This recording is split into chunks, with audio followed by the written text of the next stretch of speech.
How's it going, everyone?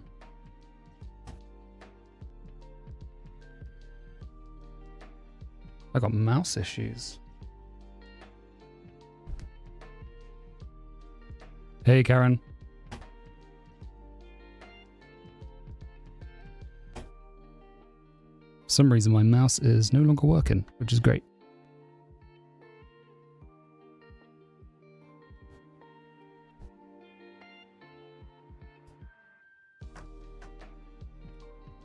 Let's see what happens if I plug it in.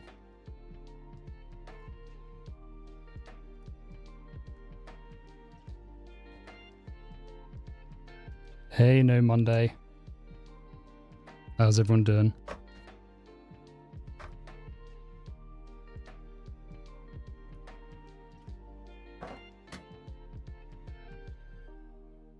All right, that works. Hey, PJCJ, I'm doing well, how are you? Don't you think you should rewrite your own Neovim config just because MV-Chad is bloated? Karan, I have my own Neovim config. Let me show you.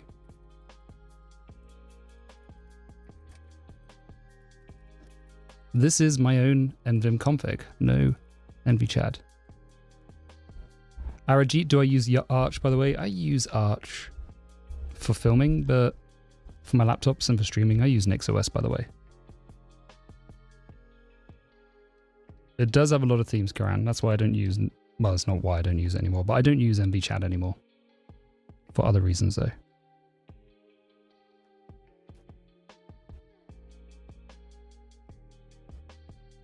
Yeah. My old stuff I used to use MV-Chat, but no more.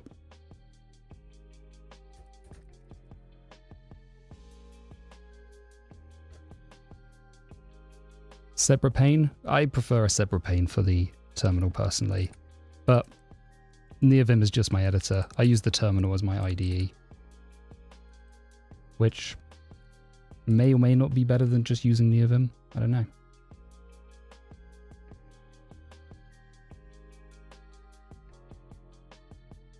Arajit?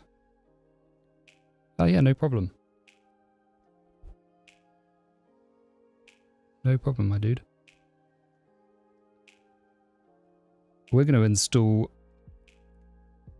NixOS on a Raspberry Pi 4 today. This was actually Red's idea in the Discord. So I thought it'd be fun to do today.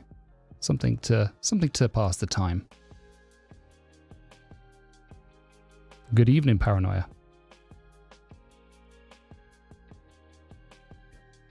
Karan, also I've been wanting to ask, what's the difference between using Tmux or just opening multiple terminal tabs? So Tmux, you get a couple of benefits. One, it's a little easier if you're not using a tiling window manager. Two, it's consistent across different desktop environments. So if you're using Mac OS one day or you're using Linux another day, you've still got a consistent development environment. Two, you can detach and reattach from them, which you can't really do. Well, if I actually do attach, you can't actually do that with multiple terminal windows. Does NixOS have support for ARM64? It has support for Arch64, I think, out of the box. There's community support for ARM64. But the Raspberry Pi 4 is supported, which is why we're doing it. The 5 is community supported, so there's a bit of extra stuff you need to do. But I got a bunch of 4s, so may as well do it. Hey, Lake. How's everyone doing anyway? How is everyone's weekend going?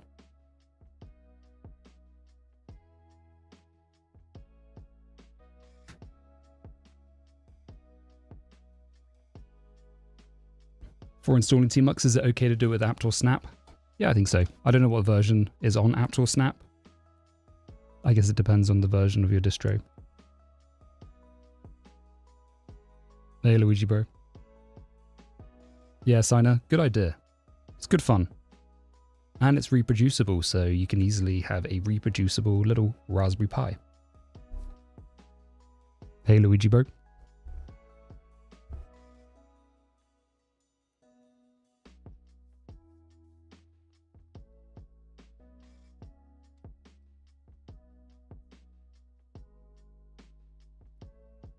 So we need to get the installer, install it on an SD card. This is the Pi, by the way.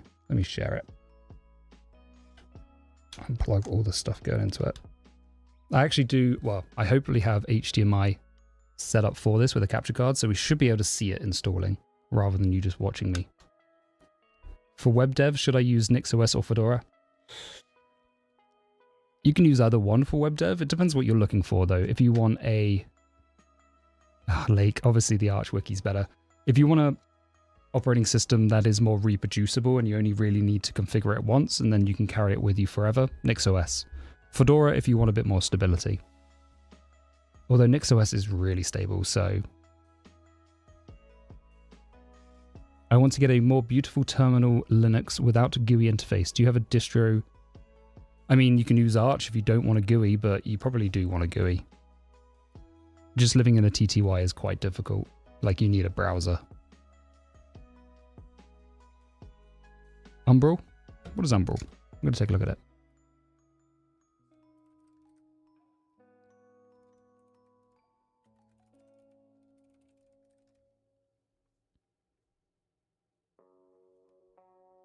Arch, by the way. You could say Arch without saying by the way. Umbral OS? Looks good. Good evening, Chad. Okay. Well, that makes it always good.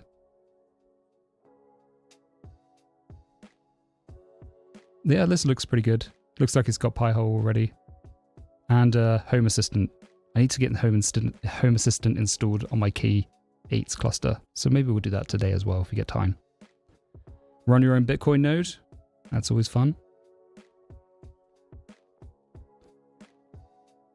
I don't know what these things are. I'm going to ignore them. Is this carousel like randomly generated? No. It's just a weird number. Hey, you even get an app store.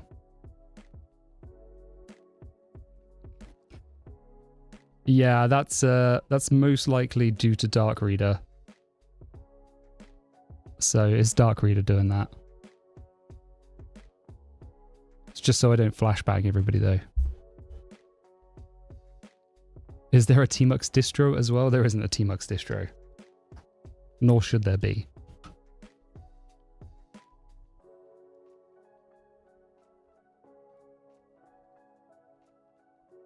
No, by the way.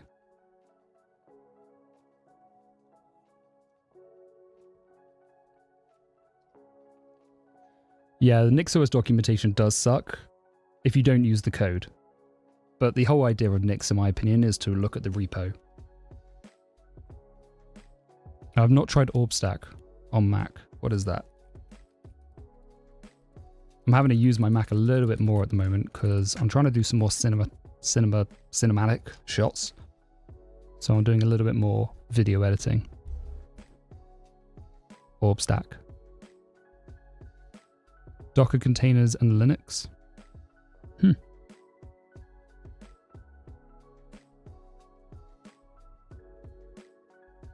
I'll take a look at this. Thanks for sharing it.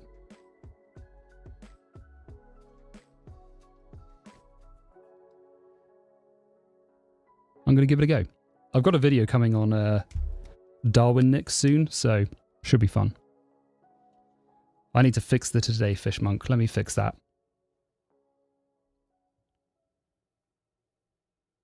Today we're going to install...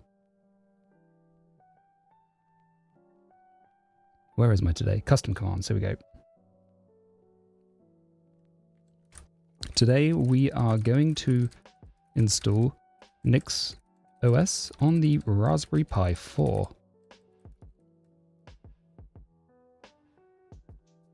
It does work, but it's the wrong thing.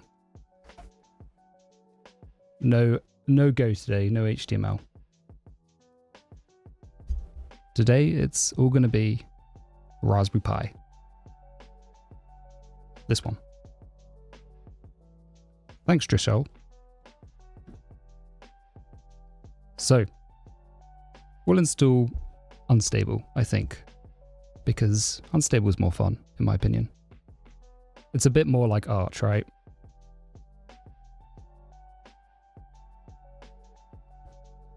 So first things first, let's download this image. Maybe.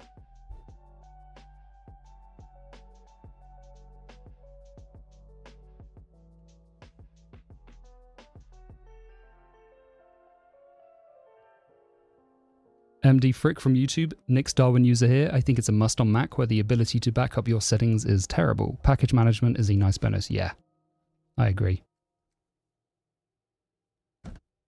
Nix Darwin's pretty nice. You can also use Homebrew, I believe, on Nix Darwin. Do I need to like save this?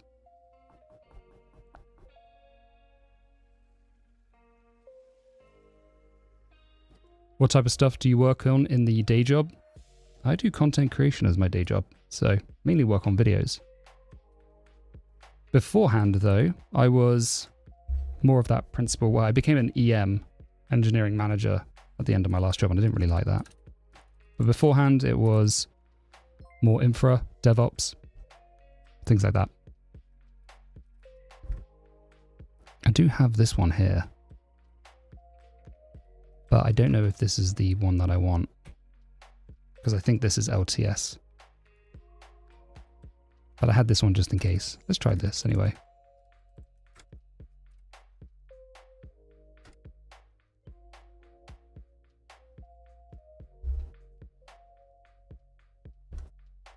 Hey Kiev, how you doing? Homebrew packages with Nix Darwin? Yeah, pretty cool. NixOS cache on ARM, as in Mac ARM, or ARM for Linux. Darwin ARM, I guess. Apple ARM. Oh, nice. Yeah, Stowe's pretty awesome.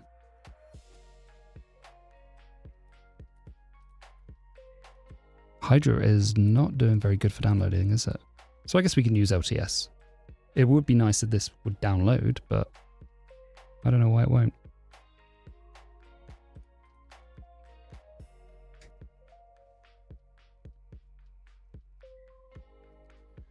Self-taught or education route? I guess both, but I did do a computer science degree.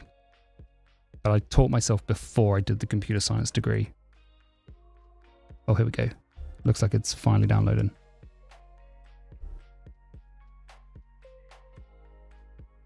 Ultra Chad Nix. Nix for Risk. I mean, I need a Risk 5 machine, but I'd love to give it a go. Is the Rock chip Risk 5? I mean, both Darwin and also like ARM, Raspberry Pi. I wonder how well Cache would work. Cachix would work. Maybe we can find out.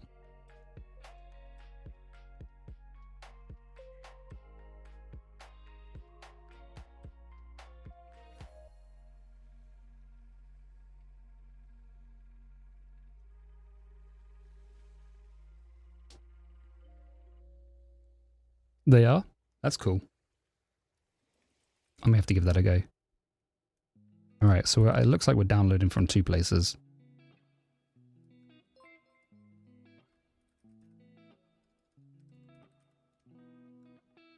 Both are the same, so we'll get rid of this one.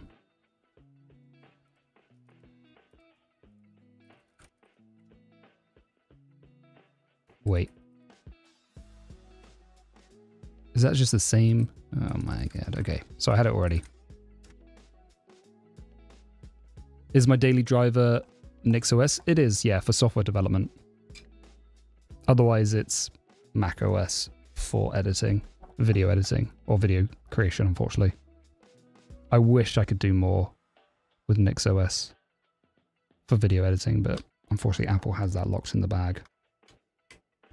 All right, let's get this SD card installed, shall we?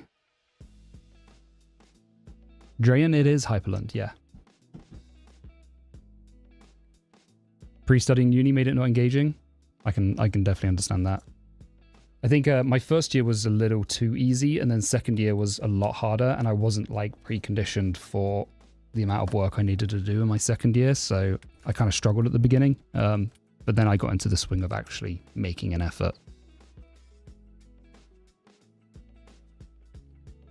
macOS plus Home Manager? Yeah, Home Manager and macOS is pretty nice, Phoenix. I will do a video on that very soon. Zwislack, you can find my .files on my on my GitHub, either on my personal GitHub or on the Dreams of Code one. I need to push it up to the Dreams of Code one again, but it is up there.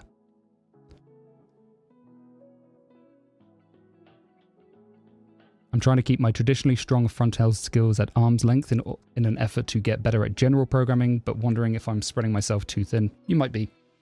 But I do think having general programming skills is going to be advantageous anyway.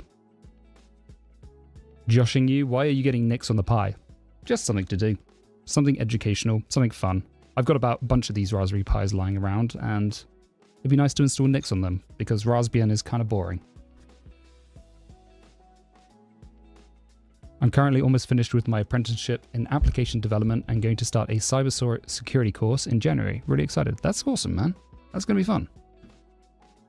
Raspberry Ricin. I really want to see if I can work on the Pi. Not the Pi4. I think it would be... I mean, I think you just can't really work on this. But the Pi5, which I do have, I have it with Ubuntu at the moment, and it just sucks.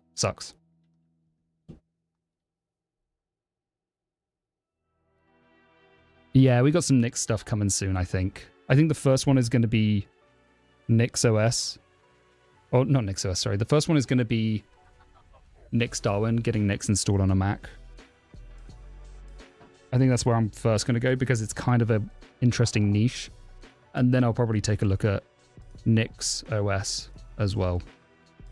Yeah. What font are you using? I have an issue with the fonts despite the font being patched on my Tmux theme. I'm using JetBrains Mono Nerd font. Make sure you have your terminal set up with it. So, Signer, that's a really great question. So Nix Darwin is basically adding the Nix package manager into macOS. Yeah, that's basically it. So it's not like you even need to dual boot it. It's just rather than you being stuck with... Sorry, my second monitor is like freaking out. So rather than you being stuck with, say, Homebrew, you can use Nix to manage Homebrew and to manage everything else as well. Do I agree that NixOS is better than Docker? I don't think they're the same. I think they're two very different things. I think Docker is meant for more immutable infrastructure, whereas NixOS is meant for... It's meant for mutable infrastructure, but in a way that's done declaratively, if that makes sense. What are the changes on the new Raspberry Pi? The new Raspberry Pi has, I think, more RAM, better CPU. It also, I think it's the same RAM actually, same memory. It also has the ability to add an SSD hat to it, which is interesting. How bad or good Nix as a lang? I wouldn't use it for general programming, but for package management, it's pretty awesome. Everyone who's using Hyperland is using Wayland. Yeah, I mean, you have to, unfortunately. There's no way around that. Hyperland is built on Wayland. So we've got to use DD to install the image file, but it is in this .zst. So they give us the command here, which is kind of nice. But where is the actual disk itself? Is it this? Thanks for the follow, everybody, by the way. Got SDB. I think that's right. Let me unplug that and see if that goes away.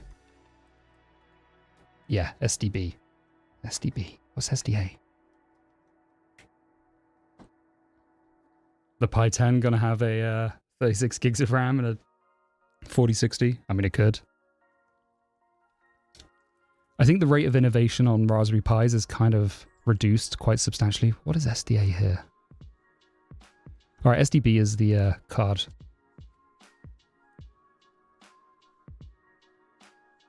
I'm currently reading Nix in production. It disagrees kind of with your take on Docker. Maybe I'll give that a read. What is that? Nix in production? NixOS in production? This one? That's a great great cover. I'll give it a read. I think like NixOS, I still think NixOS and Docker, I mean, there is some overlap, but I wouldn't consider them the same thing. My status bar is AGS, Ayla's GTK shell. It is very on brand, isn't it? Do you recommend the book so far?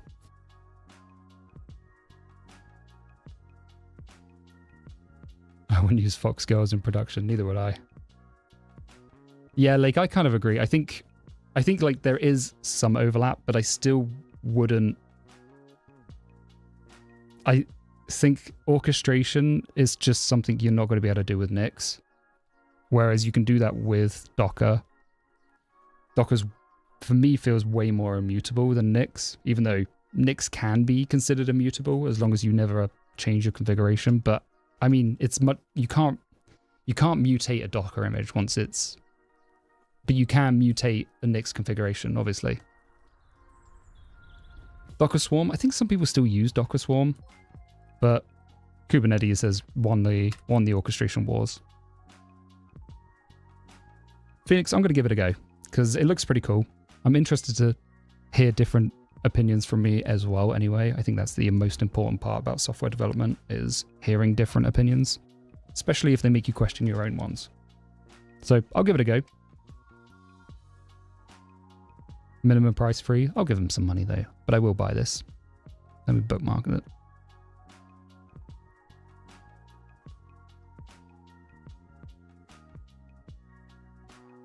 Using Nix to build your Docker images.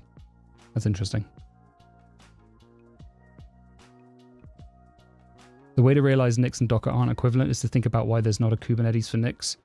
Yeah, I guess the idea is you would use the operating system for that. And you could, I mean, yeah, dealing with IP tables and stuff. The book is also on GitHub. Okay, awesome. I'll check that out.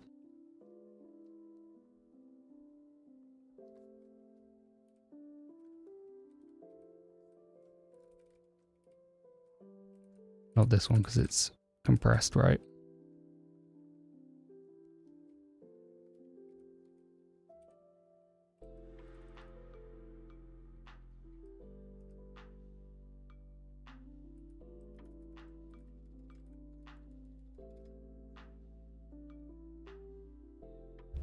It does look like a great resource, Red, I agree.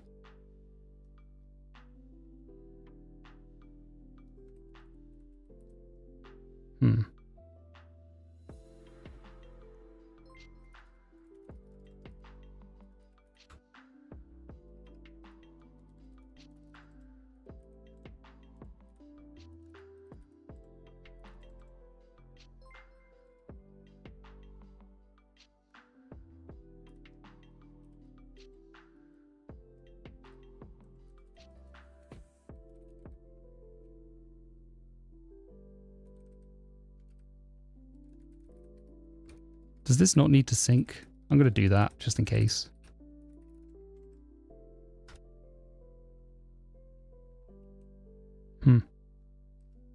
Invalid status level progress.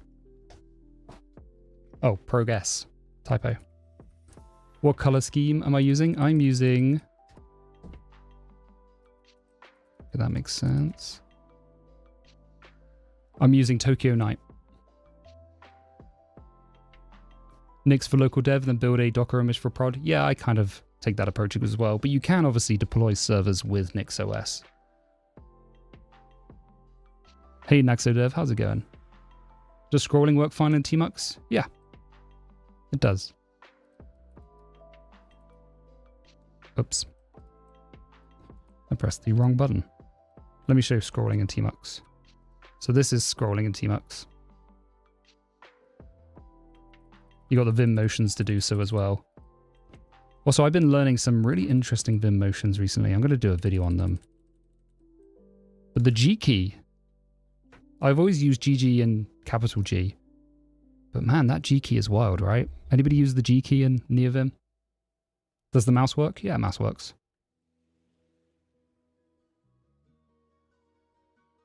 Do I have a public Nix config available? I do. It is under Elliot mins/.files. If you go to any of my repos, you can find it.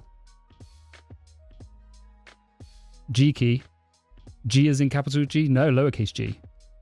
I'll do a whole video on the G key because I think it's worth the whole video, but it does some wild things. Absolutely wild.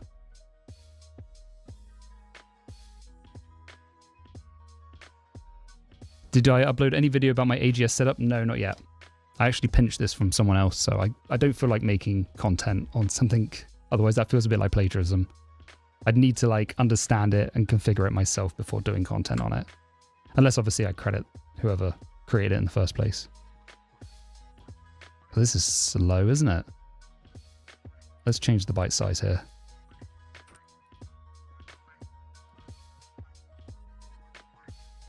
Okay, that's a little better, isn't it? We'd have been here all day.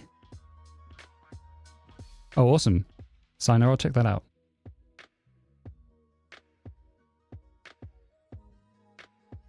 Iteration Phoenix, the G key. I always think of the G key as go. Like G-O. Go for going to the top. Big go for going to the bottom. But you can do some interesting stuff with it. Like...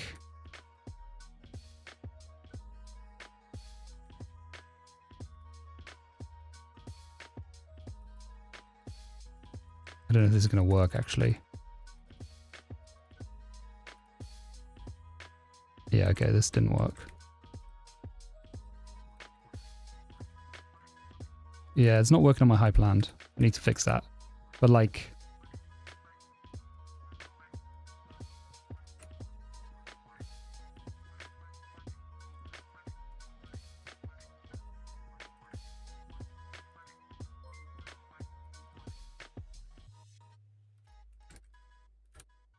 like that is pretty interesting with the G key.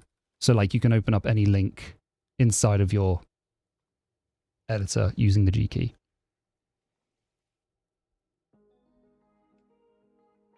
Control V, insert, text, escape. Yeah, I think that's one way to do it. Using the block, right?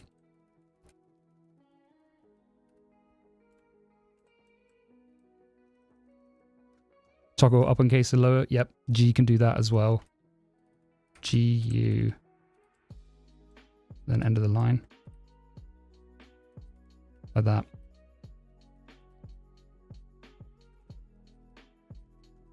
You can delete everything as well. It's got some interesting use cases.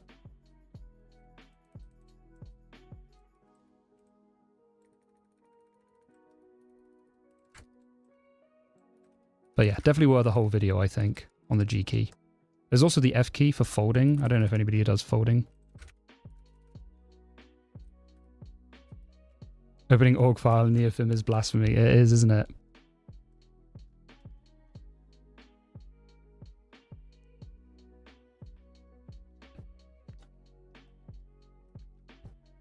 Yeah, I like org files. Okay, this should be done. Looks it.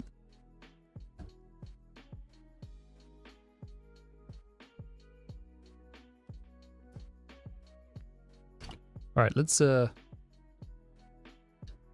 if this is going to work.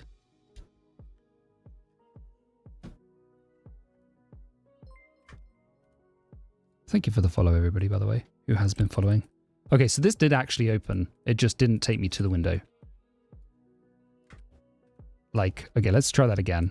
Just because I don't think people may have seen that. Also, I think I did something. Yeah. Init.lower.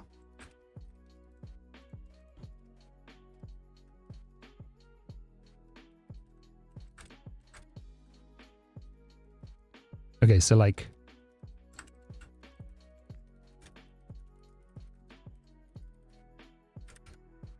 now if I...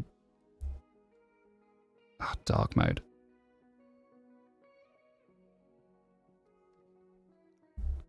Yeah, G underscore GFGDGX, yep.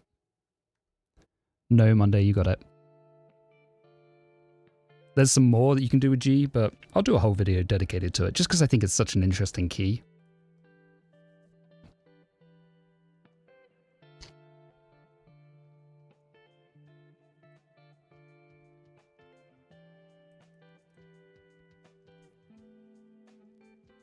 turn dark reader back on.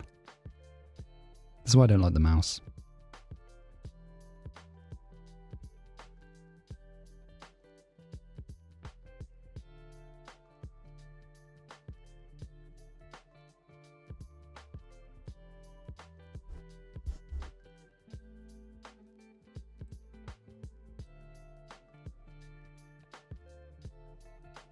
Alright, so we got the installer.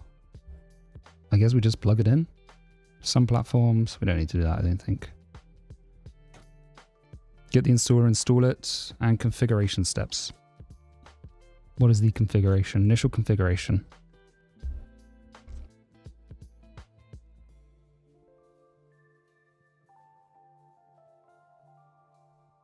Finding the G spot. That's not a bad idea, actually. I don't know if that would get me cancelled, but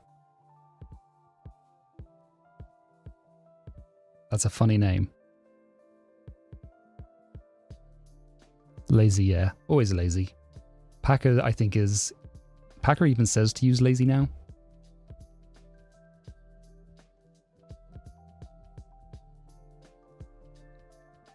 Trackball in the middle? I don't know, man. What, right hand or left hand? Funny, but not a good idea. It is funny, but sometimes that's important. But yeah, I'm sure that would backfire.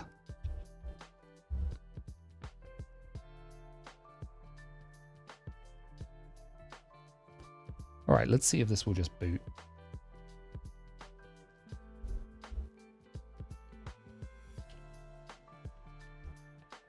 SD card is plugged in. I've got my second keyboard.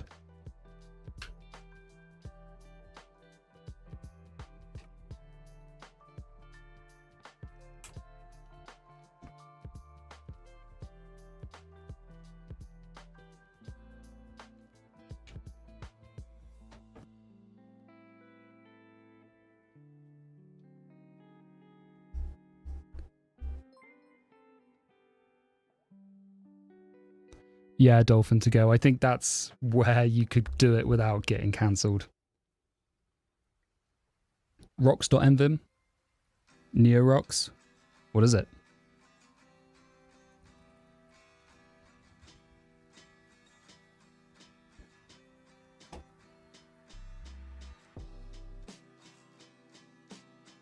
Change that song.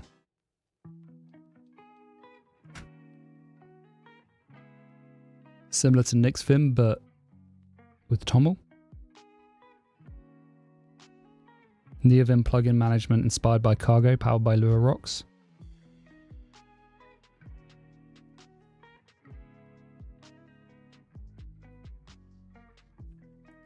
Looks cool. I'll bookmark that as well. All right, let me see if we're booting. If so, I'll switch over the monitor.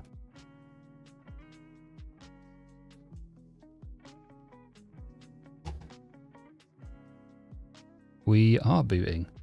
Let me do that then. You guys can see this okay? Can you hear me okay as well? It's a different scene. Teen Artist, I do stream on Twitch, yeah. You can find me on dreamsofcode_dev.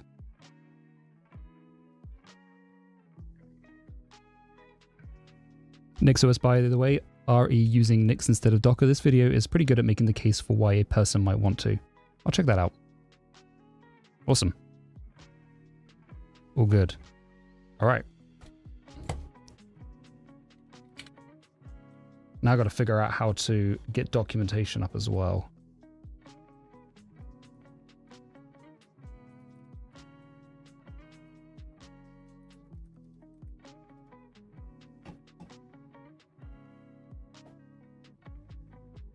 Hey Shreyas. So Raspberry Pi 4. I guess we need to do the installation and configuration steps now.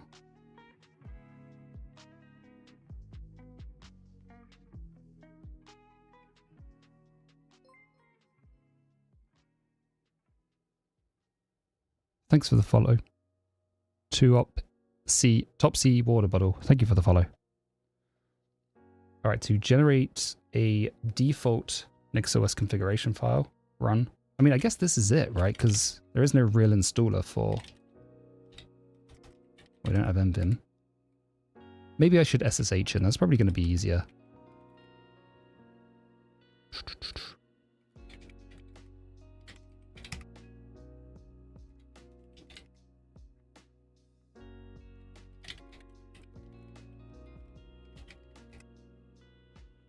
Okay, we are active, so we should be able to just log in. Let's try that. That'd be easier than doing this here.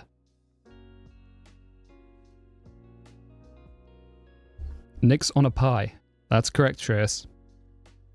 NixOS on the Raspberry Pi.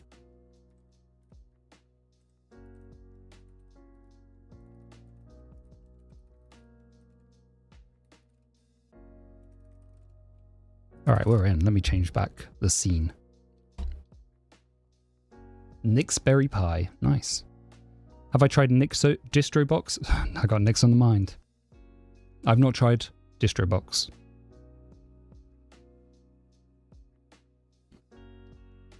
Here we go. We are inside the Pi.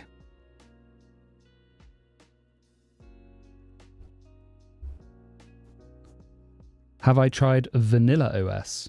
No, I haven't. Is that like something similar to Mint? What's up with operating systems and chewing gum flavors?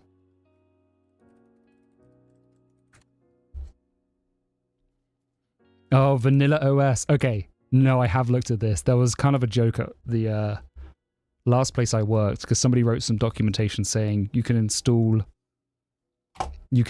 this app on a vanilla Linux. On vanilla Linux, and vanilla Linux was like not really a term because obviously there is no real thing as vanilla Linux. Jonathan Holmgreen, I don't like distro wars. It's all Linux in the end. Yeah, it always has been. That's all we like. But I mean, there's no distro wars. I think enjoying a distro and I guess debating which one you prefer the most is always fun. That's part of the Linux anyway. Part of the Linux experience. Everything runs in containers? Interesting.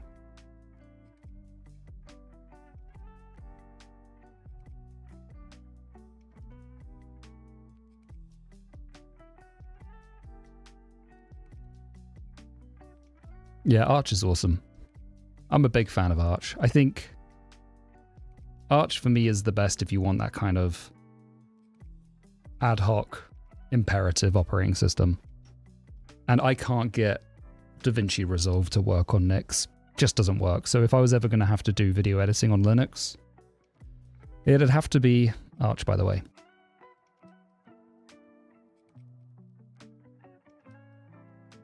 Jonathan, you are right. Well, okay, you're almost right. You can do anything any distro can on any other distro. Almost. NixOS, I think, is different.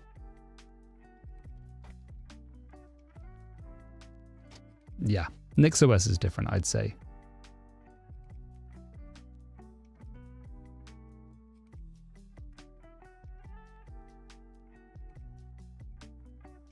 Dreams of Nixberry Pi at the gym.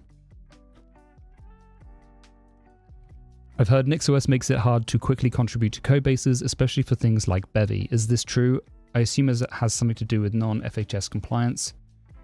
So, yeah, I don't think it makes it difficult. There are some things that are harder with Nix, and you need to understand how to set up FHS for individual packages. But you can still contribute to code and actually build things with NixOS. It's just a slightly different way of thinking. It's much harder to install things ad hoc, though. That's the only thing. So, DaVinci Resolve for video editing is really, really difficult. Yeah, that's the main benefit, as Phoenix says. It is really easy to contribute to. Is it the biggest package manager, or is that Homebrew, though? Because Homebrew is also really easy to contribute to. What desktop window manager is that? Looks like a highly modified GNOME. It is Hyperland, but the bar is AGS. which does use GTK. What, NixOS is bigger than Homebrew? I mean, I can believe it. The fact that it's contributable by anybody is pretty awesome. So I can definitely believe it. Does ReactOS use NPM as its package manager? Maybe. That wouldn't surprise me.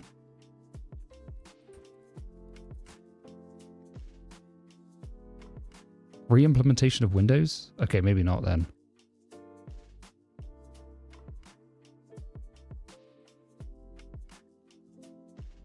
They are Rode headphones, yeah. The Rode, I can't remember what they're called. They're pretty decent. They're not the best. I've got some Sennheisers that are amazing, which are much better for audio. But the Rode are pretty good. How many packages does Homebrew have? Let's have a look.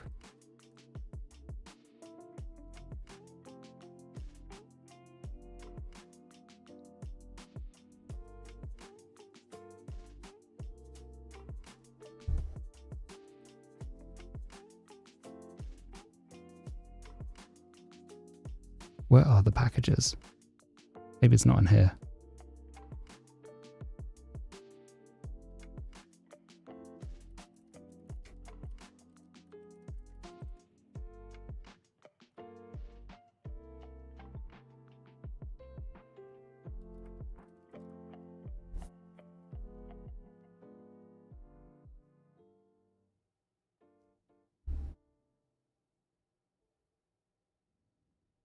Is it in here?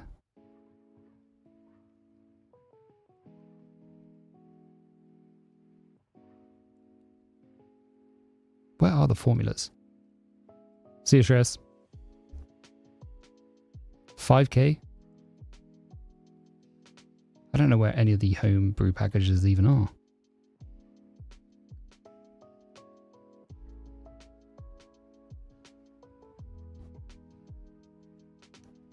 That's cast, core. Okay, these are the default formulae.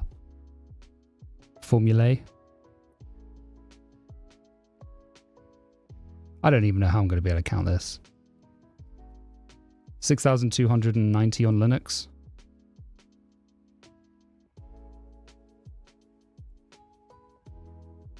Yeah, Homebrew is huge. That's why I do think Homebrew is maybe the biggest one. But I don't know. Nix package is close to 100,000. Then I guess it blows it out of the water.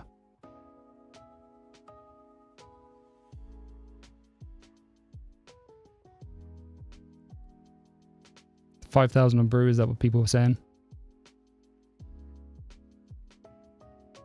Or just 6,000 on Linux?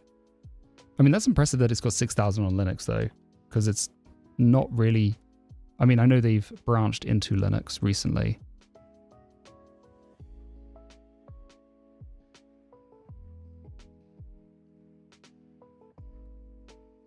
All right, Raspberry Pi. So here we are. We need to go ahead and configure.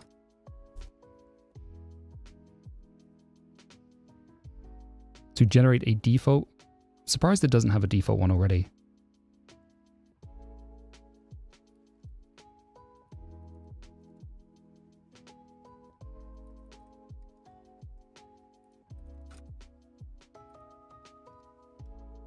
Do I like raspberries? I actually do like raspberries. I don't like them when they go kind of that dark red color, but when they're fresh, nothing better than a fresh raspberry.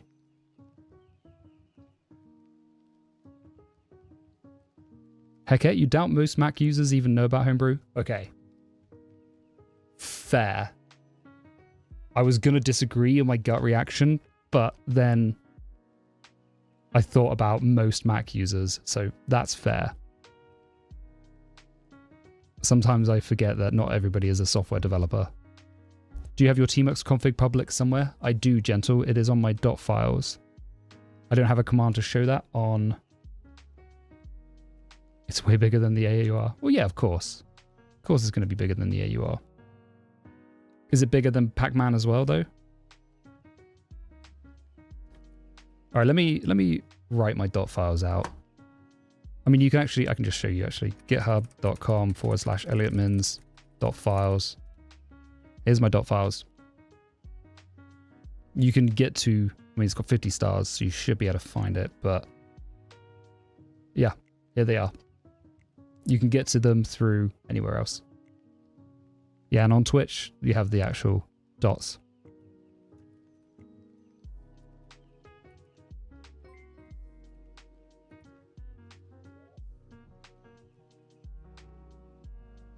Am I going to upload these VODs of live streams? Yeah, they should be available on both the live tab in YouTube and they should be available on Twitch as well. Awesome.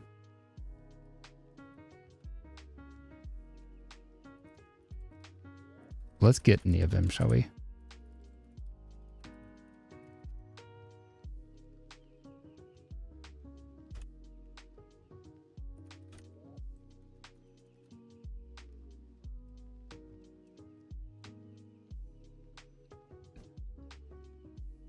Point of view, get Helix. Doesn't work in Helix. Is that the editor, right? Homebrew has, okay. Jonathan, you did the work here. 274,000 packages on macOS Sonoma. That's a lot of packages. 274,000, yeah. So maybe, okay. Yeah, Jonathan, let me say that for everyone else who can't see this chat. So Jonathan on YouTube says Homebrew has 274,310 packages on macOS Sonoma. So I think that may win. Can I ask what audio interface you have for your mic? Your audio is always amazing. Thank you very much. I'm using the Rodecaster Duo for this machine. So this is my streaming machine. I have another machine I do for recording, but I may consolidate one day. But that one is the Rodecaster Pro 2.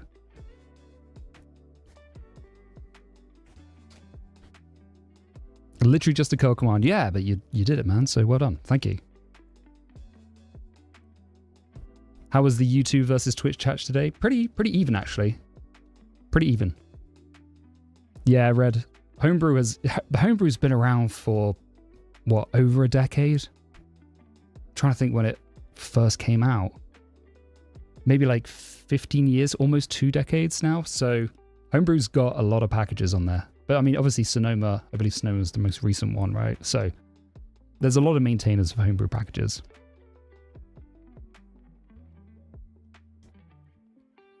Yauda, thoughts on the Warp Terminal emulator? Nothing positive. I was in discussion with the Warp team about doing a sponsorship and I turned it down. I think, okay, let me be fair to the Warp team. They sponsor a lot of open source projects that I really, really appreciate that they sponsor. So they sponsor Neovim, they sponsor Zoxide, they sponsor FCF. So they sponsor a lot of projects that I use. And so they're big advocates of open source. I just wish their terminal was open source so I could use it because I don't want to use a terminal that's not open source. At the very least, by not having... Oh look, Josh has contributed. How funny. There are a lot of corporate Mac OS developers. You are right. Yeah, Jonathan, I agree with you. I don't like it. It's AI, I mean, I don't know if I'd consider it AI slop, but because I think some people do find that AI useful. But yeah, I don't want AI in my terminal, to be honest. There's places I do want AI, but not in my terminal. Yeah, I agree, Phoenix. It doesn't support... Last time I checked it out, it didn't support Tmux either. Like, you could run Tmux on it, but then suddenly you're running in a different shell environment.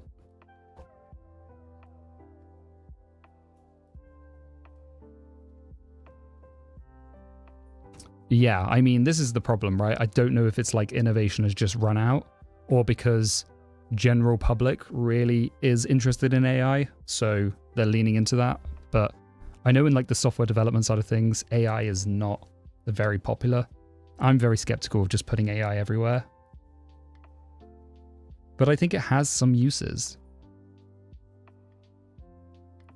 I mean, last week we built the git commit message generator, which was fun. And I do think that's a good use of AI.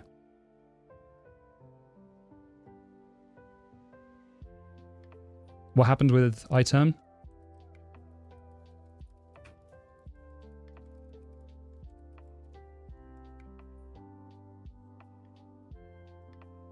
AI plugin? Were they going to make it non-optional? iTerm 2 is the most... Let's have a look. I missed this bit of news. Let me open up another thing so you guys can read this on this side. Yeah, I turned it off as well, like... What the commit is better? What is what? Oh, yeah. What the commit is better. That's true AI, right? Is there a saved version of previous installing NixStream? There is not. I need to remove the bit where I doxed myself, Roman, and then I'll re-upload it. So that's on me to do. It shouldn't take too long for me to do it. I just got to find some time. I'm like busy with a couple of deadlines for videos this week. So maybe next week, but I'll try and get it done. It's opt-in? Yeah, I mean, opt-in is better, right? Here's what the feature looked like. You guys can see that, right?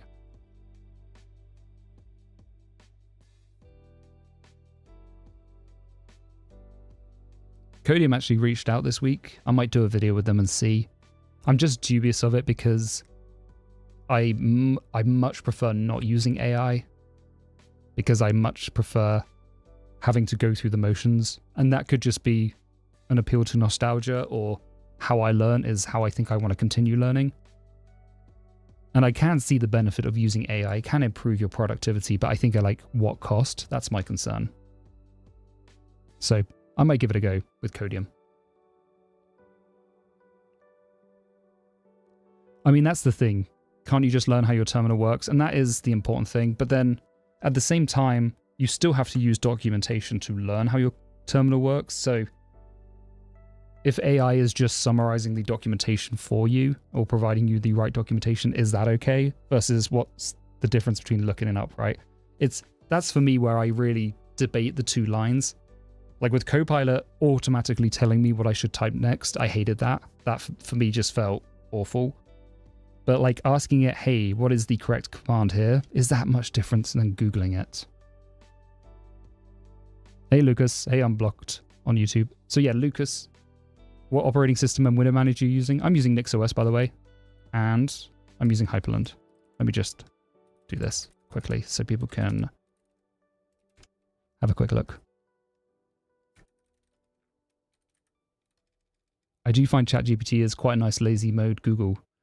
Yeah, that's the thing at Toaster Crumb. I definitely feel like it can be. It's good to start. I don't think it should be your destination. I think it should be your starting point.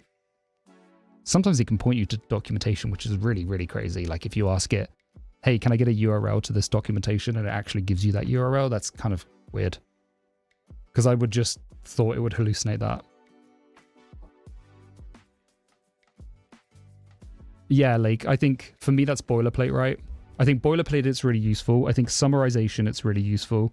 I think generating the commit messages or generating like a summarization of changes of code is also really useful for other humans to understand. 60 hertz? Yeah, I'm running 60 hertz. What's wrong with that? Do you think I should be running higher?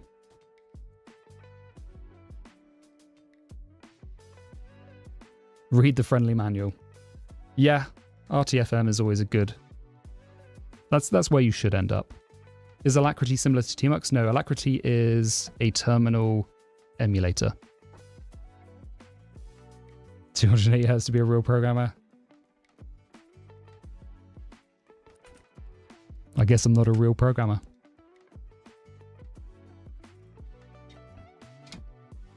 $144 for those moments when your adrenaline is pumping.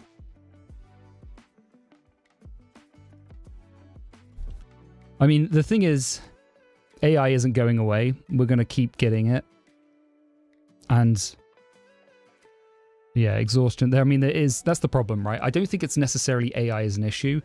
It's the AI hype, right? And I mentioned that in my Copilot video. I'm exhausted with the AI hype. And I think Devon, for a lot of devs, was that inflection point, right? I think everybody was kind of excited about AI, and then Devon came out and it was just... Do I trust people with my IP? Does it have my IP on there? Did I just dox myself?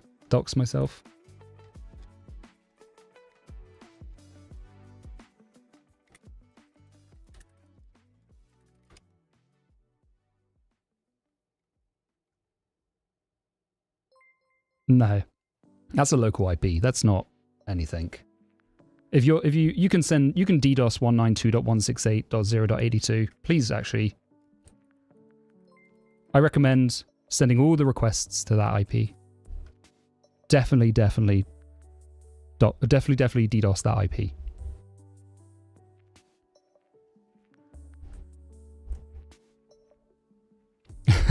Yeah, DDoS 127.0.0.1.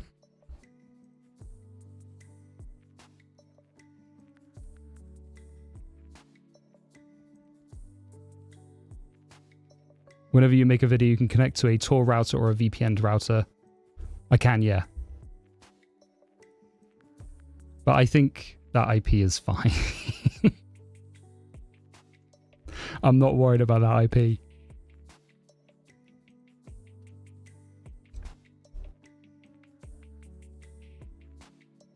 Yeah, you can. I mean, this is it, right? A lot of it is just putting the barrier to asking ChatGPT as close to the user as possible. And I actually get that. One of the next video I'm going to work on is about minimalism in software development, or how I appreciate minimalism. And part of that minimalism is staying within a single application, which is why I work inside of the terminal, right? Like, this for me is part of that minimalism of everything I need should be within here. And that should be my essential toolbox. So if I want to, I mean, I need to Google sometimes, but if I want to get documentation, I can use Godoc, etc., etc. Which laptop is it? It's the Framework 16.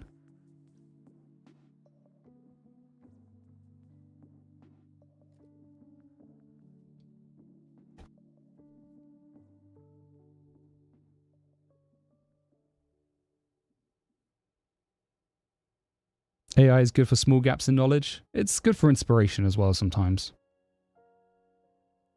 How did you end up with 60 gigs of RAM and not close to 64? Let's have a look. I think that may be just a rounding error, if that makes sense.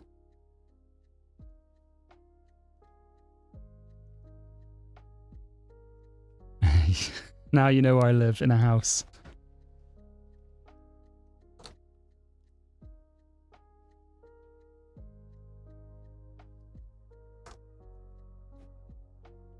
Windy Castle, you don't agree with it? You prefer to have dedicated stuff for things, staying with the, yeah, do it once, do one thing, do it well.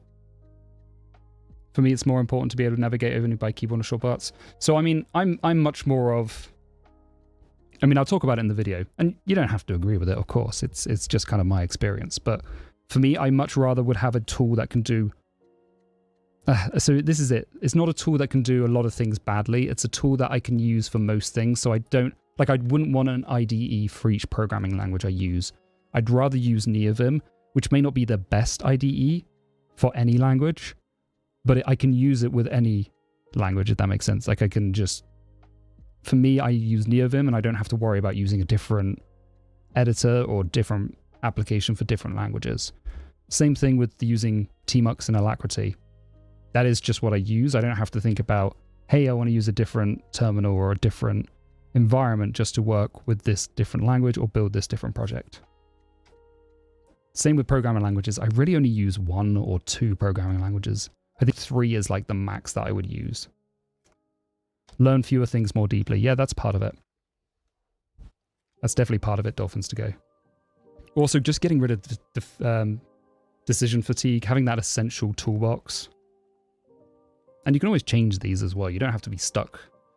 But it has to be a deliberate action before you actually decide to add something to your toolbox.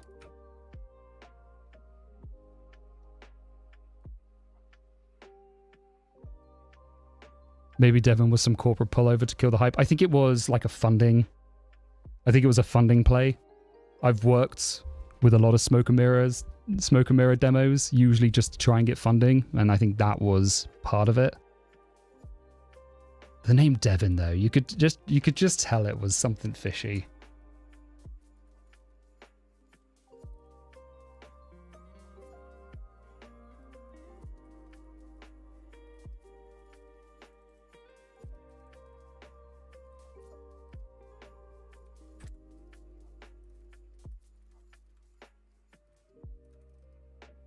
Wait, where did I actually generate this?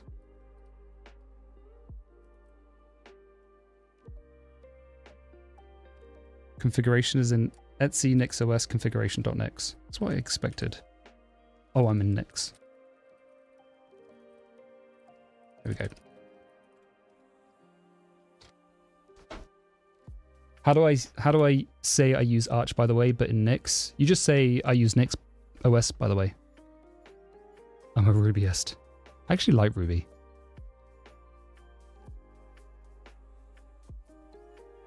I prefer Ruby to Python. Would a symlink to Etsy Nix help on... maybe. You could symlink it. Typically, though, like, I just have a different folder for Nix, so... Mine is just in .files/Nix. That's all my NixOS configuration. Alexa was the best named product. That is actually clever. I never put those two together. Toaster crumb. Do I have the Nix LSP? I don't have the Nix LSP. What phone do I use? I use a Samsung Galaxy S21 Ultra, so it's a bit old, but it works.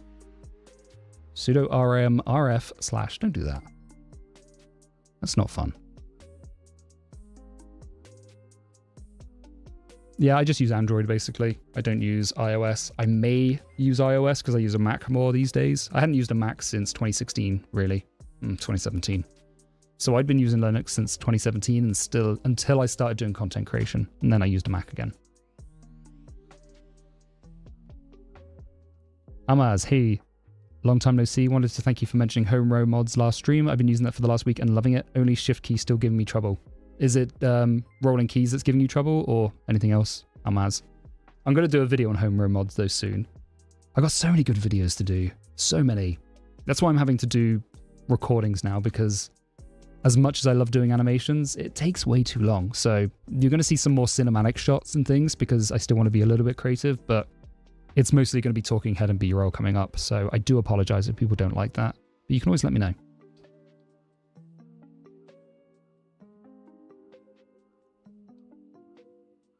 Hey, Carmen GH, how's it going?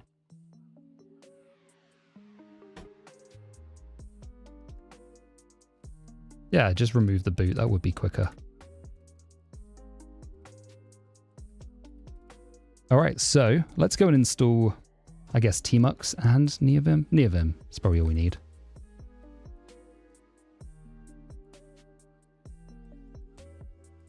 We can define a user account. Oh, read only.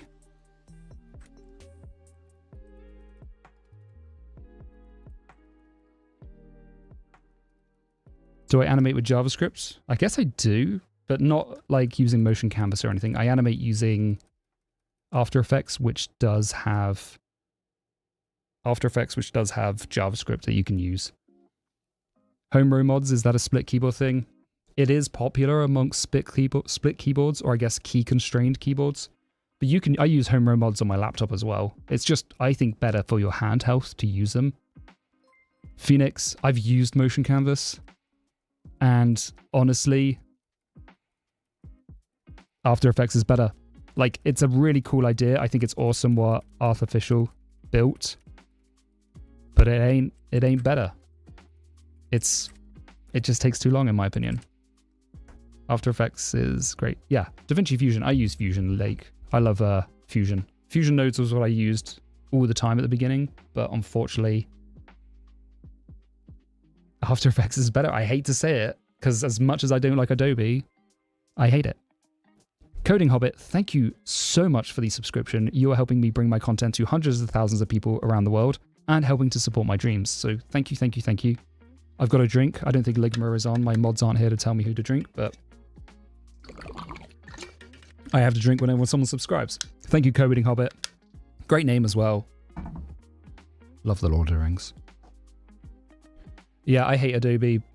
Again, but their software is good, unfortunately. I just hate the subscription model. I hate it. But After Effects, you just can't beat it, unfortunately. Artificial? Yeah. Again, I really like the idea of motion canvas. I tried using it. I did use it for certain things, but once I learned how to do it in After Effects, it's just better.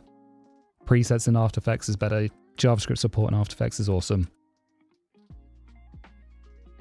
123K? Yeah, it is, isn't it, Pop?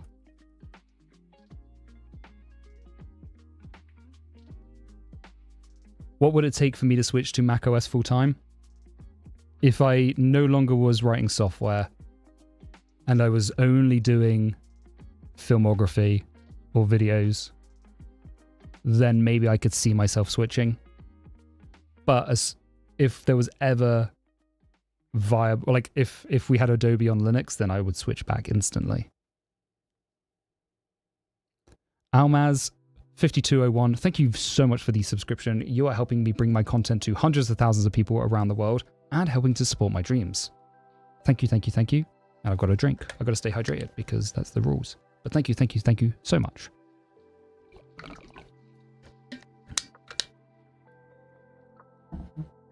I want LMMS to get better so I can make some more music on Linux. Yep. Fede Elez, hey brother, I got my Moonlanders platform last week and it's amazing. Thanks for the endorsement. Keep up the good work. Yeah, the Moonlander platform is so good. Better than, like, the tenting option on default is awful, but the platform is really nice. Not great for travel, I don't think, but honestly, yeah. I'm glad you enjoy it. I will be Smit Patel on YouTube. Can you do a full video on Nix and NixOS? Absolutely. I will. Have I ever used the DDC util program, which is used to control monitor settings? I've not. You guys always have such good recommendations. Monitor. I'll give this a go. Maybe this will work with Apple Cinema. I don't have Apple Cinema. I'll try this because I use a I can't remember what the name is actually. ViewSonic 4K. It's pretty nice.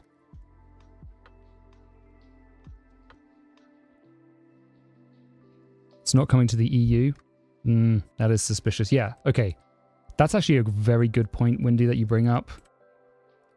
macOS, I think I could have ever, if I was ever going to be swayed to macOS, it would have been before the AI integration. Integrating ChatGPT or OpenAI into an operating system is wild. Absolutely wild. I can't believe they've done that. That just feels wrong, in my opinion. I don't know about anyone else, but like running it on device, that feels very Apple, and I would have, I actually do applaud that decision. Running it on device, I think is great for AI. Own private cloud, that one's a little bit more sus, in my opinion, because they say, oh, you can trust us, you can verify, but I mean, you can't. As soon as data's leaving your machine, you can never trust it. But, they're trying to put the effort of saying it is private, this is only for our own usage, etc., etc. Great. Okay, fine. Not amazing, but that's what they're saying.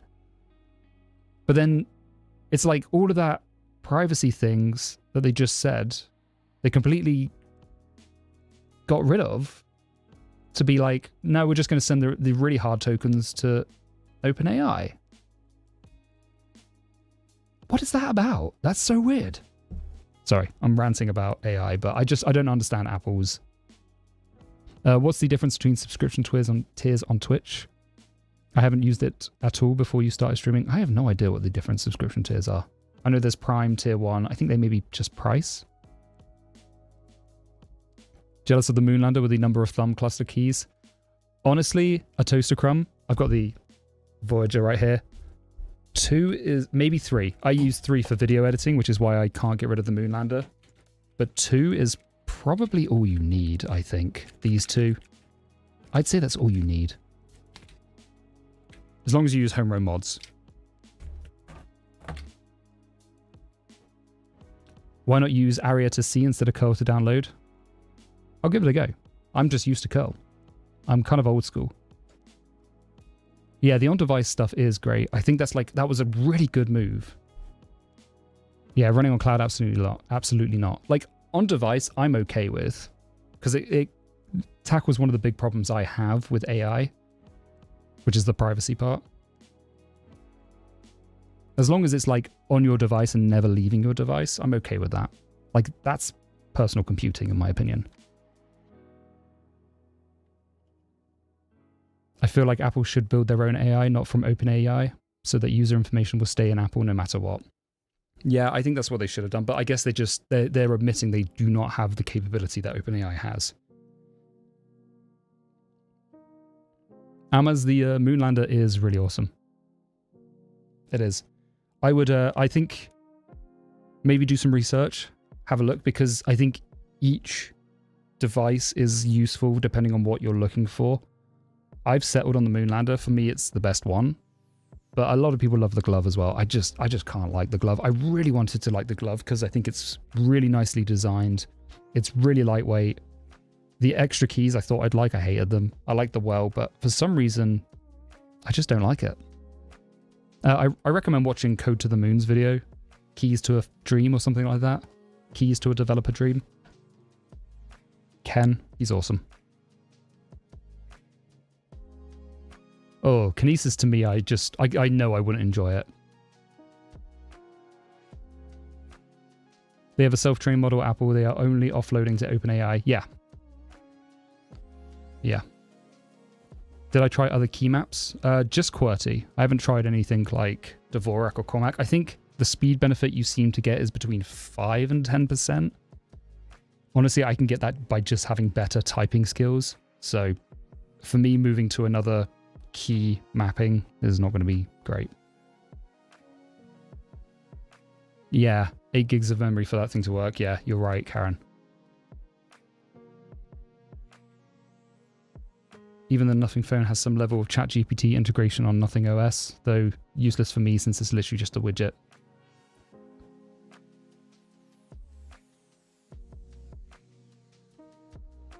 Yeah, Windy, I mean, I would have loved them to stick on device, but I think they just physically can't with the number of tokens. Like 8 gigs of RAM is probably not, sorry, plosive. 8 gigs of RAM is probably not enough.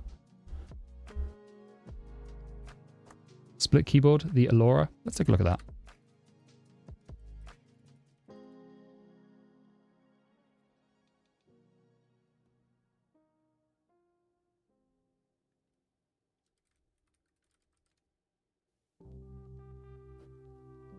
That looks cool.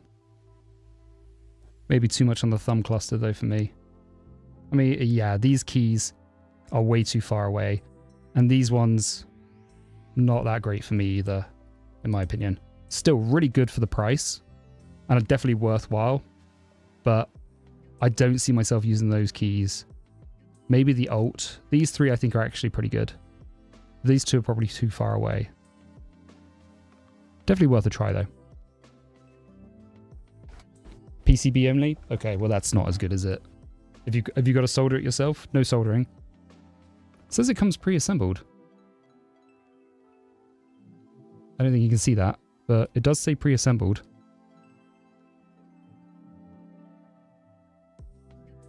Did I check out leap.mvim? I had a read of it. I haven't installed it. I need to actually install that and give that a go. But I've been really busy with a couple of videos because I'm running late on deadlines. I even got an angry email. Not an angry email, but I got a hey, you're meant to be getting finished. Things finished. So yeah, I haven't really been doing much research on other things at the moment. No soldering, you need to buy switches and keycaps. Okay. No soldering, but you need to buy switches and keycaps.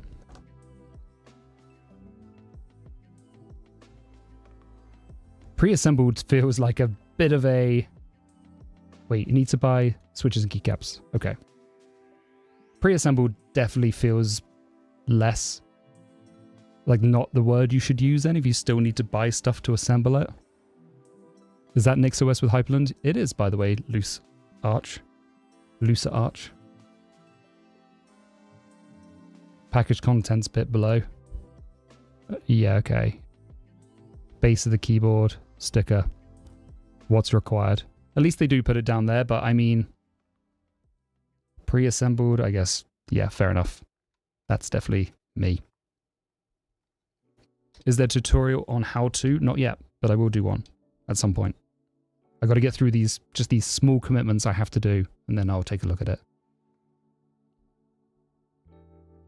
Side question, answer on DM if you want. Have you had any audio issue with the jack port on your Beelink PC? Yeah, I think audio is not great on the jack port on my Beelink. So, I mean, I use an audio interface, right? So I plug through there. But yeah, I don't think it's the best. I think you may want to use USB. I think there's some well-known problems with the audio drivers on Linux and B-Link.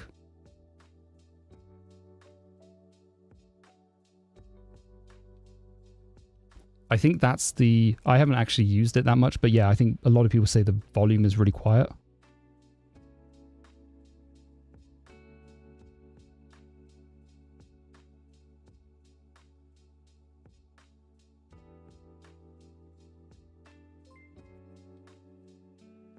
Did some research to building my own keyboard before ordering the Glove 80 and noticed that many of these kits don't tell you immediately clearly what's included. Yeah. Yeah, this one definitely, I mean, hoodwinked me, right?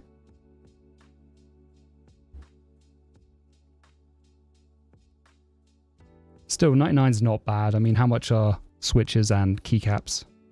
You don't have to buy as many because it's, what, 34 keys? Not 34, 62. That's a lot of keys, actually. Oh, because it's got a number pad. Or a number row, yeah.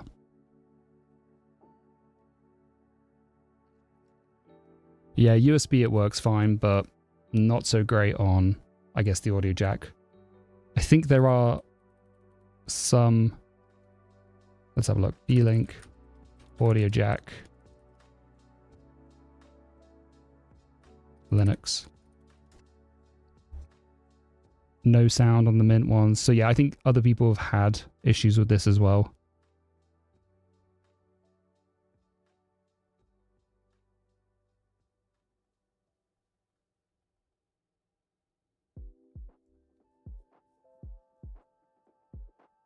Realtek drivers. I don't know if this is Linux though. This looks like it might be. But yeah, USB, I mean, I use USB. Works fine. Try Opus for audio.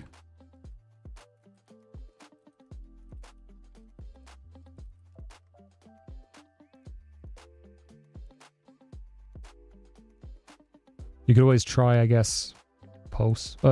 Pulse has been replaced by Pi4, right? Yeah. Yeah, I would probably just go with a USB audio interface then.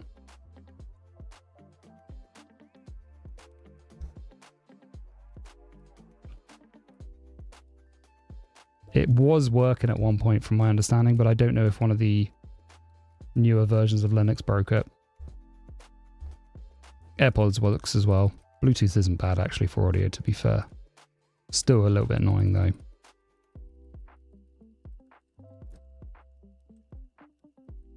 Let's get rid of these packages for the user.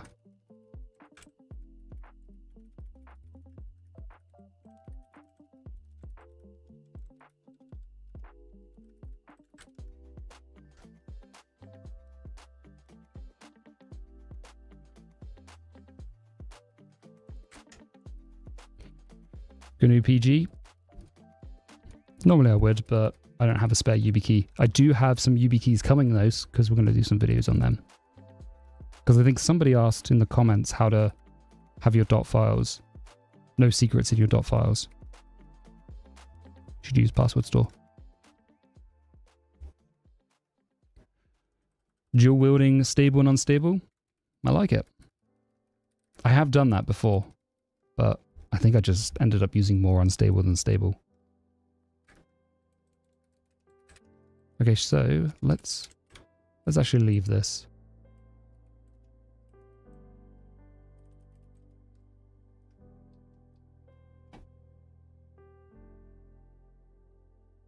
YubiKeys are cool. I've got way too many of them though. Hey Arturk 03. I'm saying that terribly. Arturk.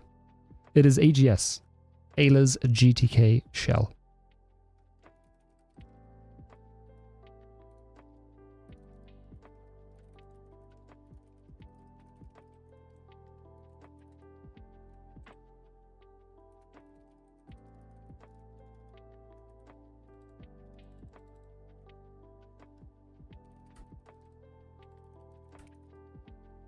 We should probably actually move towards a flake, I think. Let's not do this with the configuration. Let's set up a Nix flake. Is it Nix flake init? Nix flake. Extra.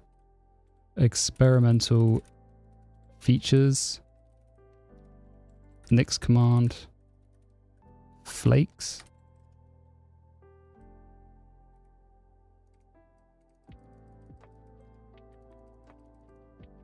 Is it space between them?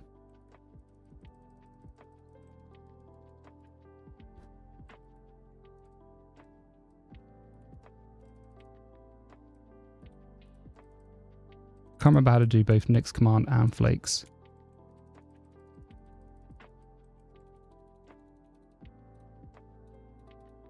I do add all my computers to one flake, yeah, but this is... I'm doing this from scratch. Normally I do have all of them on one flake though. You can see in my dot files I do. I need to actually tidy that up at some point or refactor it. Does Nix flake init work? It might do.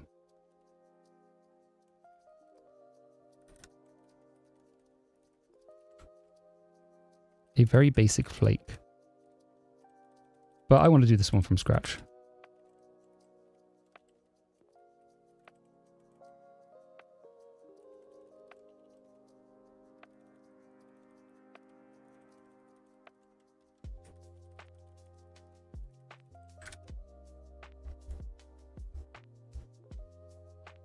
Is this system a Pi capture carded to a regular computer?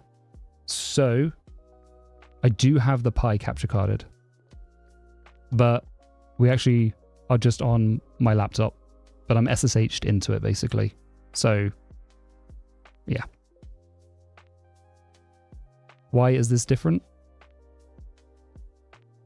Yeah, this is just more for fun to kind of, I guess, show how to install it on a Raspberry Pi from scratch. So I could use my own Nix flake, but then people don't really get to see how to build your own Nix flake from the scratch. So this is more entertainment for other people rather than me actually achieving anything from this. We may move on to some Kubernetes stuff though in a bit, which will be me achieving something. What's the flip from a system configuration to a flake? The flip, like the actual flip itself, or what's the reason to flip? Because the flip part, I guess, is that you use the flake rather than using the configuration directly, and the flake will import the configuration. But the reason for doing that is because flakes have a lock file associated, so they are more dedicated towards reproducibility and what you would normally have with a lock file, right? The reason lock files exist in the first place. Can I copy paste into the flake? You can just import the configuration into the flake. Yeah, the point you consider flipping over, I would just use a flake instead of the configuration, mainly for the benefit that you get, that reproducibility. My current NixOS configuration has hundreds of files, but I am doing my NixOS configuration, trying to keep it more simple all the time. Nice, man. I need to refactor mine. Mine is awful. So the window manager is running on your system and the terminal is from the Pi. Yeah, I'm just SSH'd into the Pi. Makes it just a little bit nicer. K3s, yeah, I already have my K3s cluster set up. I'm not going to show the media center because that might get me in trouble by someone, but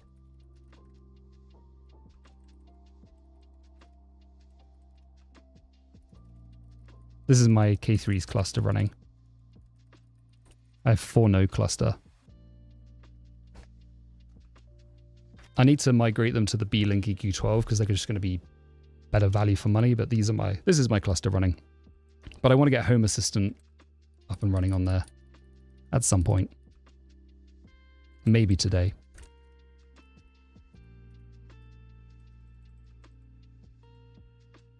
Where do I work? I am a full-time content creator, so I work for myself.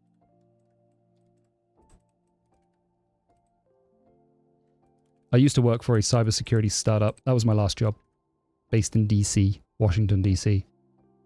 And that was kind of a fun job. I enjoyed that. Before that, I worked for a data pipeline company, doing data pipelines, which was not that fun. And then before that, I was a freelance. So I did contracting for a lot of different companies. Then before that, I worked for eBay. Actually, I worked for a stealth startup, but I never talk about it because I can't talk about it. So I worked for eBay before that. Then before that, I worked for another startup doing indoor positioning systems. Then before that, I worked for another startup doing SaaS products, or Somo Loa, I guess. Somolog. Yeah, and then a few other places before that. How is the startup doing? Not well from what I hear. Not well from what I hear. What do you think about the idea of using a laptop as additional node in a cluster for a server when your laptop is on? I would leave the laptop on all the time. Otherwise, you're just bouncing containers. Personally, but I think using a laptop for an additional node in a cluster is a really good idea. But if it's going to be off and on, I don't know if that's the right thing to do.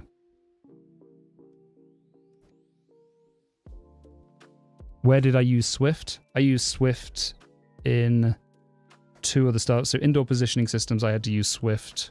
Well, I used Objective-C++ actually, which was basically C++ with... If you can hear a cat, it's because my cat is complaining that he's not in here.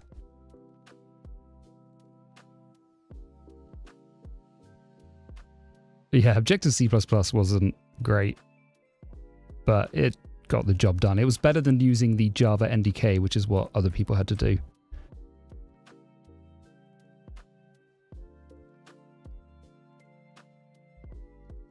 A K3's cluster is a Kubernetes cluster, that is correct.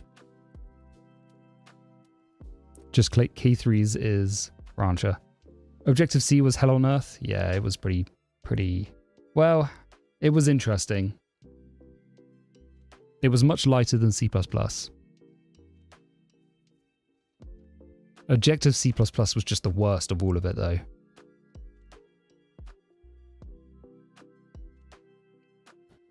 Is Kubernetes stupid to run for HPC workloads, running a bunch of compute scripts with input and output data? No, I think it's pretty good. I've run Kafka clusters on Kubernetes with consumers on it. That's pretty much the same. Kafka on Kubernetes is pretty damn awesome, to be honest. There's some amazing operators for it as well. Have I touched Kotlin yet? I touched it briefly back like when it first came out, but I've never used it beyond that, just because it doesn't really have much of a like place in my languages at the moment. Like I can't, unless I'm doing more configuration, unless I'm doing more like Android stuff or anything, then I guess, but I'm really not.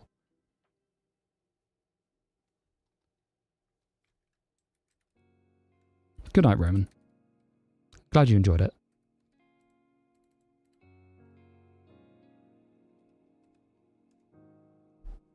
I'm considering learning Rust, but I'm not too confident if it's a good investment on my time.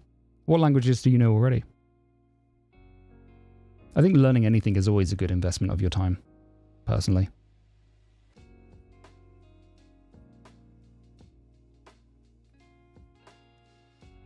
What is hello?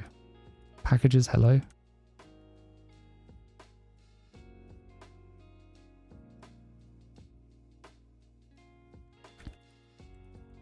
Let's set up a configuration anyway.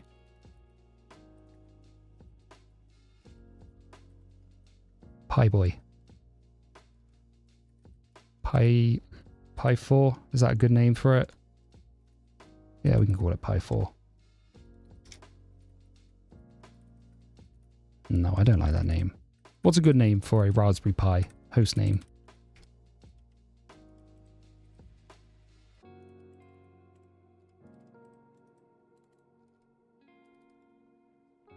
Almaz, have you played Factorio? My programming itch got scratched so hard I played it 10 hours on my first day. I've worked with people that have been addicted to Factorio, so I refuse to play it. I don't need any games to get addicted to.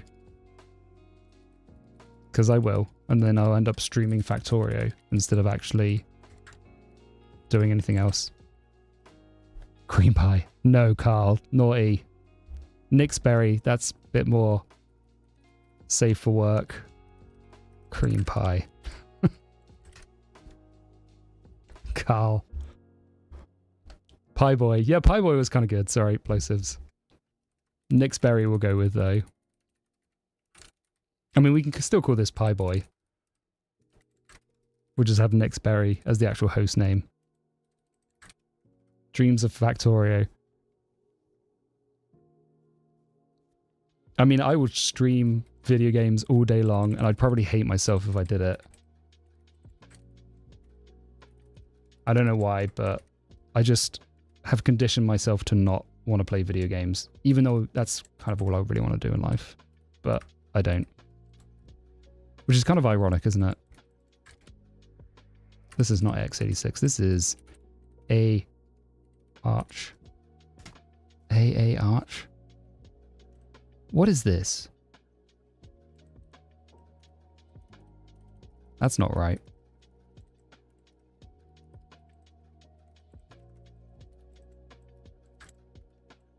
Wait, we're going to use this. Well, that didn't work.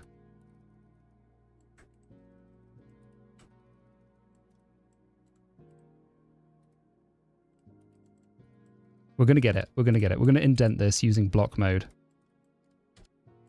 There we go. Nice. Naming stuff is not the greatest skill of a developer. No, it's not, is it? A Arch is a real thing. It is. Is it A Arch? I can't remember what the actual name for it is. I think we have to look this up.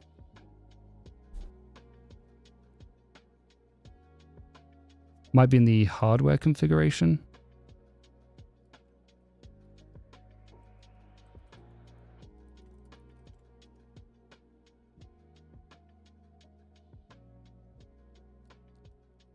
I don't know which system it actually is. Yeah, I think Phoenix, that's the way to go sometimes. Because I could just lose my entire life playing video games. Is it actually A Arch? A Arch 64 Linux. Okay, let's try that. That feels correct, but I could be wrong.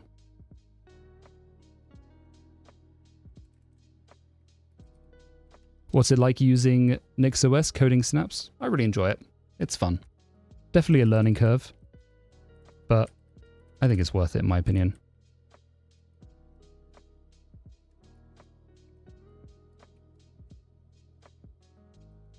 All right, modules. This is the good stuff.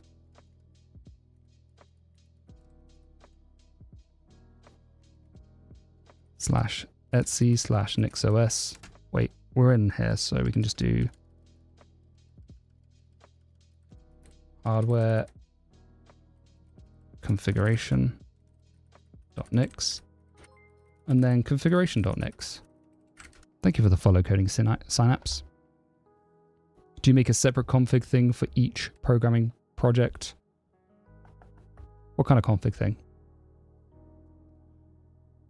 Check out blendOS.co.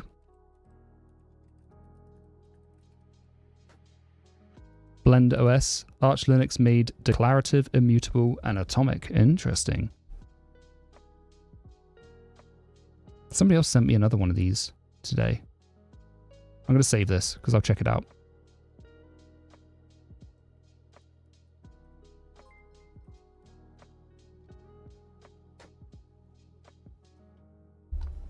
If I had learned NixOS already, I wouldn't be spending my time now reconfiguring my Linux. I mean, I think you would. Let's be honest. I think you'd just be doing it in Nix, though.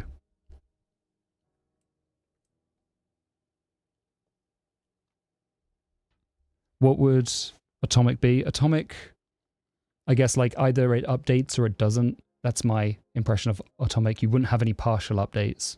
So everything happens atomically. Does that make sense? I heard you can make a file describing the dependencies and such of your project. Yes. Yeah. You can do that, Windy Castle. I tend not to, just because I'm not very good at NixOS yet. But then you can use things like Nix Develop, and that will open up a development environment for you based on your Nix Develop file. So it is really, really useful. It's something I need to learn more of. And I will when I do a video on it. New Shell? I think I looked at New Shell for a bit.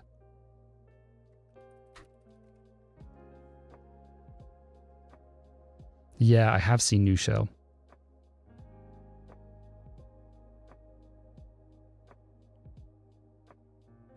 Definitely ain't a POSIX shell.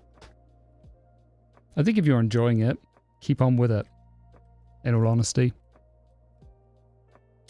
Stylix and Neovim.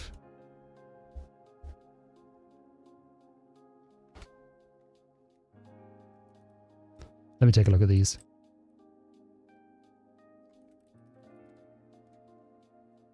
System-wide color scheming.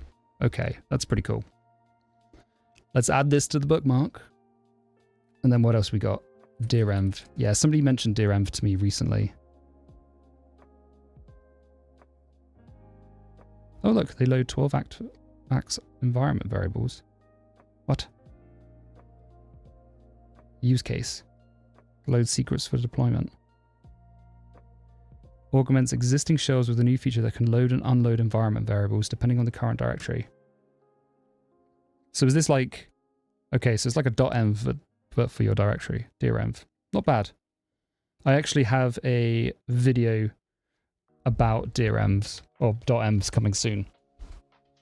Because I guess like .envs are fine for yourself working locally, and I guess Neovim would be as well. However, when you work as a team, .envs can be really difficult to use. So I'm going to have a video on a product that I really like. And it'll be an unsponsored video because they didn't want to sponsor me. Even though I asked them to. Yeah, Neovim is kind of nice that it's not language specific, to be fair. The only problem is it is machine specific, which as a team can be a bit of a problem. Yeah, dolphins to go. How do you know? Doppler. I really like Doppler.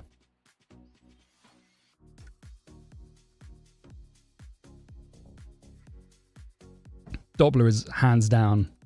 Did I mention it before?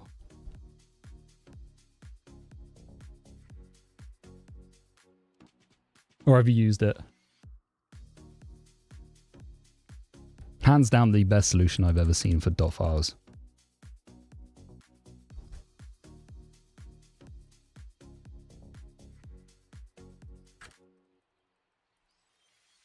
Okay. Yeah, Doppler is awesome. I really like Doppler. It's a shame I couldn't get them to sponsor me, but honestly, that just means people will trust my opinion more on it, so not that big of a deal. But I've onboarded a couple teams with Doppler, and it's been fun.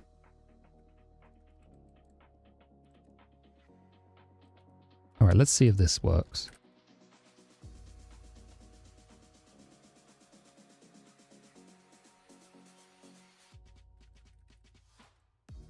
Pi boy.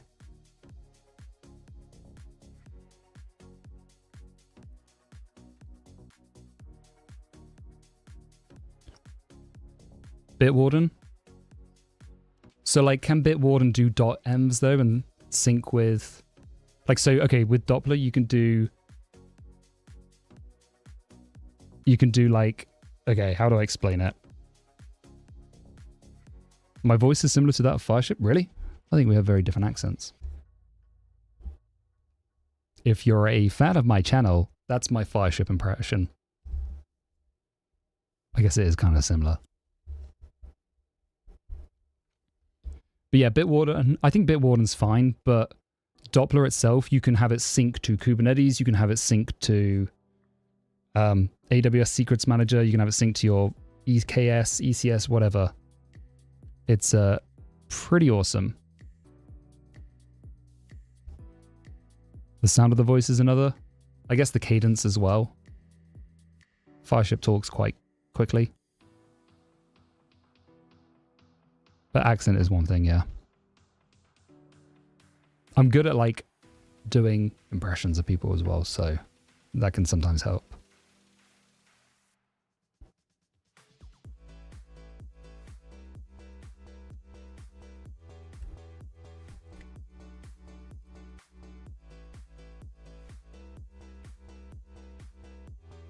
Just going to turn that music down ever so slightly.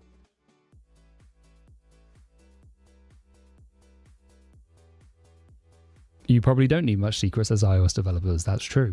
That's true.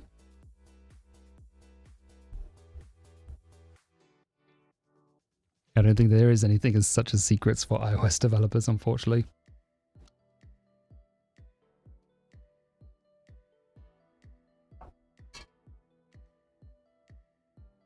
But yeah, Doppler is really nice because you can run like Doppler run and then like go run or whatever, dash go run main.go.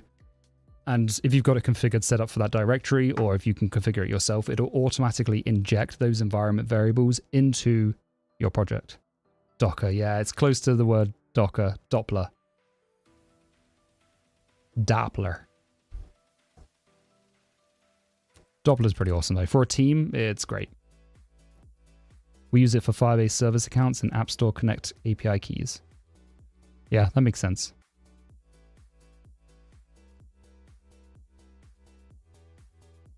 You don't need something like Doppler. That would be way too heavy for that. If it's just your developers using it. I actually showed Doppler. Looks like they rebranded since I last checked it out.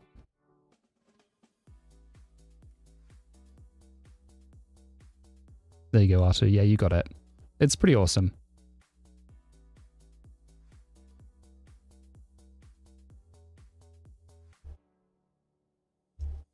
The automatic syncing is amazing. It will redeploy your application as well when you update it. But yeah, single source of truth. That's the big selling point. You use this as the source of truth and then everything else comes off of the back of it. And it has audit logging so you can see who's changed it. Because we had that problem where one of the devs changed a secret and nothing was working, and we could figure out that it was the dev who did it. Not that it was a bad thing, but they just wanted to know why it broke all of a sudden. We're like, well, somebody changed the secret. That's it.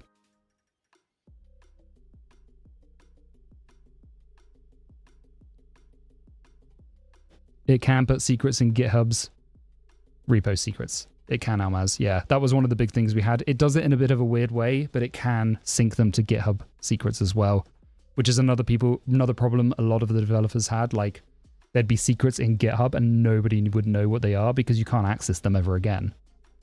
Unless you log them, which some people would do, which is always not a great idea in my opinion. But it's pretty cool. I really like Doppler. I'll do a video on it.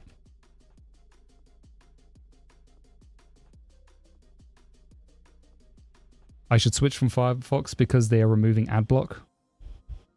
I have a Pi-hole running. I don't think I have my DNS record set up for this machine, but I have Pi-hole, so. Yeah, it's really cool. Doppler is really cool. I'm looking forward to doing a video on it. I kind of set that up with the secrets one of, at the end of that was the secrets video. I set up what the Doppler one's going to be. I'll make a convincing video. I think it really depends on your needs. If you've got a team of developers and they're sharing .env files across like Slack and stuff, use Doppler. X90, thank you so much for the subscription. You are helping me bring my content to hundreds of thousands of people around the world, and you're helping to support my channel. Thank you, thank you, thank you. I've got a drink, but thank you, thank you, thank you. Wait, was that just a weird thing that came in? Did I even get a subscription? X90, if you did subscribe, thank you so much. It's like, it came up on the notifications, but I don't see it in my actual events. Thank you, thank you, thank you, X90. You're helping to keep me hydrated. Thanks, Lake. You're sanity checking me. We need a spoiler. What's the next video about? Okay, awesome. Well, thank you so much, X90, for the resub for 6 months. Sorry that it didn't come up on my list, but I really, really appreciate you. Thank you so much. Phoenix, what are you telling me to add? I don't have access to that link. You will have to describe it to me. What's the next video about, Almaz? 5201. The next video, it depends on which one gets approved first, but I have one video coming out on making the perfect cache using CDC. Thank you, Where Cynical. I appreciate that. So yeah, I have one video coming out about making the perfect cache using CDC, which is kind of an interesting video. It is sponsored though, but it doesn't really matter. It's the same thing regardless. We're just using a open source tool that is for free that are sponsoring the video to build a perfect cache with CDC. And CDC is really, really awesome anyway as a technology, if you like data engineering. The next video coming out is going to be titled How Embracing Minimalism Has Made Me a Better Software Developer, or Improved the Way I Write Code. One of the two.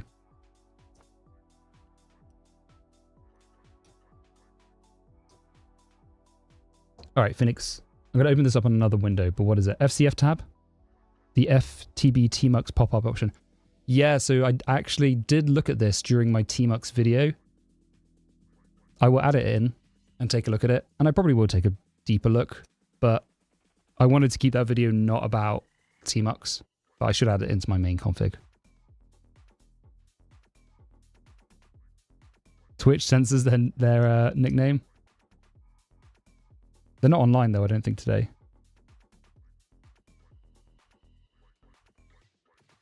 Panky21X, how long have you been programming for? I wrote my first line of code in 2007. Maybe before that, but like first line of C++ was in 2007. Speaking of minimalism, am I right to assume that background images in terminal are a big no for you? I wouldn't say they're a big no. I think that's fine. I don't think that breaks the minimalism thing. I think minimalism for me is more about it's more about less is more, right? Take my free Prime sub, brother, K2W. K2W, thank you so much for the Twitch Prime sub. You are helping me to bring my content to hundreds of thousands of people around the world and helping to support my dreams and my channel. Thank you, thank you, thank you. I appreciate you a lot. I got a drink as well. Ligma would tell me to drink, but Ligma's not online. But yeah, K2W, thank you so much. I really, really appreciate it. How old were I in 2007? Good question. I was older than being a teenager. 2007 was when you were born? Yeah, I'm pretty old. I'm definitely older than I look. This is a bit too heavy dance music for me. Let's jump onto something a bit more chill. Moonwalk, is that going to be chill? Chill waves? Feels like it. Y'all are young. Y'all are all young people.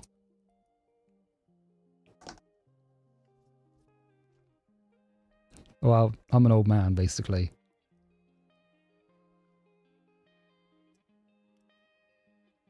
Carson on YouTube, is that the same you were born that year, or was that when you wrote your first line of code?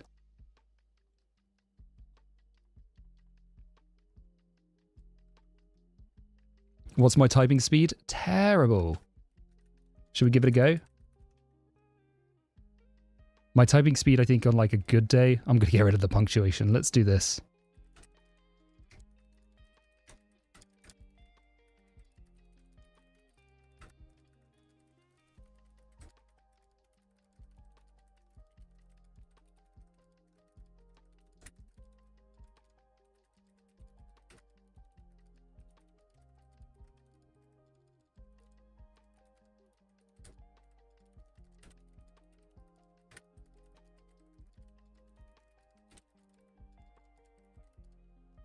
$82, not that great.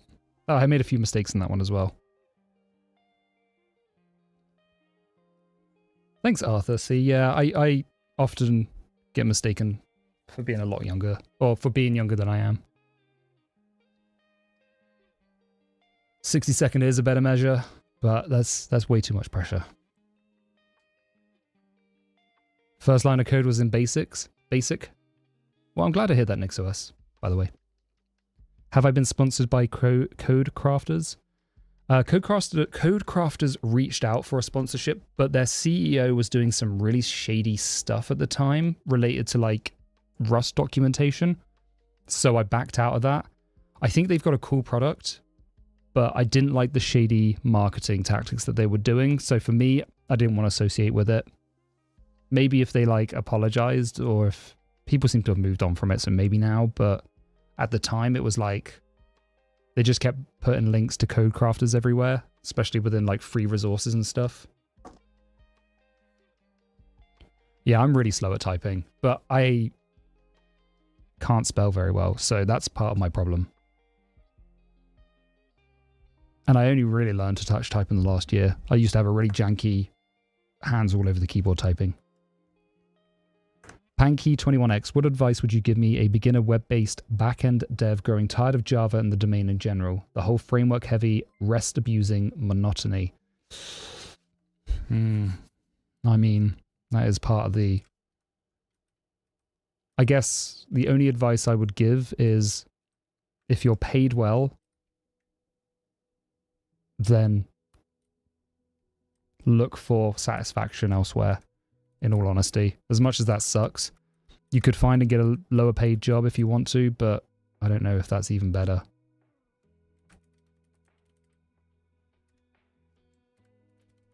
I guess read some books on Zen Buddhism. That may help you a little bit if you're unhappy with your work. How often do I work out? Not often enough. I used to work out quite a lot, and then I started doing YouTube and I stopped because I had to make time. I'm going to get back into running though again. I started getting back into running 5Ks and then I hurt my ankle and I stopped. So I'm going to get back into it probably next week. Yeah, you can start an agency. It is a lot of work. I mean, it really depends on your life goals. I used to weightlift, but then I sold all my gym gear to have a workshop. So I prefer woodworking, so I gave up the space I had for a gym to do woodworking instead. And I don't feel like spending $50 a month on a gym membership. Yeah, reading philosophy is good. There's like Buddhism, Zen Buddhism, Stoicism, they're very, very similar. That's always a good thing to read as well, to like help you with the monotony of life. Otherwise, like for career, I think if you're sick of Java, you can try learning a new language. But I mean, every job is going to have monotony. Even if it's interesting at first, it will become monotonous in the end. And I think, personally, I think there's more to life than just work. And I think it's a good thing to remember.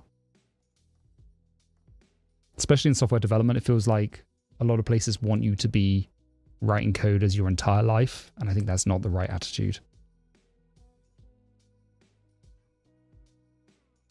What about push-ups, pull-up bars and stuff? So for my weightlifting, I did composites. So I did, is it composites? Compound exercises. So I did bench press, deadlift, squat, barbell row, pull-ups. Didn't do push-ups.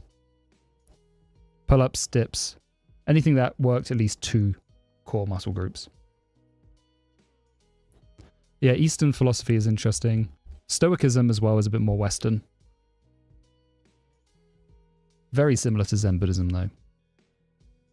How do I get lost in all those Tmux panes? I just scroll through them quickly though. Usually number 1 is my editor and then number 2 is running that editor. But I'm at SSH now, so it's usually the other side of that. Although I could get rid of some of these.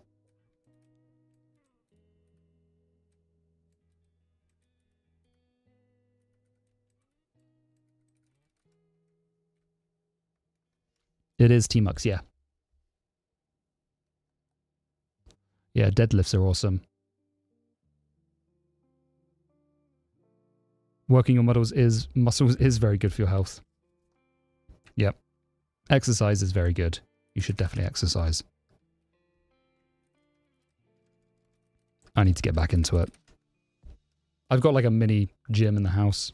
It's not as big as like my actual weightlifting rack that I had. Or cage or whatever it is, my power cage. But I do have a treadmill and I do have some light weights and I have like a gorilla bow, so I can get back into it and I should.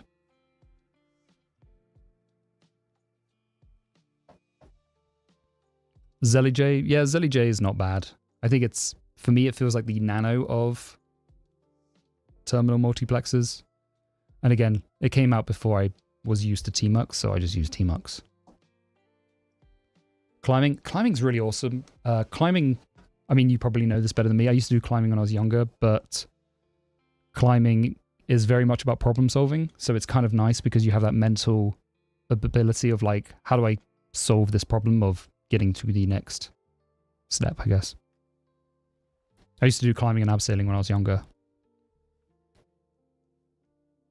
Nano, basically. Arcane knowledge on YouTube. Are you using Hyperland? I am using Hyperland, yeah. Yeah, it is close to Tmux, and it does have a nice UI to get you started. That's why I feel like it's the Nano of Tmux, because it has that kind of nice hot tips and everything, and it's a really simple way to get started. Squats and some cardio. Yep, agreed. Agreed.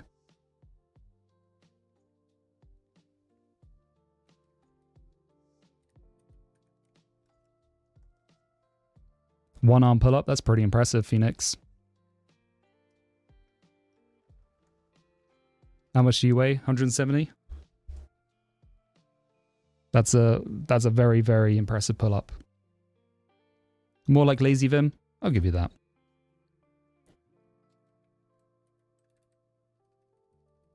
My first impression was it felt like Nano. But that's not a bad thing. I know Prime likes to diss Nano, but so maybe that's what you're looking at it through that lens. I'm definitely not dissing that. The bar arcade knowledge is Ayla's GTK shell, so AGS.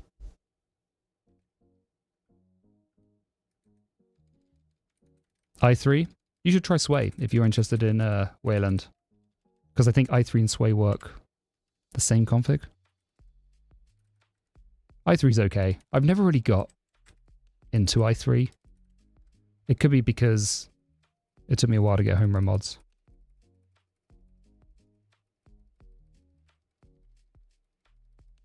Yeah, I mean, I don't think that's necessarily a bad thing to have that simple UI, Shreyas. I think it's really good. I mean, like, you open up Tmux and it's you're on your own kid kind of thing, right? I mean, you can get the old help up, which is kind of nice. But even this isn't exactly intuitive.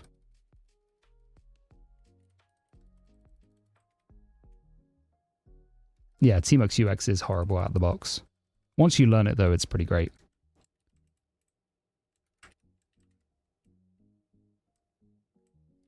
Let's see, are we able to...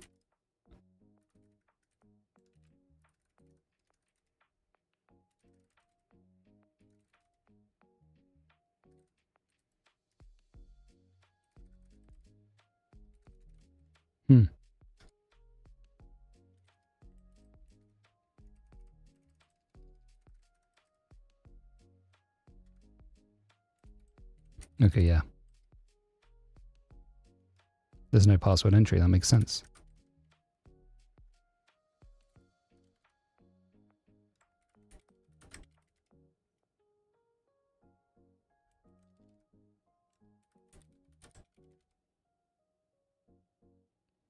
I thought I had set the root password, but maybe I hadn't.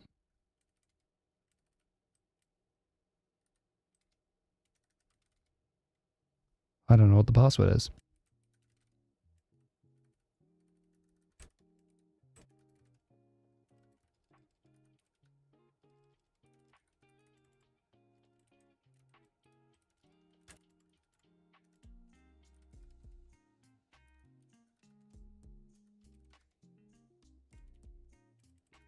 What happened here?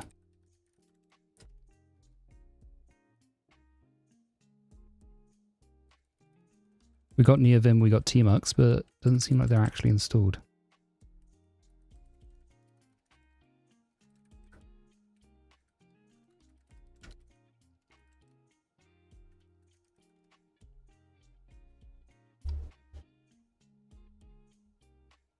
$51 watching, 51 likes. Let's go. Let's go. 106 on Twitch as well. Is Elliot my name? It is my name, yeah.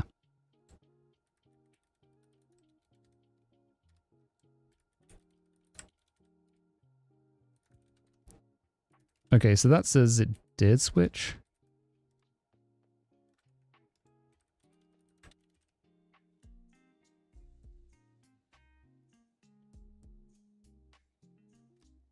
What am I doing wrong here? NixOS rebuild, I guess. Maybe that's the problem.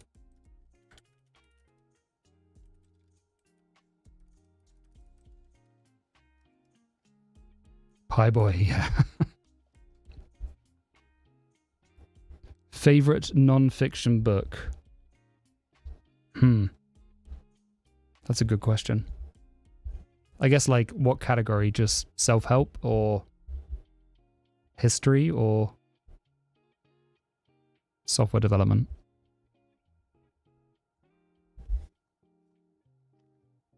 What am I doing this for? Just to install it on the Raspberry Pi 4. Just seeing if we can. I mean, we've pretty much done that. Self-help. Thinking fast and slow is pretty good. I think that helps a lot with understanding how to make thoughtful decisions and understanding how to make fast decisions.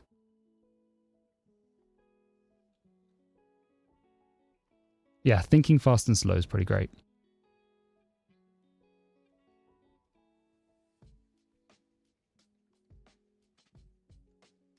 Yep.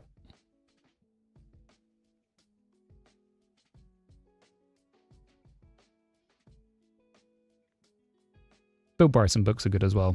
I actually went to university with his son. I lived with his son.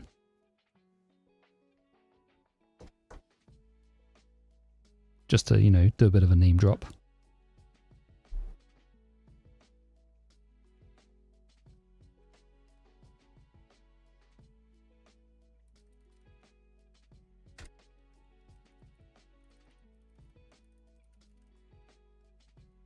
Am I back on the Glove AT? Nah, I am on the Moonlander today. Much better. NH? I've not tried using NH.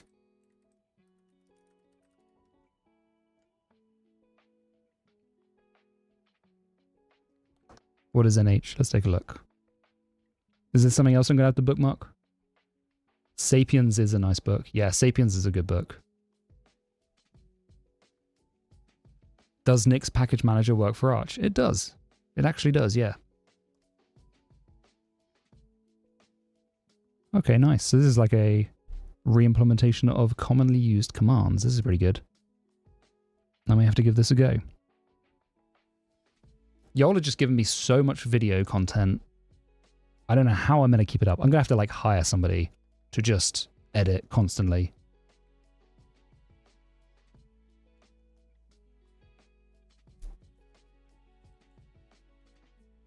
If only I had money to hire somebody.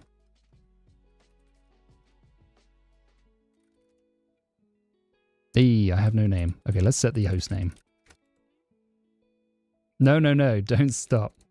Shreyas, you running an agency. You don't want to come work as a YouTuber. It's not good money.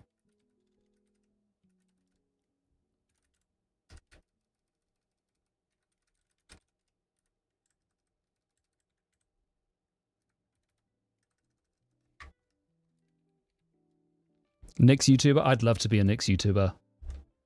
I will probably become one. Join the ranks of Vim Joya. Thank you for the follow, Ricky Wanga.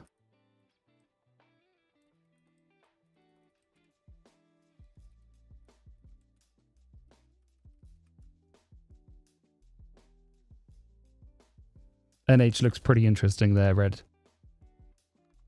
Yeah, editing really does. I'm going to start doing A-roll, B-roll edits rather than...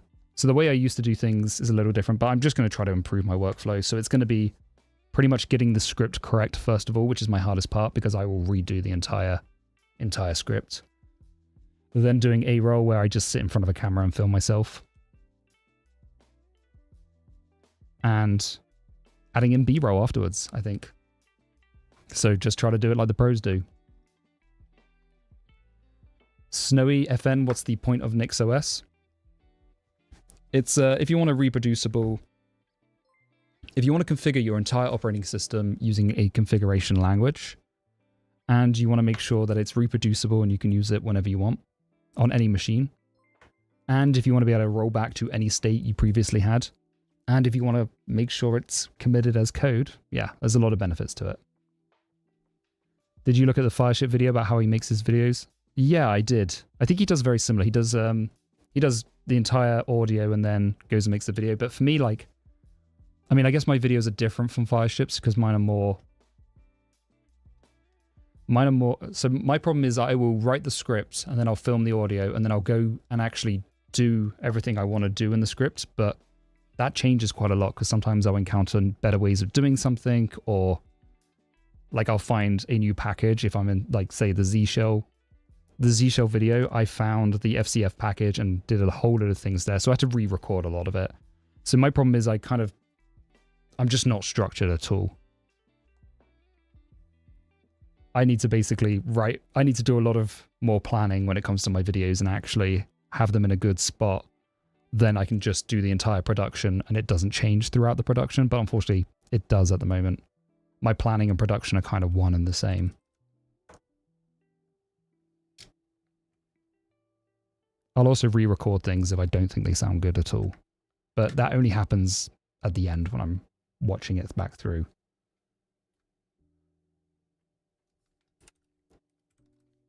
Okay, we want this to be the meta/meta.hostname.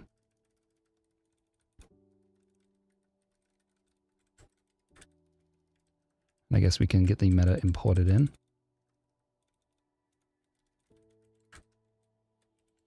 Oh no, read only. Does anyone remember the command to save this as sudo? It's like...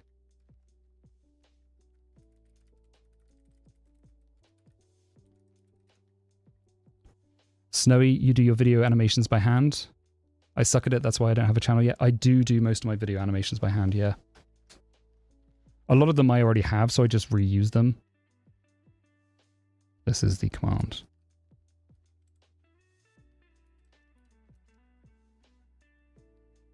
I do not exist in the password database, so I can't even use sudo. What the heck?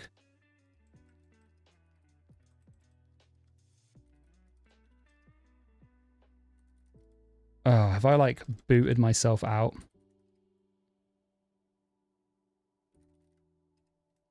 It's kind of annoying, isn't it? Devon, why is Nix popular?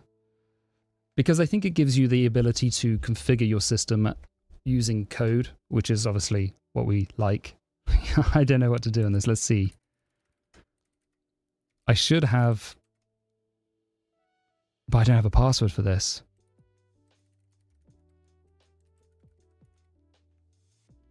And it doesn't have a host name.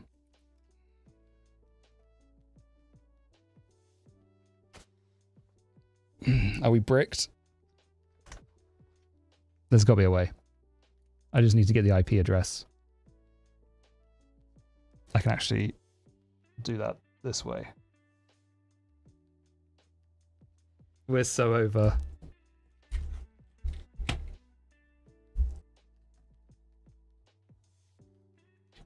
Let me change the scene as well. I'll just plug it in.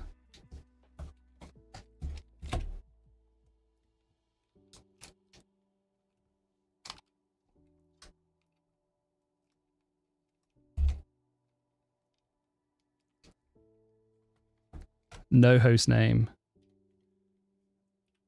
No way to SSH in. The IP address is... Really? .6? I would have thought that'd be taken up.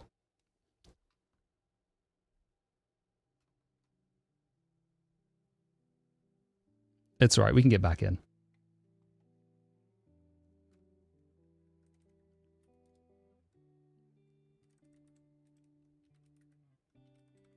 Guys, don't DDoS me, please. Oh no. SSH isn't going to be enabled. We can roll back, but we're just going to have to figure this out. We're going hard mode. Let me... All right, we're going hard mode now.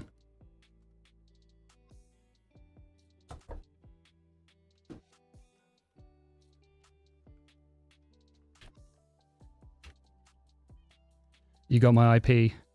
I'm doxed.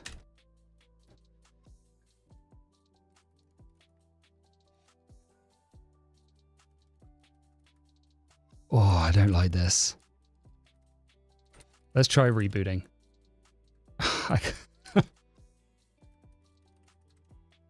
What did I do? I think this is like a Pi issue.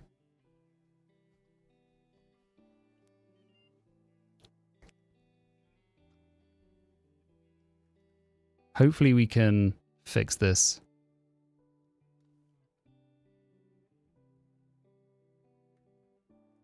Enter choice. Which one is it? 1. Okay, I guess we chose that. Can I make the font bigger? I can't. There's no way. I just want to make sure you got something to see on screen.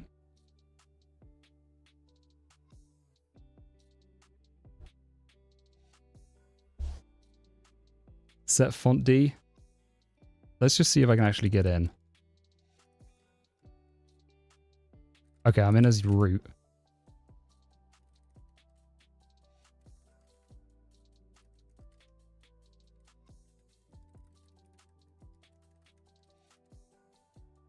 Okay, I don't have an SSHD. I do have Nvim though. Set font D.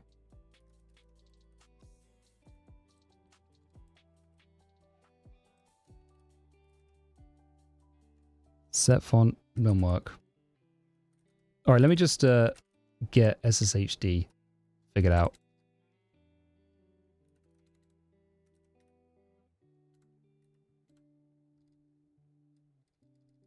Set font. Well, I don't think that did much.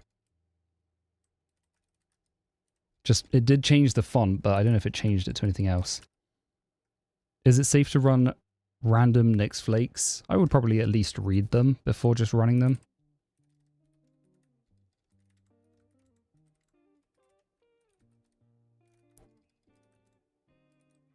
Yeah, I did set font D. It didn't make it bigger. It's likely because it's just running at super high res. Give me a sec. We'll get this solved. I just need to enable set SSH, which is fine. It should take me 2 seconds.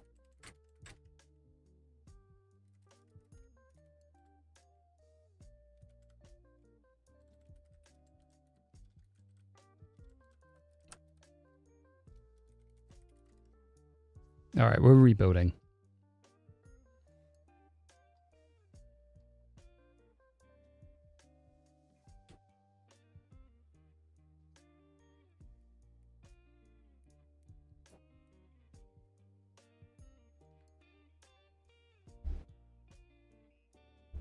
It's just not as fun, but we can switch back while this is building, I guess.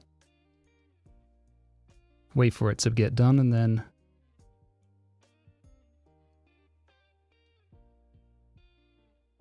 Pi boy. What are you showing right now? Are you literally plugged in directly to the Pi? Yeah, I'm plugged in directly to the Pi and recovering that way. Basically, I'm installing, you can kind of see at the bottom here, SSH. It's the one that's highlighted. Okay, this should be good. Now, if we switch back, we should be in a good spot to SSH back in. But basically, when I rebuilt with the configuration, I disabled SSH and I also got rid of the host name. So, this works. What did I set the password to? Foobar? I thought I set the password to Foobar. Oh no, what is the password?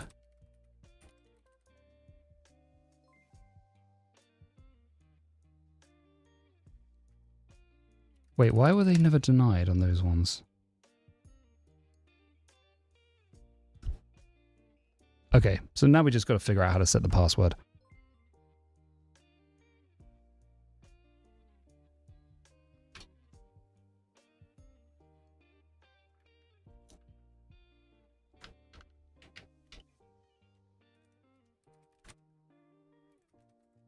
Wait, were we still on the wrong scene? Sorry. Sorry, everybody. Let me put you on the right scene. There we go. I tried logging in. Didn't work.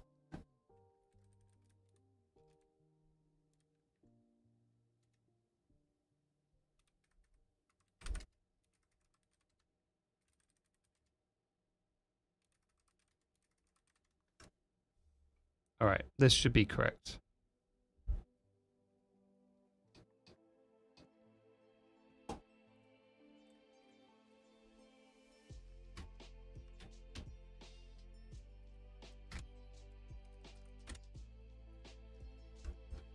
Why can't I log in? That's what's weird. Is it SSH not configured for password login maybe?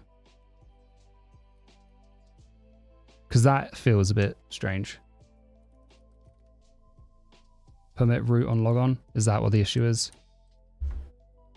Okay, let me just add my user account. Because the password is correct, I'm just getting rejected. I think you're right, Quicks.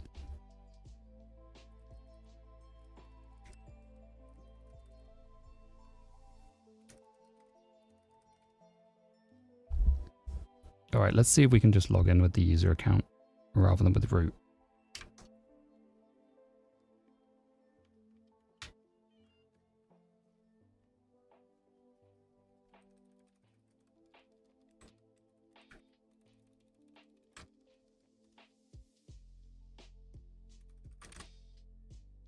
There we go, we're in. We did it, we're back.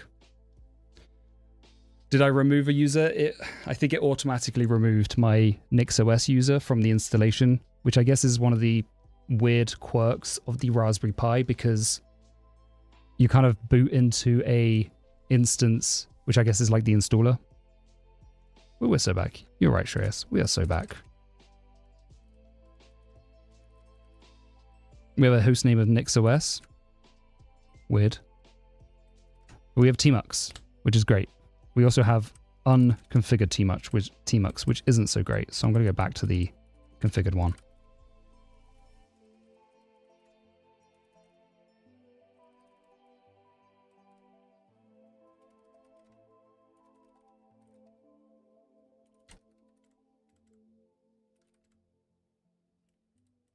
What is in /mount?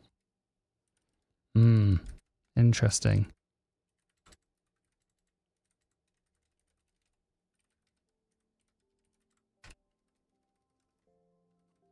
How's it going on ARM? It's doing all right. I think the installation process is a little strange because it's a Raspberry Pi, so you don't have like an installation medium. You just kind of install it on the SD card and then you use it kind of with that. It's kind of weird, but it's fine. That's just one of the weird things about Raspberry Pis is you don't really have an installer.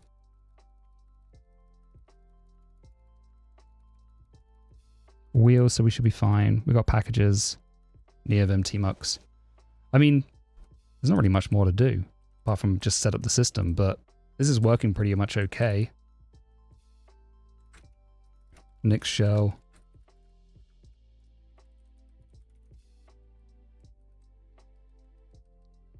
Oh, I need to set the experimental feature. Let's go ahead and do that.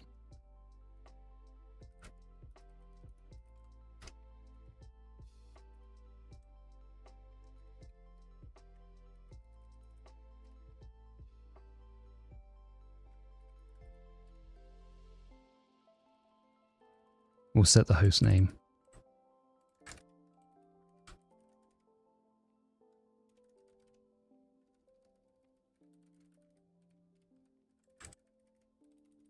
This should be the meta.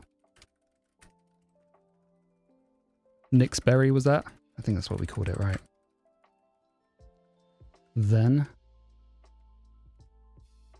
nix dot equals extra, we can do package.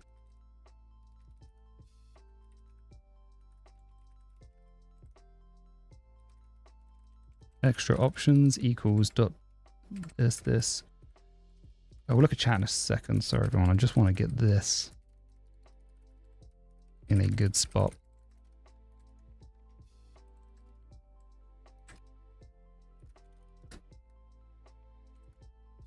Sudo NixOS rebuild.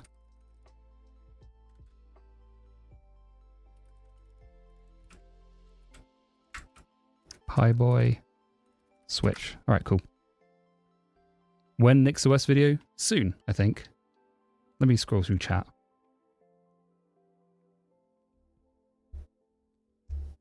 is there something like Zimmer board but powerful to build a full home lab with? I mean, I'm sure there is, but anyone could recommend a specific one. Almaz, I recommend the Beelink EQ12. This. I'm going to do some videos on this, but this is what I would recommend. I don't know if you can see that. Focus. Focus. This thing, Beelink EQ12. You can upgrade the SSD in this, you can upgrade the RAM to 32 gigs, and it's really, really low powered. So I recommend this. I'm going to do some videos on this soon because I love this device. But my Zimmer board, I talk about the Beelink EQ12 in that, on that video I've got.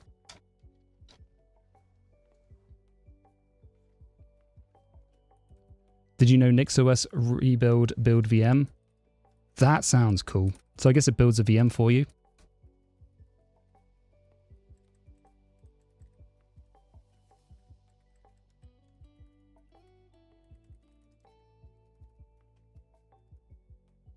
Yeah, I agree. Mini PCs for home labs are best. I prefer them to Raspberry Pis as well, to be honest. They just have more support. Yep, N100 box. They say it only supports 16 gigs of RAM, but I have 32 gigs in here and it's absolutely fine. And then you just put like a 2 terabyte SSD in there if you've got a 2 terabyte SSD lying around.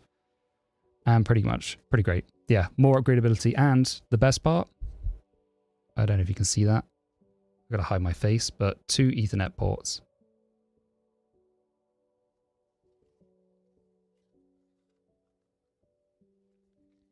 So you've got redundancy in the actual Ethernet as well.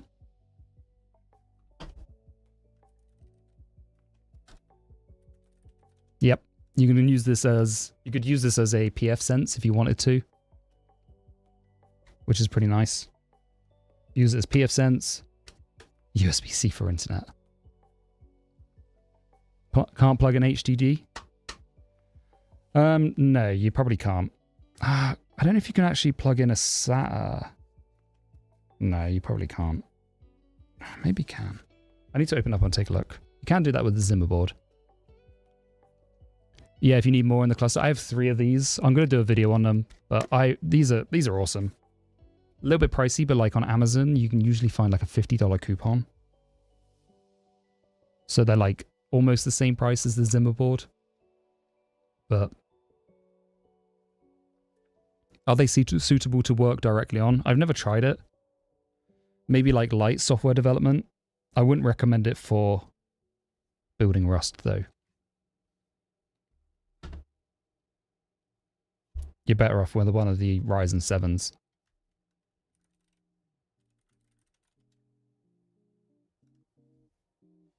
How many video ideas do I write down per video you make? It's exponential, isn't it? But yeah, definitely every time I do a stream, there's so many video ideas. I've got like a huge backlog to get through, which is great because I'll probably never run out. The only problem I have is time. I need to be like LTT level of an organization in order to have. And the only problem with tech Twitter, not tech Twitter, sorry. The only problem with tech YouTube is it's not that big. It's not as big as what LTT can pull in. They're much more general, but like software development, YouTube is kind of small. OpenSense and pfSense have issues with Realtek drivers, so I don't think it will work well. Realtek? Is that what the Ethernet is in this? I would have thought it'd be Intel. I'll check that out.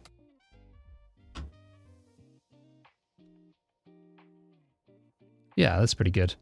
I think the only thing with home labs is you just kind of want low energy usage, which older PCs tend to not be good at, especially for idling. Because they're not doing much most of the time. Like, let me get out of this.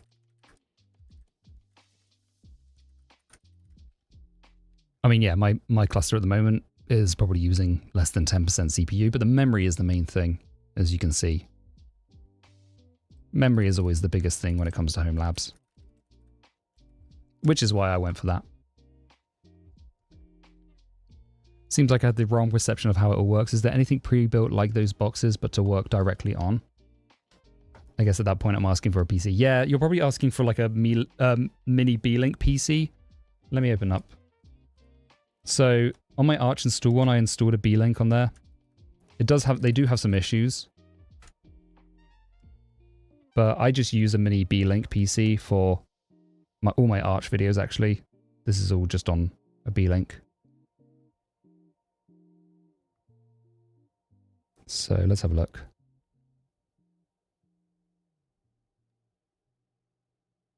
These ones are usually pretty good.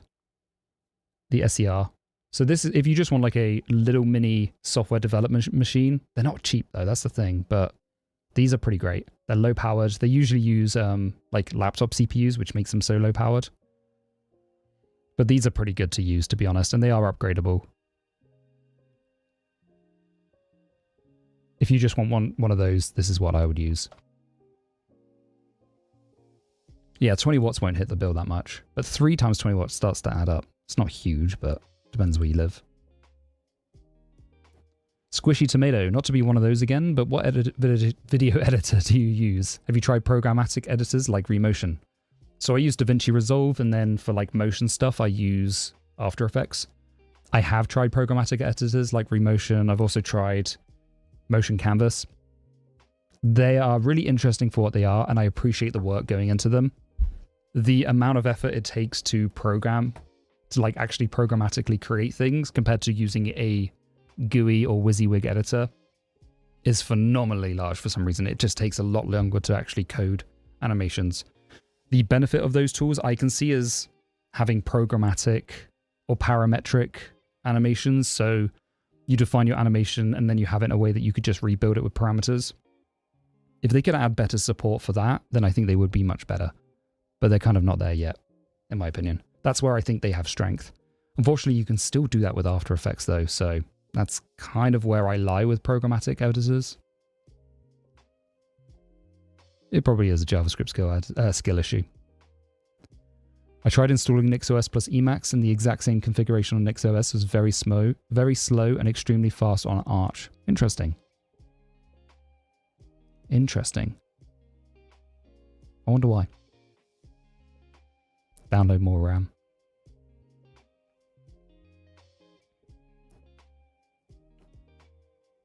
What do you need that much RAM for in your home server? So all home servers will use a lot of RAM. RAM is always going to be your biggest thing. I have like some production stuff running on this home server. It doesn't need to be up all the time, but it is kind of production ready. So like a lot of that is where the memory goes into. What GPU do you have? I couldn't get DaVinci Resolve hardware acceleration to work on my AMD GPU. So I use a 6900 XT on my main workstation, and that worked with that. But it doesn't work on NixOS. It only works on Arch for some reason. What do I work on right now? I use a B-Link SER for like my Arch Linux stuff, and then I just use my laptops for anything NixOS related. So I'm using the framework mostly for coding. I kind of want a machine that will work both as a standalone PC when I'm at home and to be able to SSH into it when I'm not. The mini PC is pretty good for that. I have a Threadripper, which I was using since 2019, and that was basically my main machine that I would SSH into. It's overkill. It's like 250 watts when idle. Energy prices, where I live, energy prices are really cheap actually. But even still, it's a waste of money. I do read the YouTube comments, Kershard. It's just the comments fly by quite quickly. But yeah, I do read them. I saw your original message, I just didn't get to respond to it.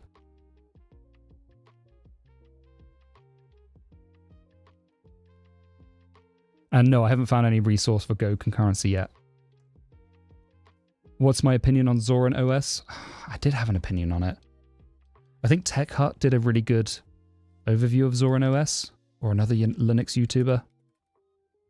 Let me take a look. Yeah, maybe it was Tech Hut. It's meant to be appealing to Windows users, right? How much do I read in a day? Of like books or just in general?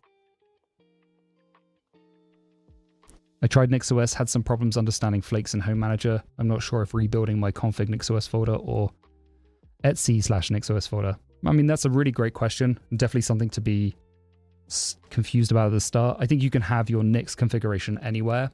I usually have it in my .files. Books. How much do I read a day? Books. It really depends. Some weeks I fly through books, and then other weeks I don't. How did I learn After Effects? Any recommendation? Pretty much how I learn nearly anything. Have a project in mind and use it. Did he? I really like Tech Hut. He's one of my favorite Linux YouTubers. Oh, look. NixOS, Tech Hut Media.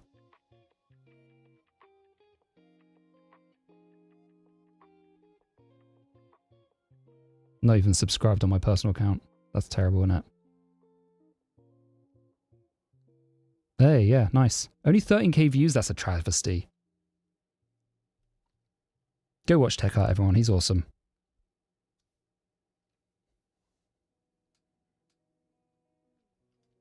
Hetzner actually has some pretty sweet machines on auction for small prices. Oh, nice. How to become a Linux nerd? I guess use Linux. Use Linux, be happy about it, and learn as much as you can. NixVim when? Soon. Soon. I haven't used NixVim yet. I still use a separate configuration that I use with NixOS.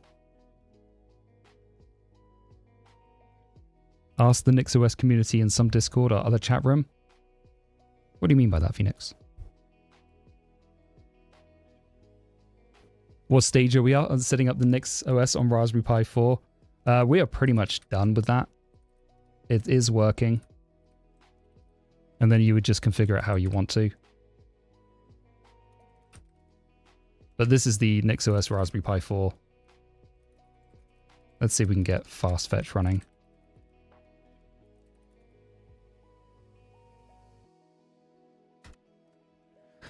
Yeah, that's a Pi, isn't it? Slow AF. Maybe I don't have Network Manager set up. Are you using Flakes already? I am using Flakes, yeah.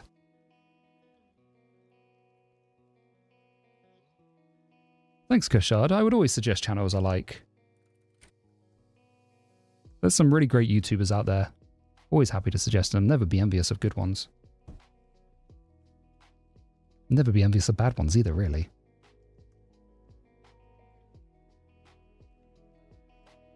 Anyone who's creating original content, good in my books. Install OMZ, so terminal. I hate OMZ, man. I hate it. I'm not an OMZ fan. NixVim is a little bit weird. Is there going to be any K8 content or stream even better? Yeah, definitely. I love Kubernetes, so I feel like I'm ready to start streaming it. Starship, how dare you? How dare you? You know I can't get on with Starship.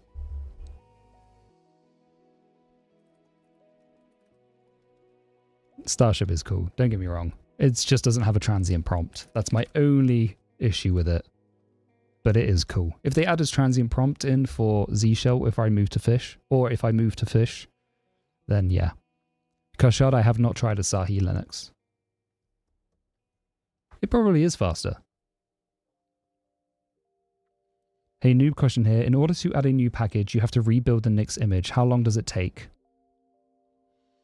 You can use Nix Shell, so you don't have to rebuild it, but it will take as long. It depends how many packages you have.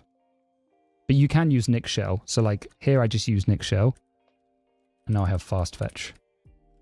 Which you can see we're on the Raspberry Pi.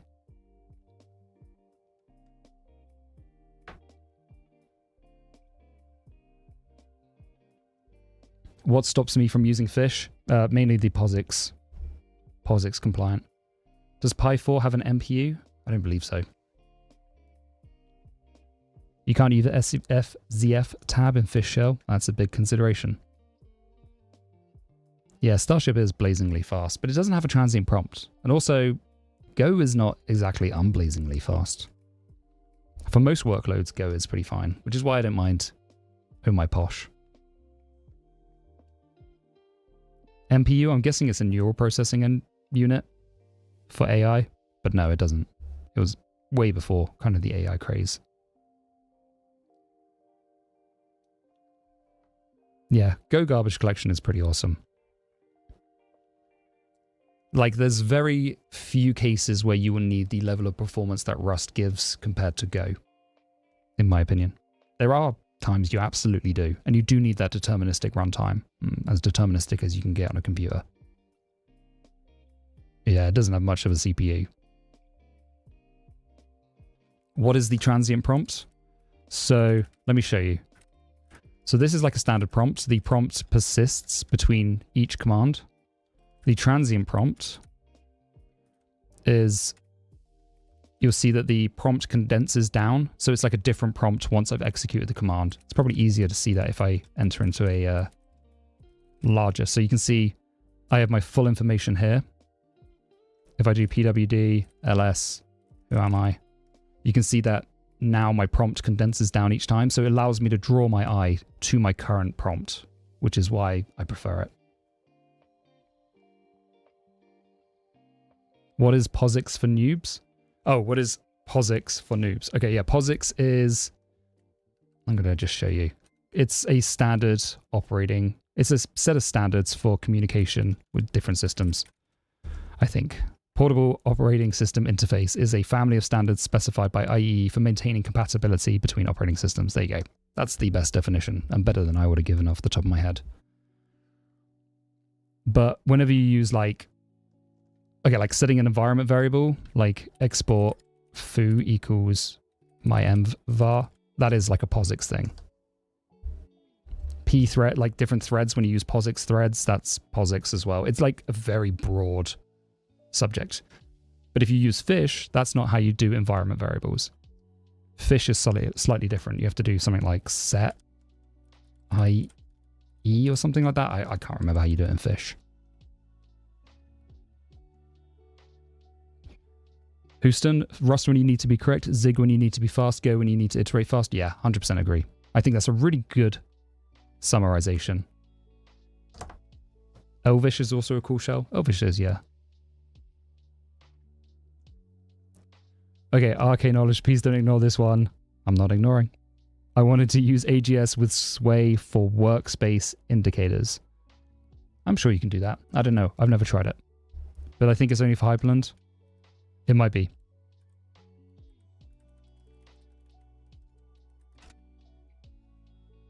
No, it looks like somebody's got it working with Sway, so I guess you can. Setgx is equivalent to export and fish. Yeah, I will never remember that unless I use fish full time. New shell is also not POSIX compliant. Yep. There's also Ion. There's a few that aren't POSIX compliant.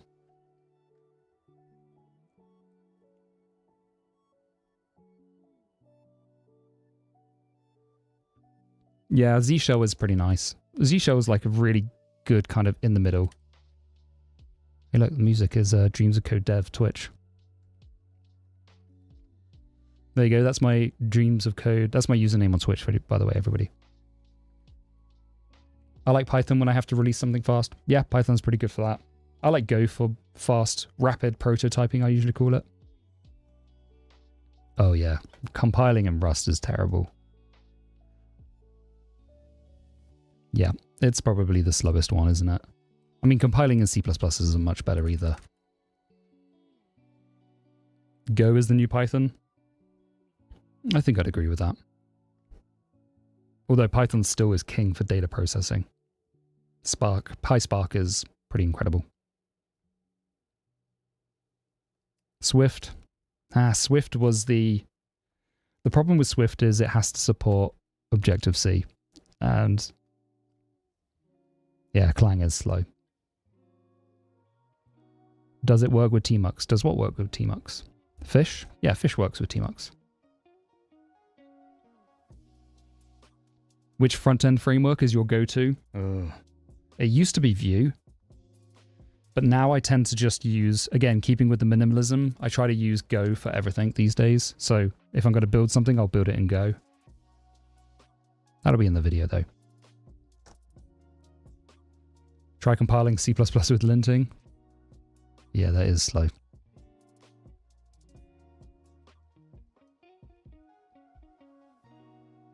It won't be there once you get out of that shell. Oh, that's something else, sorry.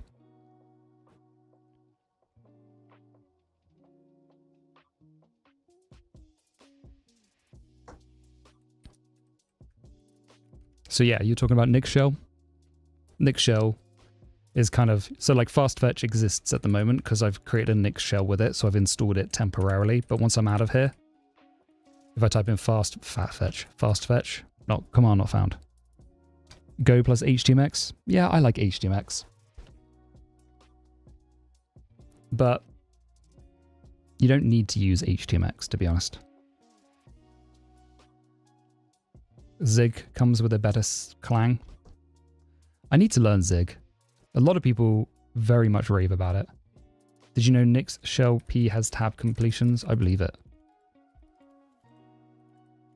Oh yeah, I just did it. Let's see. Yeah, it does. Well, this is on the Pi though, so it's going to be very slow. But yeah, has them. HTMX kind of sucks, not gonna lie. That's if this was Discord, I'd send you to the Flame Wars channel. I mean, have you read HTMX kind of sucks by the author of HTMX?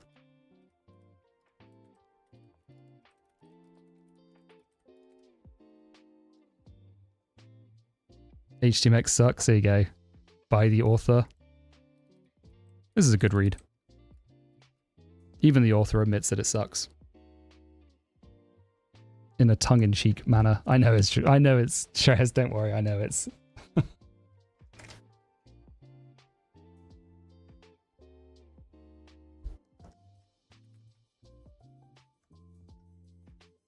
Ziggy Stardust. Yeah. Do I have a Skillshare or Brilliant codes? I'm about to subscribe and I want to use a sponsor link. I do have Brilliant codes, yeah. If you go to brilliant.org/dreamsofcode, I have a Brilliant code, but I don't have Skillshare. I don't do a Skillshare sponsorship. Yeah, Carson is funny.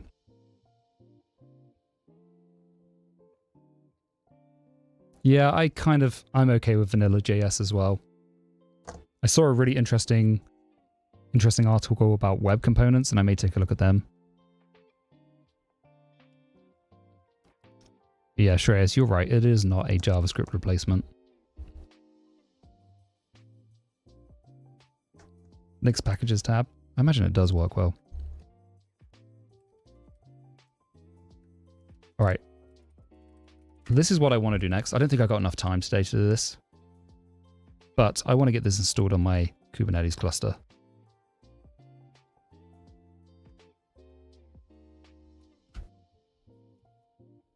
Home Assistant's green, nah. Extend, nah. This is what we kind of want. Have I tried SvelteKit? I have. I actually played with SvelteKit back when it was called Sapper, believe it or not. And it was kind of cool. What fonts do I use on my system? I use JetBrains Mono Nerd font for... Well, you can actually look at my dot files. Let's take a look.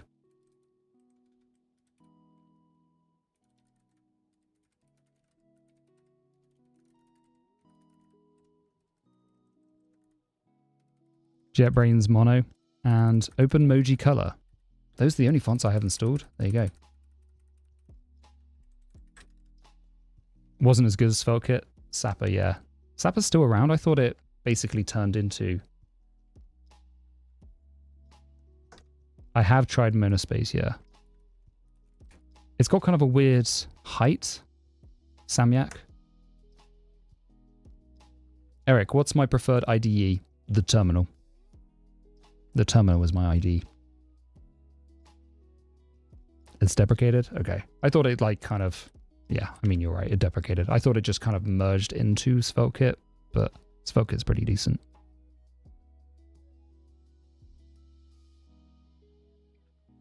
But this is probably what we're going to do next week. Get Home Assistant set up. CMux config, you can get that on my dot files. You can either get my Nix or Home Manager one, or you can get my my bog standard. Wait, where did it go? This one. That's my keyboard singing because I pressed a key combination.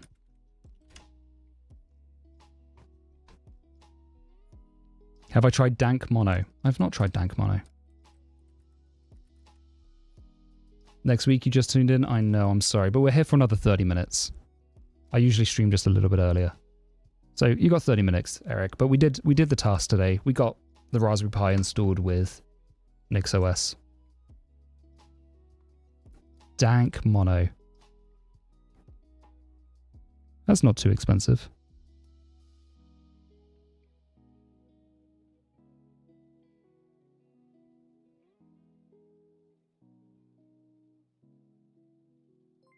Not terrible.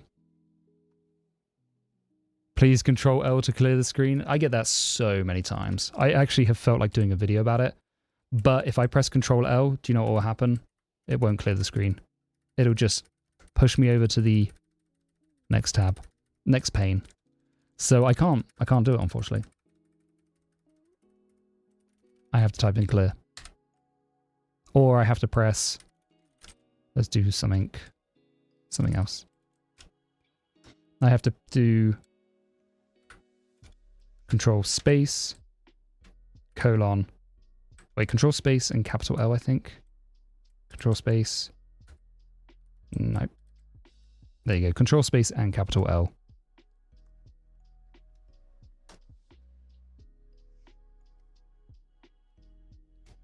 Just a trash account, Home Assistant is amazing. That's good to know. I've got like a bunch of things that I really want to work together. So I'm looking forward to setting up. I don't use Control L because it doesn't actually clear the screen. Yeah, I think it's clear-X, right? That's what it does. Alias C clear. Yeah, I've also got that as well. Hang on, let me show you. I can do C for clear. Oh, no, I can't on this. Normally on my configuration I do. I guess I don't have it set up here. But you've got to remember I do YouTube videos, and sometimes me being more verbose and explaining to everybody else what command I'm typing, so why my screen cleared away, is better. So that's the reason why I still use clear, because people can see I'm typing in clear and then I've cleared the screen. Otherwise, if it just like jumps to a clear screen, you don't know what I've really done. Vi mode is better than Emacs for Z shell. I don't know if I agree.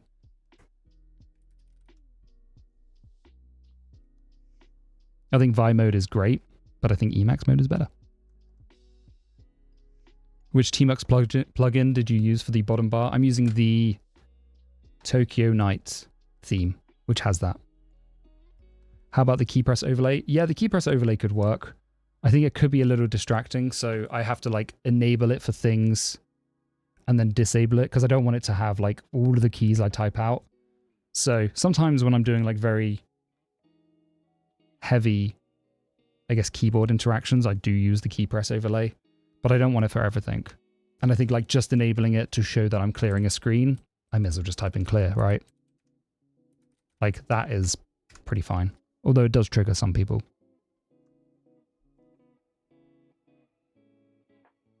Homey Pro? I've not seen a Homey Pro before.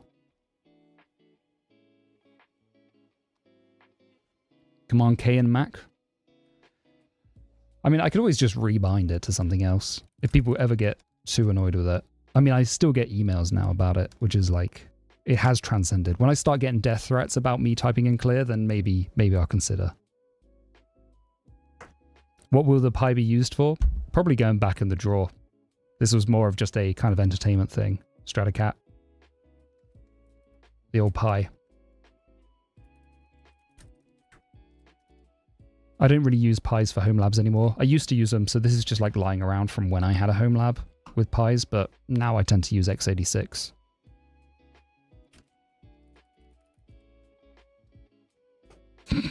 Death threats just for typing in clear. In regards to Tmux, have you looked at Zellige before? And what are your thoughts on it? I have looked at Zellige before, yeah, or Zellige.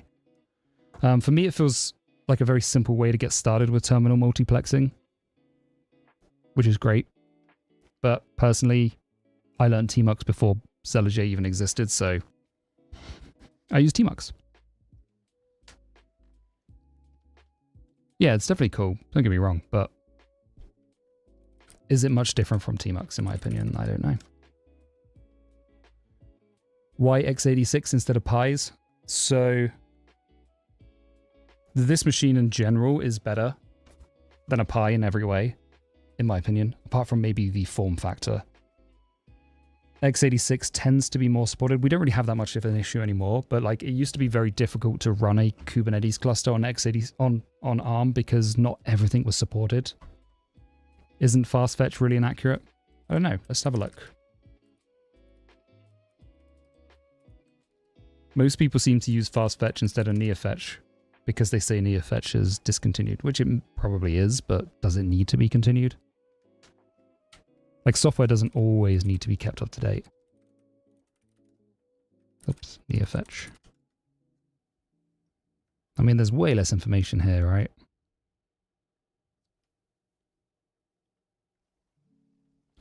Just use tabs in GNOME terminal? Yeah, you can use tabs in GNOME terminal. That's absolutely fine. As long as you can use the keyboard. x86 has much more consistent async at the CPU level as well. Today I learned. NeoFetch is slow. Fast fetch is, as the name implies, fast.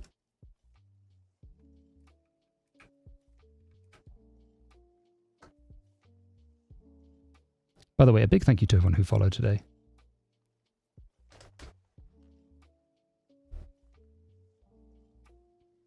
Memory on the negatives in fast fetch? Yikes. I wonder why.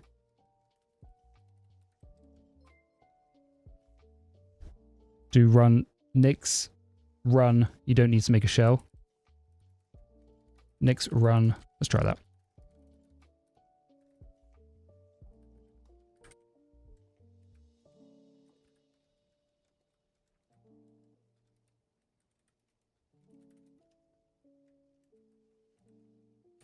Wait, that didn't work.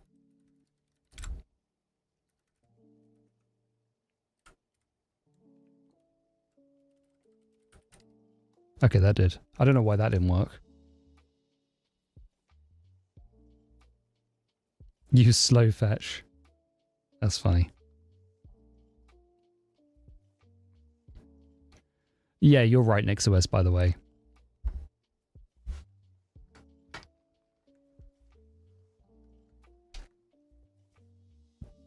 I don't mind clear. Shortcuts are nice, but having easy to type function names, especially with completion, will always feel more accessible to me. Yeah, I get that. I don't know why me typing out clear triggers people so much. I guess it's just because it's tech YouTube. I mean, I can trigger people easily on tech YouTube. It's very easy to. I don't know why. It just is. I don't like triggering people, but clear seems to trigger people. Well, I'm glad to hear that, Straticat. Clip it, boys. I can trigger them. Shreyas, I could trigger them just by showing a project that I built. It could easily be done. I mean, you get some creators that lean into that, right? Which I think is not a bad idea, but I don't want to lean into that. Typing clear is fine, I don't know. Yeah. As I said, once I get death threats, I'll stop typing clear. Could you try Arch Linux ARM next stream? Arch Linux ARM. I could try it. The next stream I think is going to be Home Manager. We'll do Arch Linux ARM though at some point, even though it's not really officially supported. Yeah, Shreyas has been writing them. Remember, Shreyas, send it to this IP address, okay?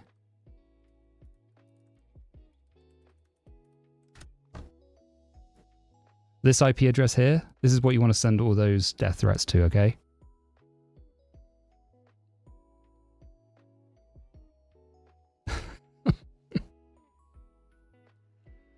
All the death threats telling me that clear, I should be using Control L. Clear the screen. Yeah.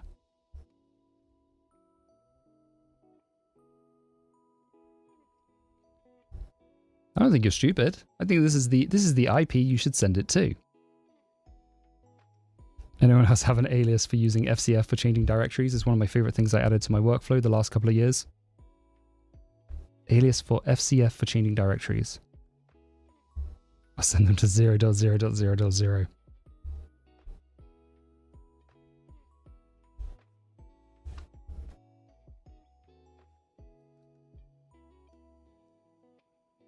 Alias control.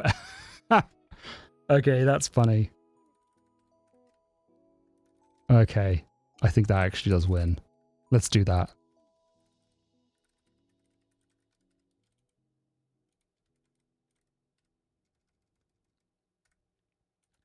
Is this possible?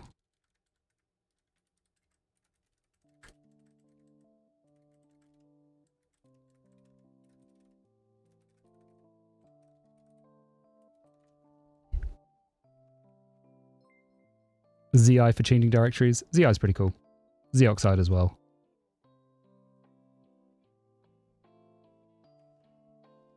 Yeah, Salah, I think people know it's a private IP. I think somebody called me out that I was leaking it earlier, and it was a private IP.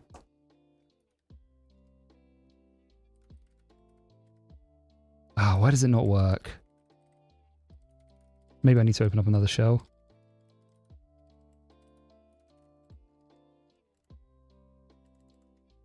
There you go.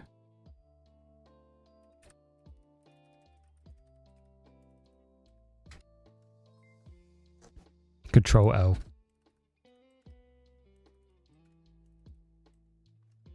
That will get me death threats. That will be the one that will upset everybody. CL if you want a shorter variant. It's not a bad idea.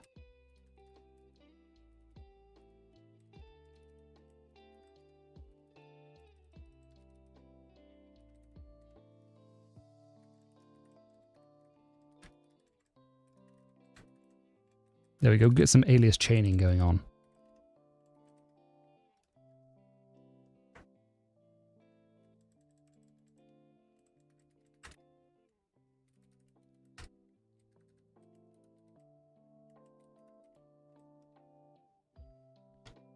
Oh yeah, then that's the real one. We need to add control as well. Bind control F to ZI.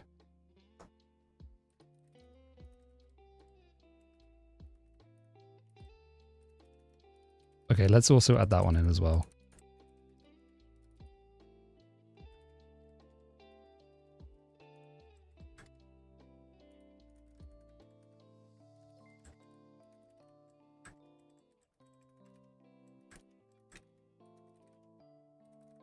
See you later, Shreyas.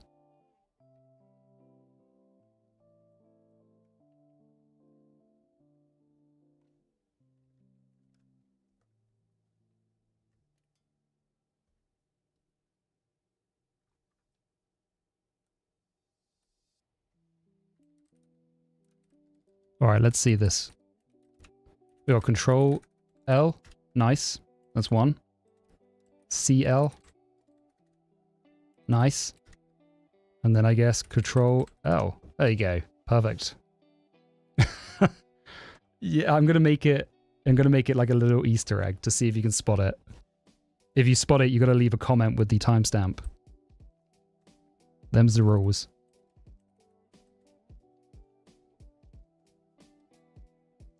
Let's make sure we commit that.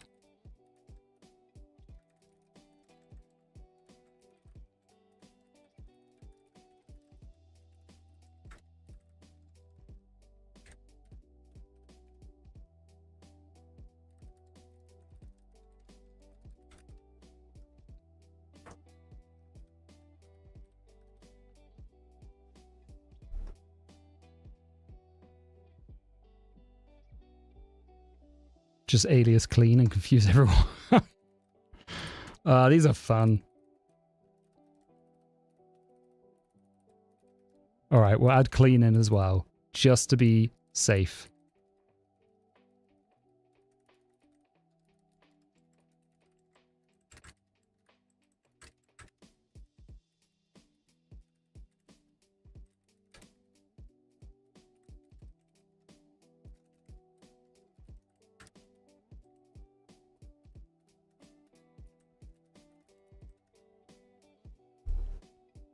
What is the terminal? It's Alacrity. CLS as well. All the different clears.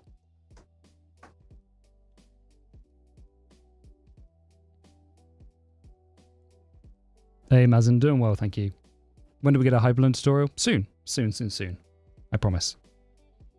I just don't know if it even warrants a tutorial, but I guess people want to see some of the nice animations, right? Everything but CLERA. Yeah, I think that's another one. We definitely need CLERA. Clara. I'm going to have to do a whole video on this now, responding to the amount of messages I get about using Control-L. Kitty on top? No, I'm using Alacrity. Have I tried LazyGit? I have not tried LazyGit. I've heard great things about LazyGit. Let's try it. Let's try it right now. People say it's awesome, but I'm a Git... Oh my god, what is this? Okay. What was that? Is that LazyGit?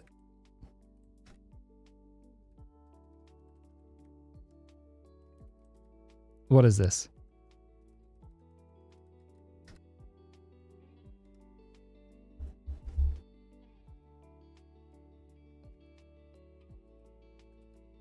I don't know if I like it.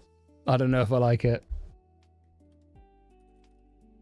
It might be a bit too much for me.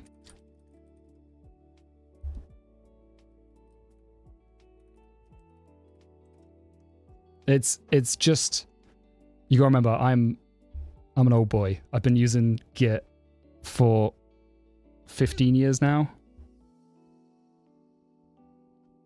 14 years now. So this is like very, very new. But maybe I need to like spend some time with it.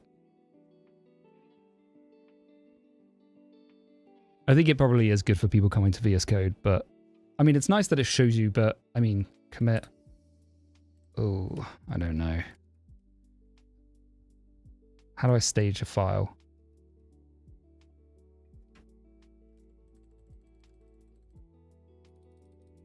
Okay, stage is space. I mean, it's not bad. I can see why people like it.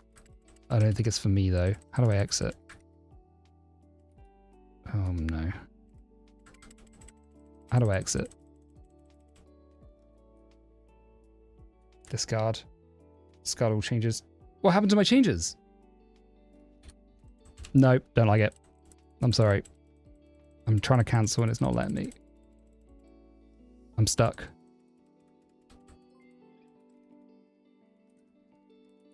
How do I get out of this?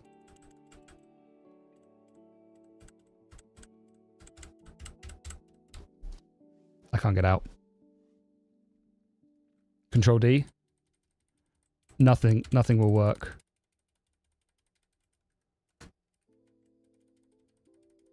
Control D is just scrolling down.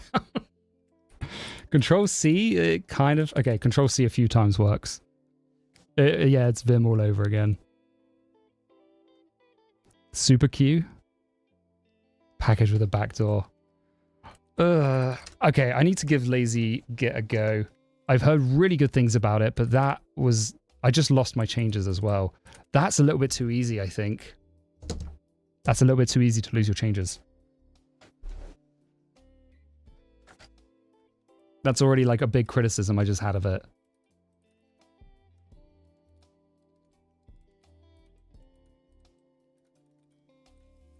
Obviously, it's probably a skill issue, so I will give it that. But let's put that change back in.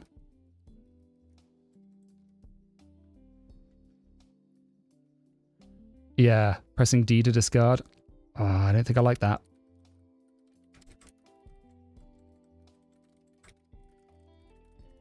Okay, so discarding changes here is... First time I used it, I lost 1 hour of work. Yeah, I can see that. I mean, I just lost 1 line of work, but it was pretty easy. You did have a confirm window. I mean, that is fair. That is fair, and I did kind of just enter it. But that was still quite easy to discard them. What's the capital D do? Okay, so this, I guess, is kind of better. At least it like gives you discard both staged and unstaged changes. I mean, it's a little easy, but I guess when you know what you're doing, it's not that bad. Given D is on the home row,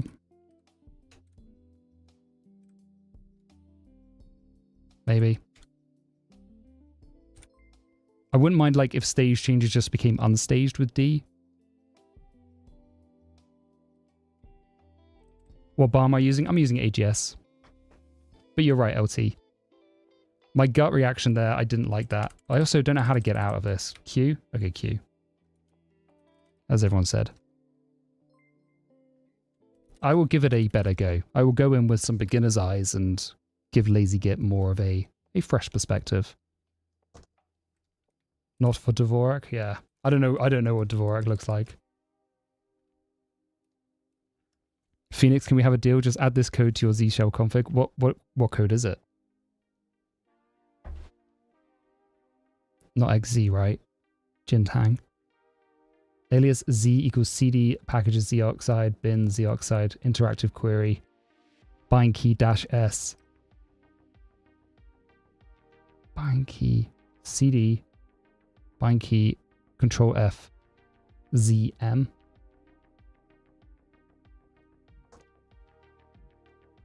Control F.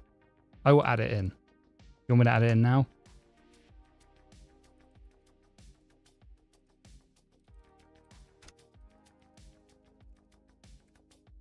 Z. It's gone. It's gone from the chat.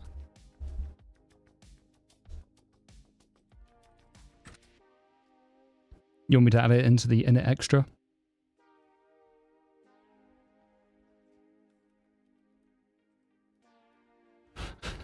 I'm adding it. Okay. Alias Z equals CD. The reason I'm having to type this out, wait, let me go onto my chat actually. This is going to be easier than typing that out. It's going to be terrible otherwise.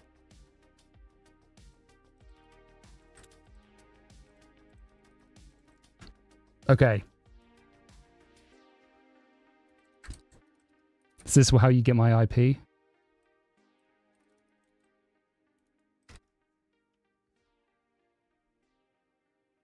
Wait, you said make bind key a new line. Yep.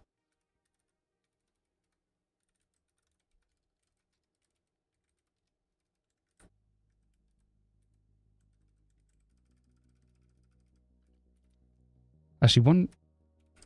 Yeah, that's a much better way. I've got all these Vim motions I'm not using. So like here, this one was probably the best way.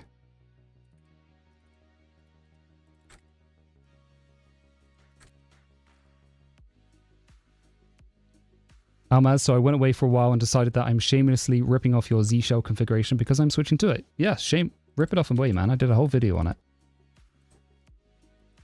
That's what it's there for. Okay, let's give it a go. Samyak. I'm trying some commands from the chat. It's just some commands. Can someone tell me how it is different from something like Tmux, or is it Apple and Oranges type of thing with it? If you define what it is, then I will tell you how it's different.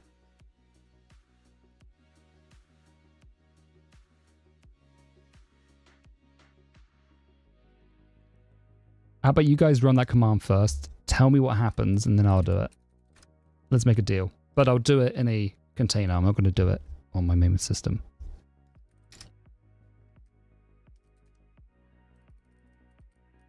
Okay. Control F. Maybe I need to open up a new window. There you go.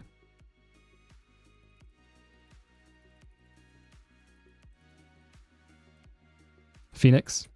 I did it just for you. Oh, look, it's adding though. It's adding my score. That's the only annoying thing. Okay, lopsided pixel. I'm not trying that. I'll try that in a container. Wait. Yeah, I will try that in a container. I'm going to try it in this container on my cluster, okay?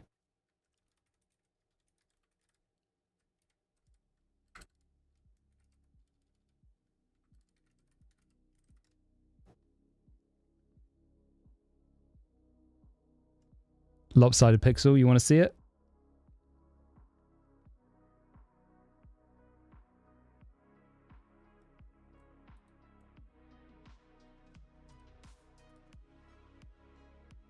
Wait, doesn't need the quotes, does it?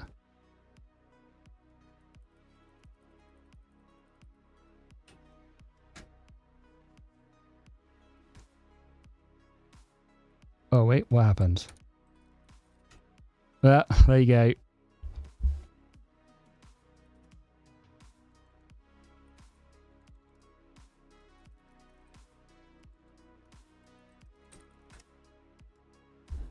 It killed it. Fortunately, I have this set up to only support up to 10 megabytes.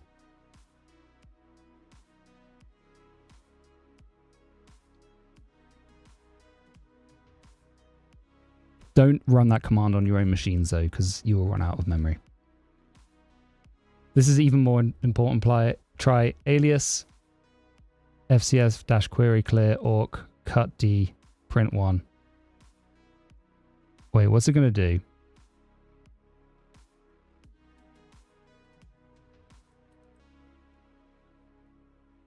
What if I actually run it on a device? Yeah, don't do it. You'll just run out of memory. The operating system should just kill it, but you will run out of memory before it does.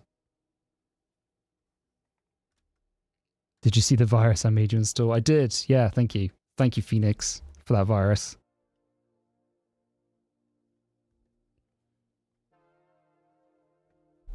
All right, what else we got? What other commands are you guys going to make me run?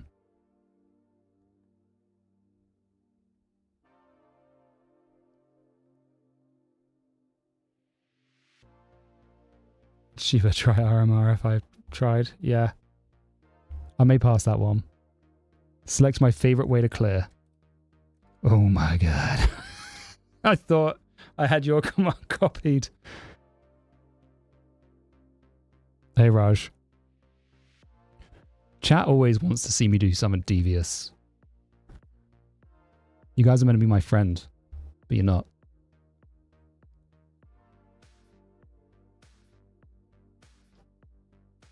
Why can't I find this in the chat? I can find it in this chat, but not in the other chat.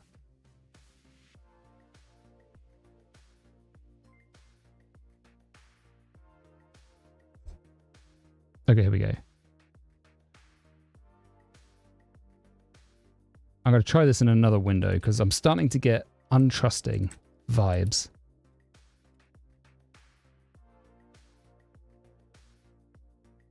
Okay. Does that work though? I don't think it actually does. Oh wait, maybe it will work here. It actually produces a bunch of other stuff as well. Which is a shame. There's a lot of cleans and clears because it's fuzzy, right? It needs to be non-fuzzy, believe it or not.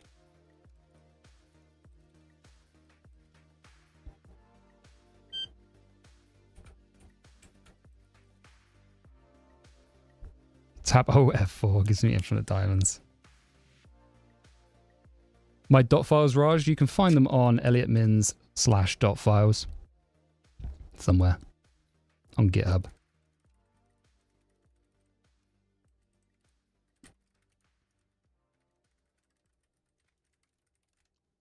There you go. These are my dot files. Hopefully I didn't commit any secrets. Dev/SDA. Fortunately, SDA doesn't exist on this system. It does, but it's, I don't know what that is. 0 byte. Which theme am I using? I'm using Tokyo Night. Never trust the chat. I think I'm learning that quickly.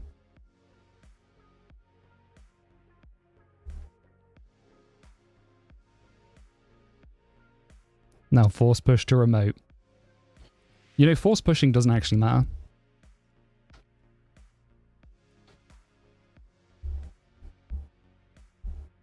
It's like not that scary. I mean, obviously, in my last video, I had to make sure to recommend people to not do it because it's kind of annoying, but you can recover from a force push. What do I think of Bcache FS? Yeah, sudo's DD. I mean, I do that quite a lot, the DD, if random. Do I use A2IN? If not, use it. I don't use A2IN. Let's have a look.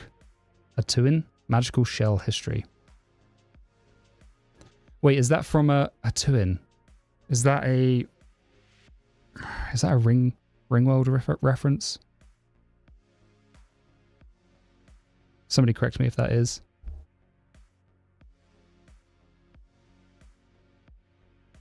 Emacs is a great operating system.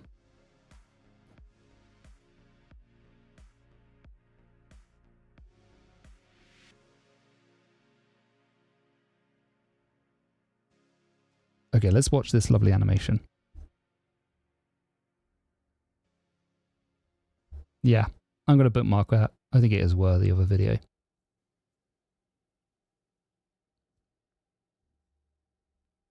So it's basically similar to Control R.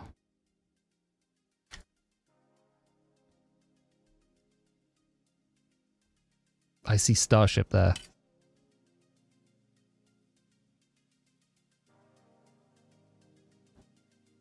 So it's like Control R, right? But with a little bit more features.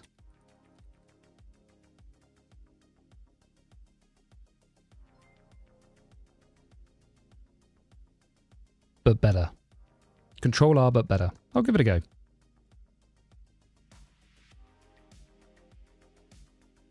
Wait, where's Dreams of Code? It's not on there. Shell history sync to all of your machines. Okay.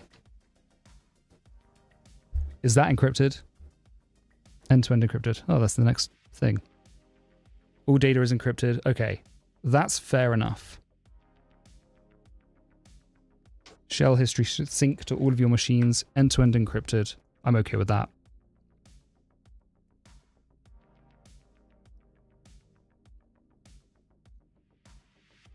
Self-host. Okay, even better.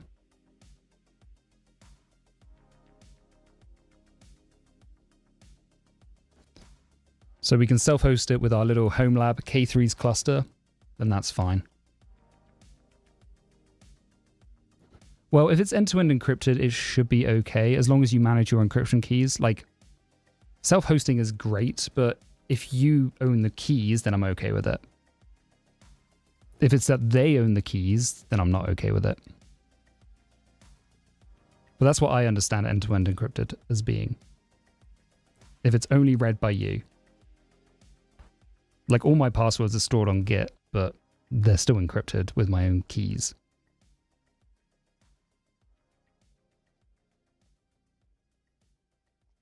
What is the best way to start with NixOS? Probably to install it on a machine, I'd say.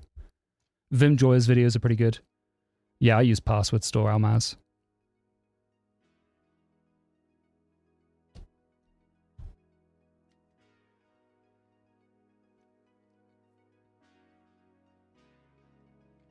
Dolphins to go. Instead of a makefile for my project, I can finally share shell history with the whole team.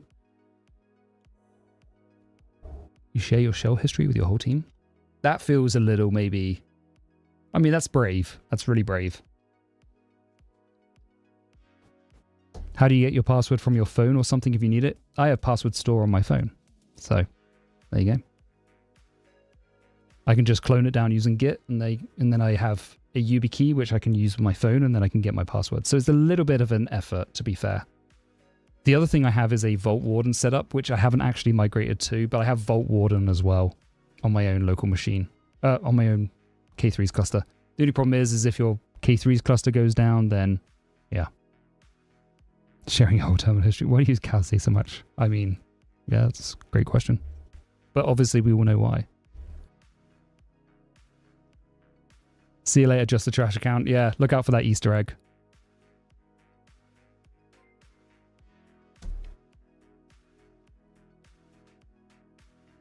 You're not actually doing it? Okay. You just winding me up. I mean, it's kind of scary to share your whole configuration history, your whole shell history with your team. I can see like some benefit, but all of it, maybe not.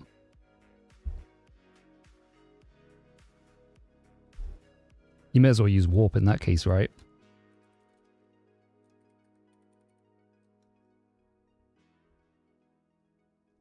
It is discontinued, yeah. But just because it's discontinued doesn't mean it's not usable.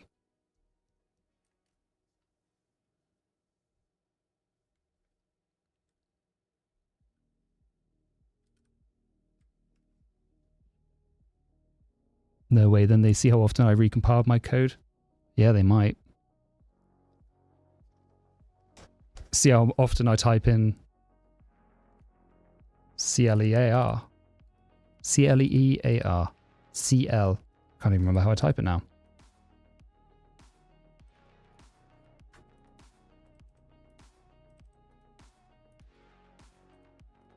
CLARE.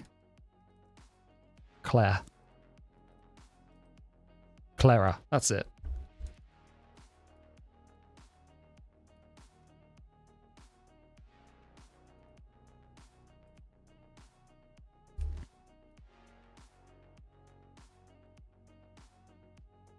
Coding chess stream, but it's a language you haven't used. What is coding chess?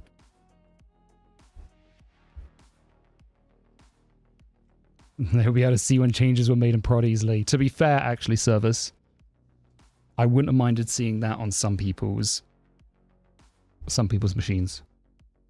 Especially when somebody just like ad hoc changes something on AWS. Clearest. Can you show your bash RC? My dot files are all available, my man. You can view them on editmins/dot files. But I don't have a bash RC. We had one of our heads of one department was very, very ad hoc when it came to AWS and just were like, yeah, we'll just add it into Terraform later. But would always forget to add it into Terraform later. So whenever Terraform ran again, everything got wiped and it would break every so often. Are you currently using NixOS or just Home Manager? I'm using NixOS and Home Manager. So everything NixOS related is under Nix. I have Nix Darwin, Home for Home Manager, machines for my different machines, modules for stuff that I've kind of set up, including my YubiKey, and then packages for packages I'm creating. Later is an alias for never. I once had a product manager say, can't you just write the tests later? I didn't get on with him. Do we have to write the tests? Be faster if we didn't. Right now, I don't think I am using OhmyPosh. I haven't got it set up for Hyperland yet. I need to get OhmyPosh set up for Hyperland for Home Manager.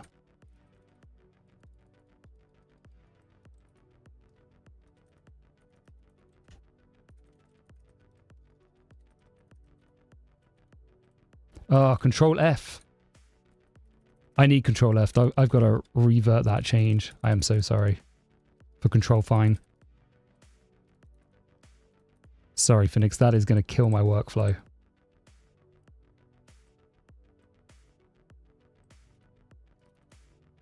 Wait, why can't I remember how to open up things?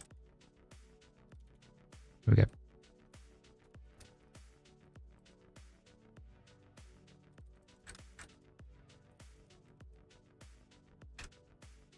Sorry, Phoenix. I'll add it back in, but I cannot not have that. It needs to be something else like Control O or Control P. Maybe we'll do that. Oh, but Control P is scroll up, so it can't be Control P.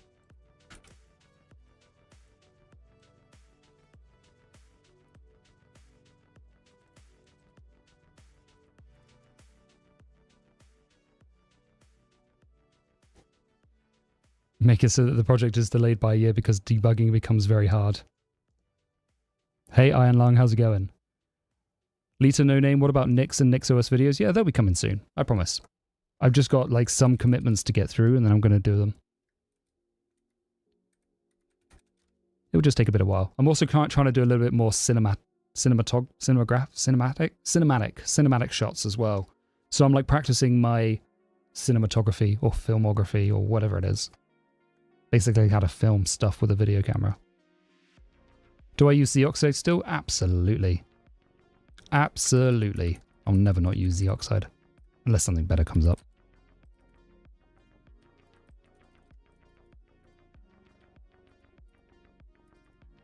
All right, what were we looking for? I was going to do something, but then I forgot. Home manager, that was it. We're going to look for Oh My Posh. Oh My Fish. Oh My Posh. So this is what we want to do. Set up Oh My Posh using Home Manager. And we'll set it up to my special theme.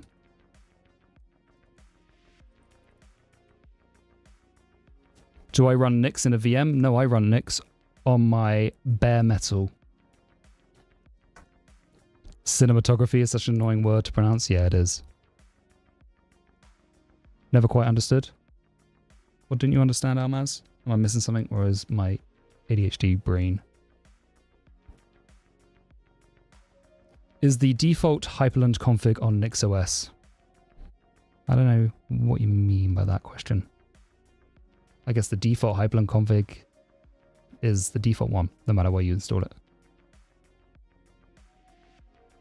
I would be happy if I'm asked to write the test later. You don't like tests, the Pi Live? I'm a big fan of testing. I really like nice, comprehensive tests. I'm similar to Prime in that one. Z oxide. Oh yes, sorry, Almaz. Feels kind of non-deterministic. It is a little non-deterministic, yeah. But like there's times when you can't get it right, but that's okay. You just revert back to CD. But most of the time I really like it. Is the default hyperconfig the one you're already using, already modified? I have a modified one. Again, .files. If you head to my .files, you'll find it. There should be two. I use one for my recording machine and one for this machine. Recording machine is slightly different because it uses Arch. But this one's in Home Manager, so in Home, Hyperland, this is my config right here. Or you can go to .files, .config, hyper. Oh, I haven't uploaded it. I'll upload that. Sorry about that. Never understood aliasing Z to ZD. Did you watch my full video? I kind of talk about it in the full video, but I still like to have CD for the muscle memory. So I still use CD for CD basically. Are you okay with having to rebuild the system every time you want to make a small change to a config in Nix? So you don't rebuild the entire system. It will only rebuild the derived changes. So it's okay. Doesn't rebuild everything though. As you can see, we're rebuilding a lot of stuff and it's very quick. But earlier before stream, I rebuilt everything and it took a long time. So it doesn't rebuild everything. Jackie, you haven't annoyed me. It takes a lot to annoy me. You haven't annoyed me. Sorry if I gave you that impression. I'm just animated. You can ask as many questions as you like. I may not see them all, but you can ask them. But yeah, definitely not annoyed. So again, sorry if I gave you that impression. I find it a bit time consuming when I'm modifying things like .files where I want a very short feedback loop. Yeah, I definitely hear you on that one. It can be kind of annoying. For me, it's not too bad, but yeah, the shorter feedback loop would be nice. It is nice to know that you've done things correctly most of the time. So for Neovim, I don't configure it in Home Manager, which gives me that shorter feedback loop. Yes, Smiri, no problem. I am using Alacrity. Alacrity with Tmux. Chopper was taken. Chopper was taken. I use i3 Window Manager. Should I hop onto Arch or Ubuntu? I think it depends what you're looking for. If you want a rolling release distro and you're okay with using the terminal to install it, to install your operating system, then I recommend using Arch. If you're new to Linux and you want something a little more stable, I recommend using Ubuntu. Hey, Chuggin. Have you seen mankia.com FCF? The site for man page is pretty nice. I have not. Let me take a look. We're going to get Oh My Posh installed. That's the goal.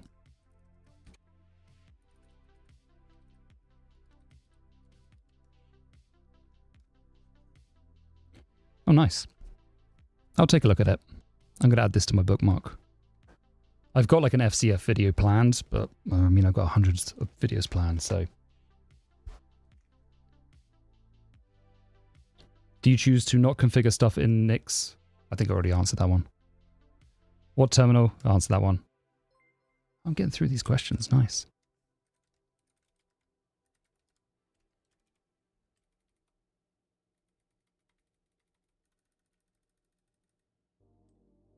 If you don't configure Neovim in Nix, how do you get language servers to run if they are downloaded as a non-Nix binary? So I still install the language servers with Nix, which is a bit of a divergence, but yeah. NixLD, that's one way of doing it. I actually want to look into that. AGB, what's the goal today? We actually already achieved the goal today, I'm afraid. The goal today was to install NixOS on a Raspberry Pi, and we've done it. Iron Lung, can you please make NixOS videos? I absolutely will, Iron Lung, I promise. Let me get through the commitments I've got with videos, which is only 2 commitments right now. I have another one, actually. I've got another potential sponsor I can work with. Maybe we can do NixOS on a VM. That might be fun, right? Either do NixOS on a VM or a VPS, or do something like installing Go or something. They'll be coming soon. I will be doing NixOS. They're more in planning stage at the moment, but I will do it. Mason with NixLD. Let's take a look at that. Yeah, I've looked at this before. I'm going to add this though. A lot of Nix users here, yeah. I think a lot of people are moving on to Nix. I blame Red, basically.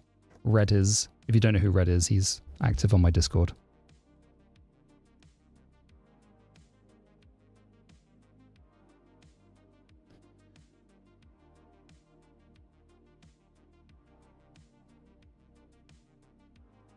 Have you used NixOS professionally? If so, what problem did it solve? So, I've not, but I could have seen a really good use for it with some of the existing. So we had a lot of infrastructure that we use Salt for. I don't know if you know Salt. It's basically like Python. Salt stack, here we go. So software to automate the management and configuration of any infrastructure or application at scale. NixOS would have been much better than Salt, in my opinion. NixOS would have been great, but we use Salt instead.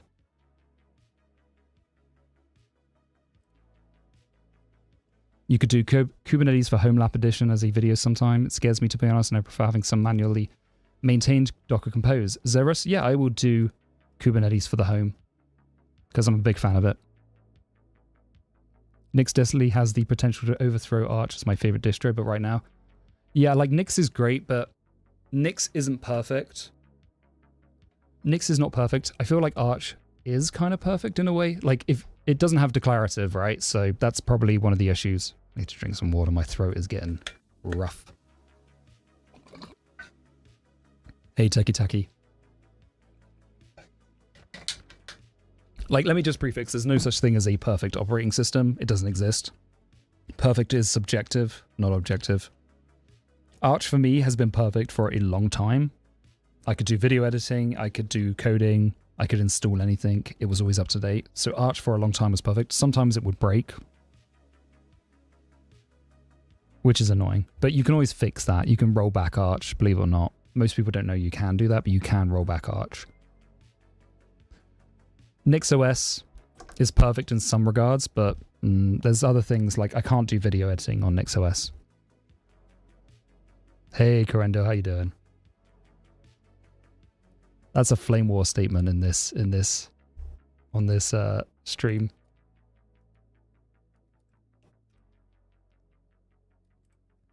Snow Foundry, I do use DaVinci Resolve, yeah.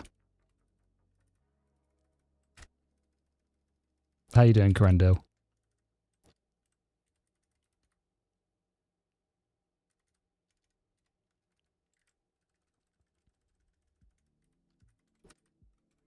Yes, no, I do use DaVinci Resolve. It's probably the best one, I think, for Linux. Why can't you do video editing on Nix? That's a great question, but for some reason, when I try to run DaVinci Resolve, I don't know if it's the laptop or if it's just Nix itself, but it sucks. Like, I can't do anything.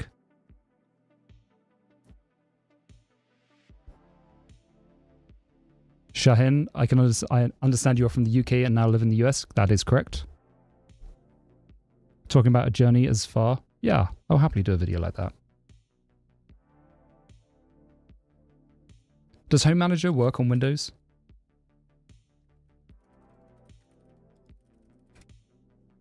Warhammer lore? Nice, man. What are you reading up on at the moment?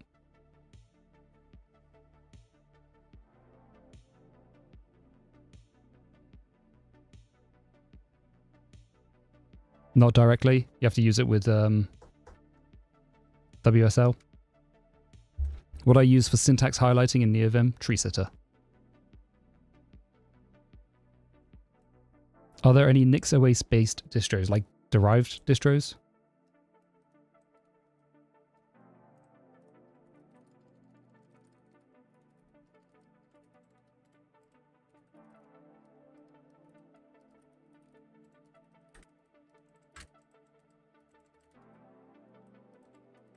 Yeah, I know how it is.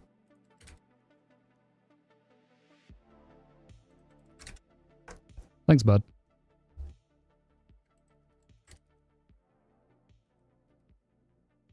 What spurred on the Warhammer lore? Just... Is there a use case where Nix could be better for deployments than containers? Yeah, I think so. I think if you need more of a... If you need more of the actual... I mean, so the last place I worked at, we had honeypots that sat across the entire internet. And containers don't really work for that configuration because you need a lot of IP tables. You need to kind of take hold of the system a little more. And you need access to most of the ports. So like Nix is going to be... NixOS would be much better for that situation. Because you can configure it and you can deploy it remotely. Yeah, Geeks. Geeks is pretty awesome, Mr. Ducksheep. I really like Geeks.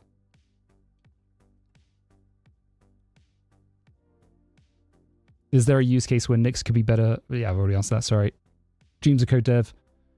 Love-hate relationship with NixOS. I still use it on my server laptop for home server. However, on desktop, I had to use something else. I had issues with mostly packaging and already packaged apps. Yeah, that's one of the big problems, I think, with NixOS. Techie tacky.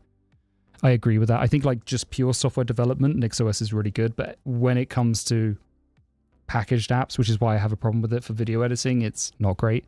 Unfortunately, I don't really video edit on my laptop, so it's fine. Yeah, PyLive, that's probably what they would be. Does ZSH have any kind of lazy function loading like fish? Kind of. A lot of the package managers do have some lazy-ish loading.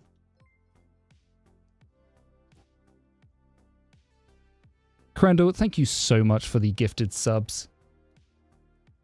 Thank you, thank you, thank you, thank you, thank you. That is absolutely awesome, my friend. For those who don't know, Crandall is like one of my best friends in the world. Thank you so much for supporting the channel. Thank you so much for gifting the subs to people. And thank you just for being awesome. I'm looking forward to seeing you when I come back into the UK, which is going to be in the next few months. 5 drinks. Yeah, I got to do 5 drinks of water. And I needed it, to be honest.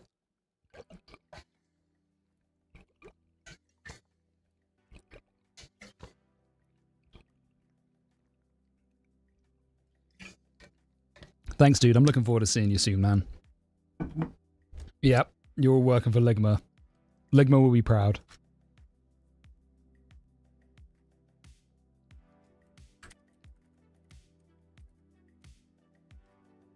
What is the biggest cons on NixOS in your opinion? Probably Python. Thanks, dude. Yeah, Python is probably one of the biggest cons. Thanks, dude. I appreciate it a lot, man. Yeah, Python prepackaged applications. It kind of sucks to install anything ad hoc, and sometimes prepackaged apps need to access FHS or install extra binaries or download additional things. So it doesn't really work that well for those situations. Python is bad on all distros. Yeah, you're not wrong. Why does Firefox so much mess up with RAM? I can't really answer that question, but most browsers are pretty bad with RAM, to be honest. Yeah, Python is bad on most distros.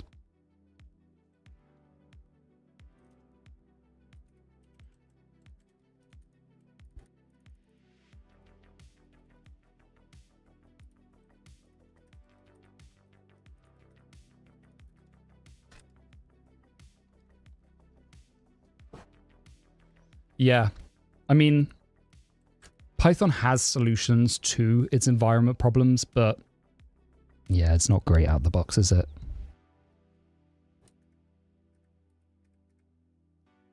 All right, so we want Z shell integration.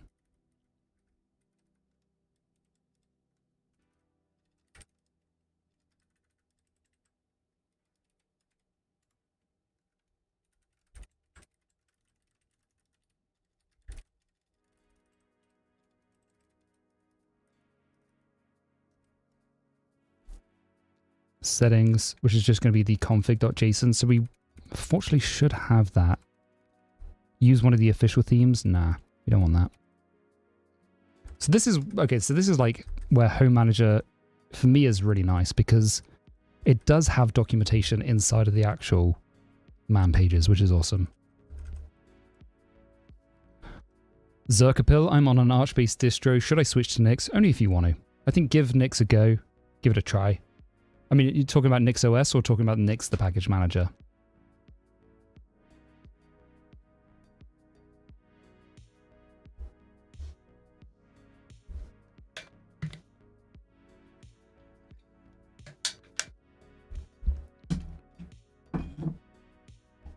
Yep, same idea as Stow. Yeah, I mean, Stow is like really lightweight, which is for me one of the benefits of using Stow. And I've been using it for a few years and been very happy with it. NixOS, I mean, yeah, I recommend giving NixOS a try if you want to. It is very different, and depending on what you're using Arch for, you may not get the same mileage out of it. Arch for me is still, I really like Arch. I will always like Arch, I think. But I've been using it for the last 7 years.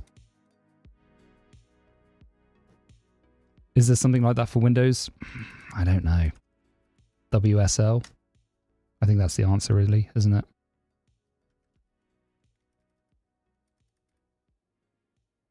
Configuration. Use theme option is ignored. So I don't want to just load in. I actually want to...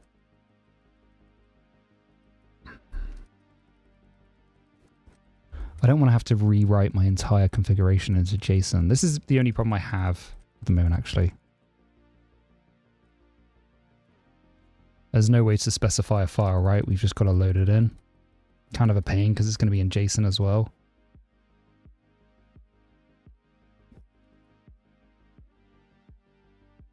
Okay, what's this? Maybe we can build it. Okay, so you can read a file. Much better. But it has to be in JSON still, which is annoying.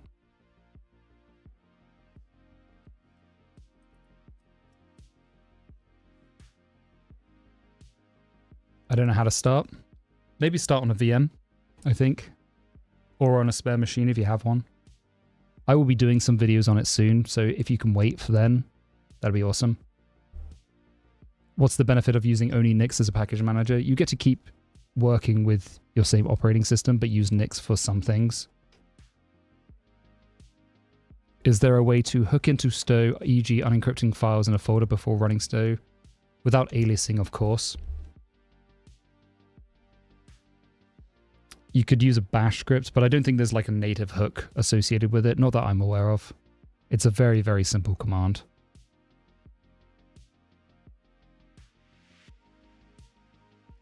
Maybe start with a single configuration.nix file.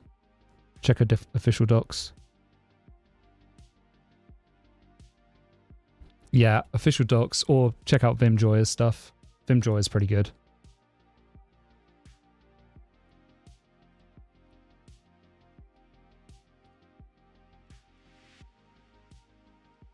You can also just look on GitHub. I think a lot of people tend to use GitHub as a resource, so they look at other people's configurations. All right, this is what we want to use, but I don't have a file.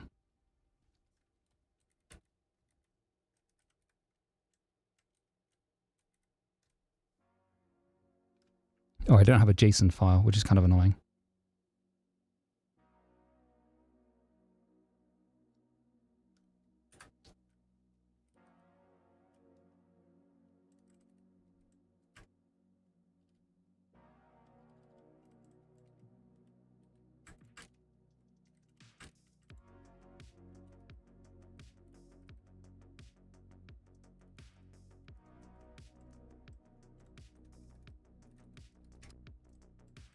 Fortunately, I can SSH.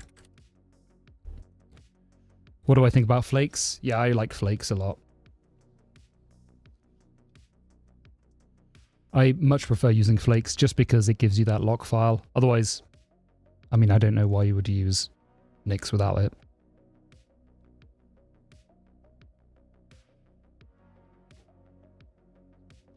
Check out the home.file thing in the home manager. It lets you still define what files you want to have in your .files for a system, but they're still regular old .files. Let me have a look. Home.file.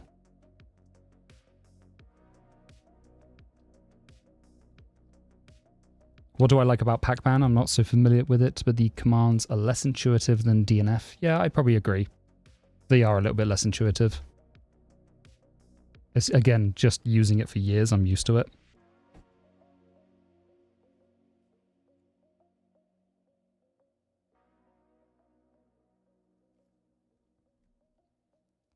Nix manual is decent. Yep. Have you tried NixVim? Not yet, but I know a lot of people love it.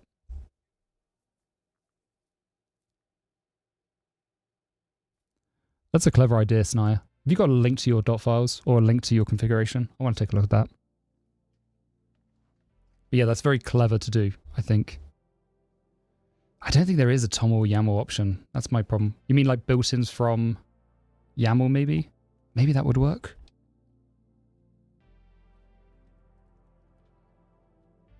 Is there a Nix built-in from YAML to JSON?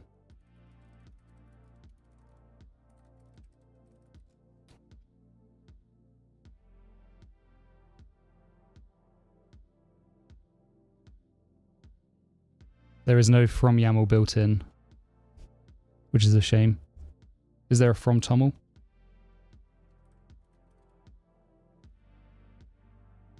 There's a to TOML.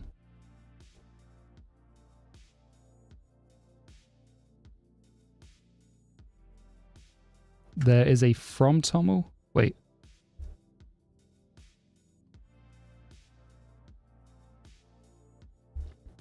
IL versus AGS? I think AGS is slightly better. Rodney, what was your response for I'm on an Arch-based distro, should switch to Nix? I think it depends what you're looking for and what you do with your machine.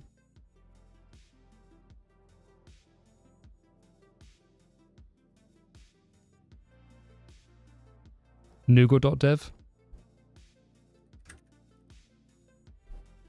That's pretty cool. From YAML. Wait, they've got a from TOML, so this might actually work. This might work. Okay, this is looking promising. So we can read the file and we do from TOML. And then this needs to be... I don't know how to get there.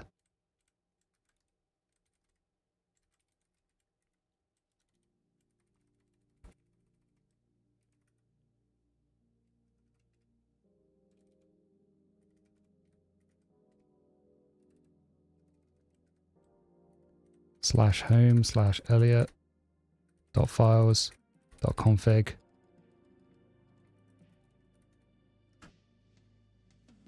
Oh my Bosch. Zen. So this should work. You can try asking ChatGPT. It's usually decent at these kind of things. It is, yeah. I try to use AI as least as possible, or as less as possible, or as unoften as possible, whatever the term is. Okay, so let's see if this works. GA.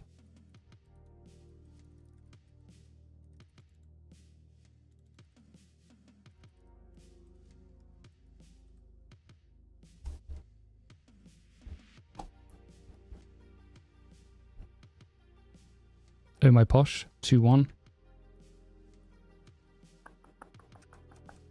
What did I get wrong?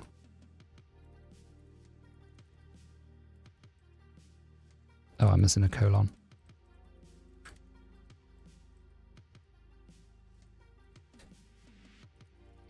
I switched to Arch because I don't know how to install the latest version of Neovim. So I think,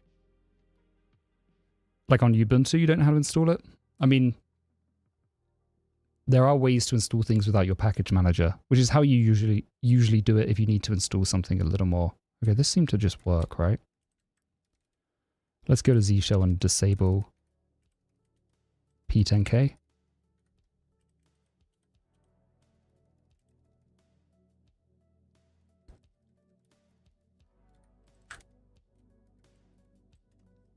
Let's try that. What surprised me about Nix is how much space it takes. Every week I clean up generations and I freed up about 10 to 20 gigs. Yeah, that is one of the problems with Nix. Yeah. apt-get is pretty out of date. By design though, it's meant to be very stable.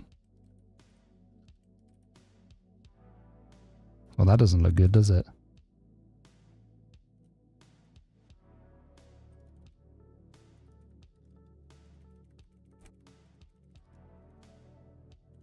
Let's just remove this for the second, or a second.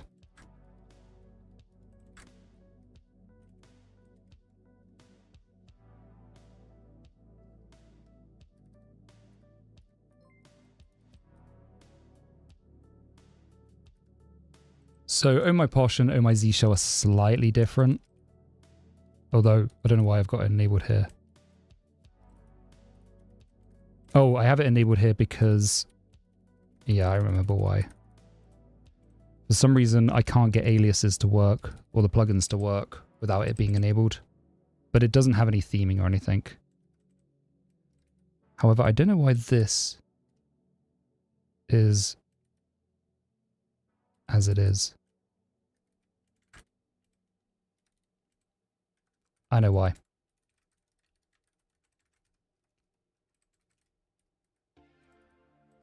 I'm definitely interested in home.file. And you're right, it is your computer. I'm going to take a look at it at some point.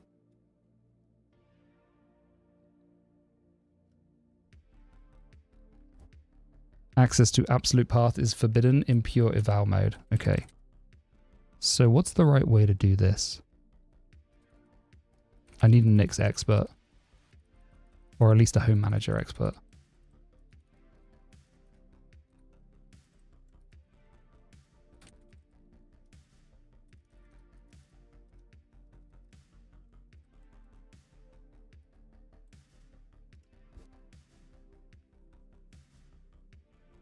Migrate .files into the Flake repo.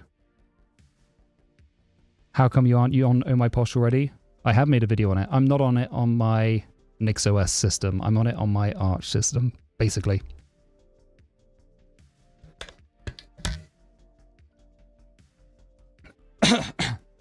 Excuse me.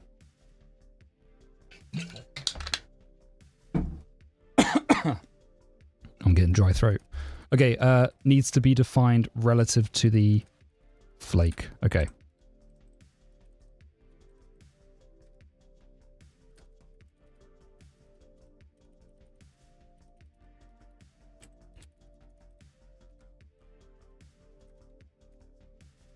That's actually fine.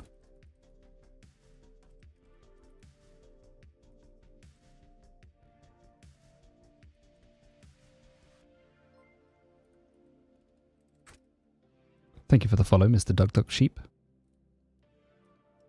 So they're effectively a dependency of the flake. I mean, that makes sense. They should be part of the same directory as well, but is it relative to the... you said it's relative to the flake, so let's give it a go. No. Doesn't represent an absolute path. Okay. So how do I reference the flake directory? You could include your .files repo as a non-flake input to your file and reference the file from there. So I could do like .files and then just include that as a path. By the way, NixOS refuel, that's a great alias.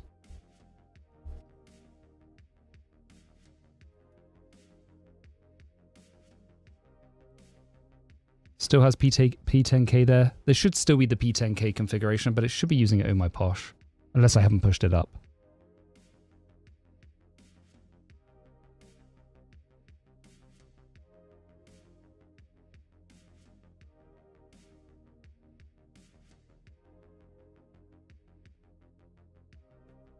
It's relative to the file you make the reference in when you specify it without being a string. Just like, oh yeah, it's not a string, right?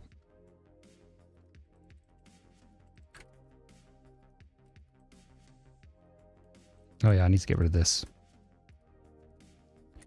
But you're correct, it isn't a string.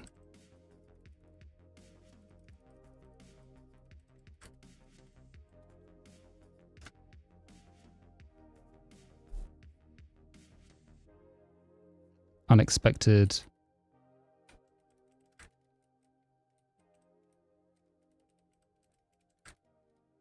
Wait, what happened to my...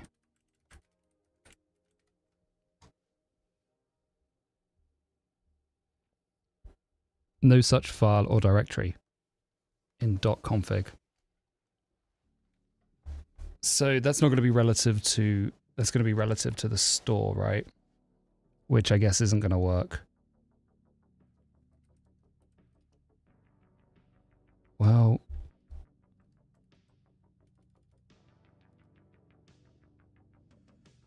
That should work. So it's up one.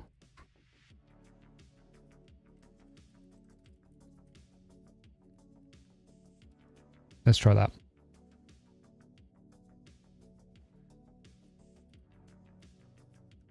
Okay, I think we got it. No Oh My Posh mentions? Really? How do I have it on my machine?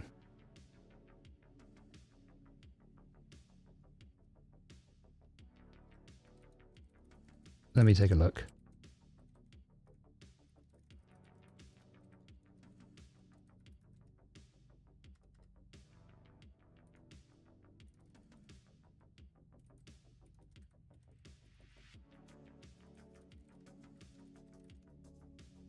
You're right, I haven't committed it.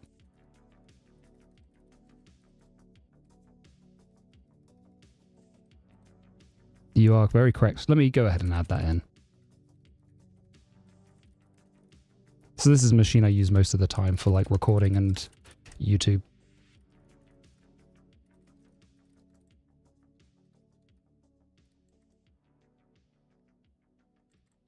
I might not be able to commit it.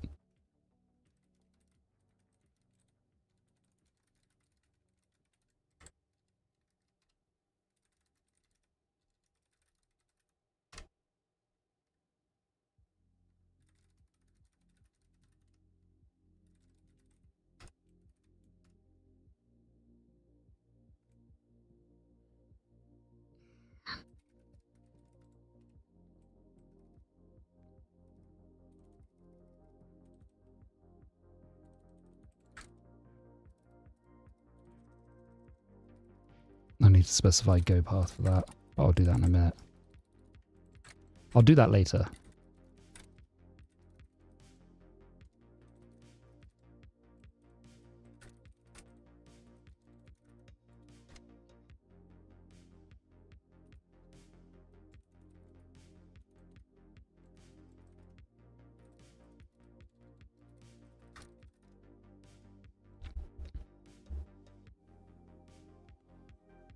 There you go, that should be up.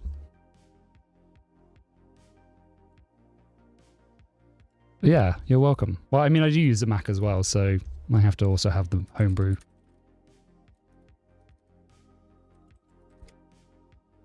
Okay, so we got Oh My Posh now working here as well. So we can update this also.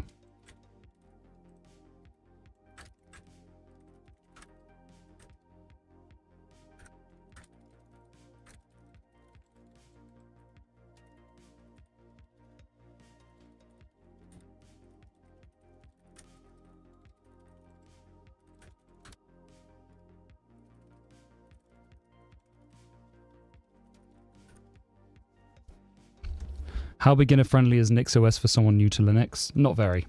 Not very beginner friendly. It's you'll be learning both Linux and NixOS, so I wouldn't recommend it. I think once you're comfortable with Linux, then I think NixOS is pretty useful. Of course, you could try it as you're into Linux, but I think it will be maybe quite a lot.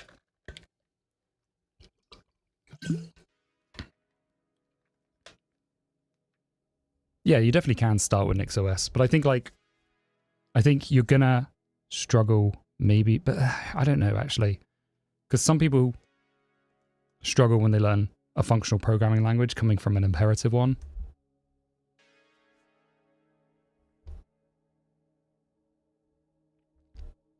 Okay. I mean, if you manage to do it, that's pretty great. Yeah. I agree. And I think like not being able to install things ad hoc or having to know how to install things ad hoc might be a bit of a detriment when you're learning Linux. Also, there's no like /etc. Is there a /etc? I guess there is. But I don't know, you want to learn about systemd if you're using a systemd distro or whatever your launch manager is. Yeah, I agree. What unique features of NixOS do you find most useful? Just the declarative nature and being able to ensure that my system works across multiple machines. That's the main benefit. Also, being able to roll back is pretty nice. Not that I've had to do it that often, though.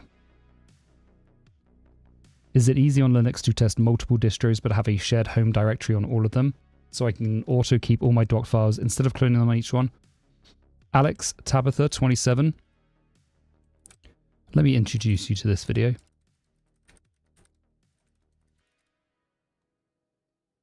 There we go. I recommend watching this video on how to do that on my second channel, Dreams of Autonomy.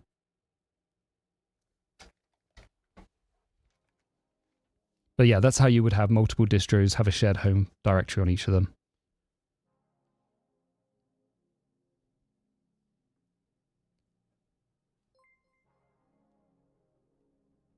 What the fuck are top files? I love that comment so much. How does NixOS handle system upgrades and updates? You just handle it through the NixOS manager. Thank you, Chaotic Wee. But yeah, definitely recommend this one.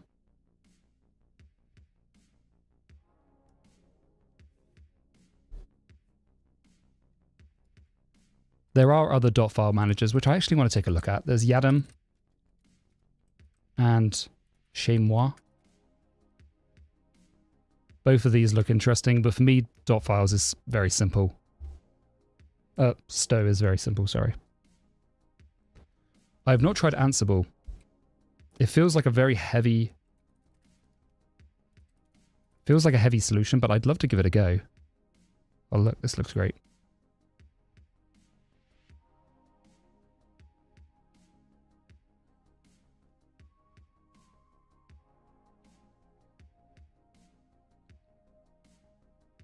For me, it just feels a little bit over abstracted, but it feels actually a little bit like Home Manager, so not terrible, to be honest.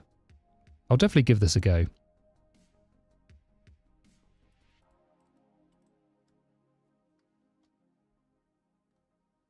Dotbot. What a great name, though. It's got 6.9k stars. Yeah, Stow is the least lock-in. That's the thing, like, Chez Moi looks really interesting, but my problem with Chez Moi is you can't just kind of edit the files and it works. 6,900 stars, yeah.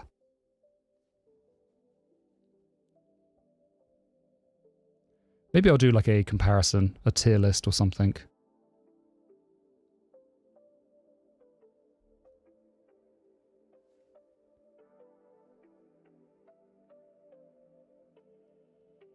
Yeah, I agree, Archie Klein. Arch is a little bit more freedom, I would say, but that has positives and negatives.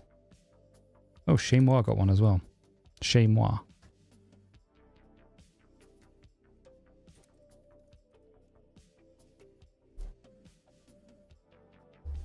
Just a comparison table. Oh, there it is. Bare Git. This is what I used to have.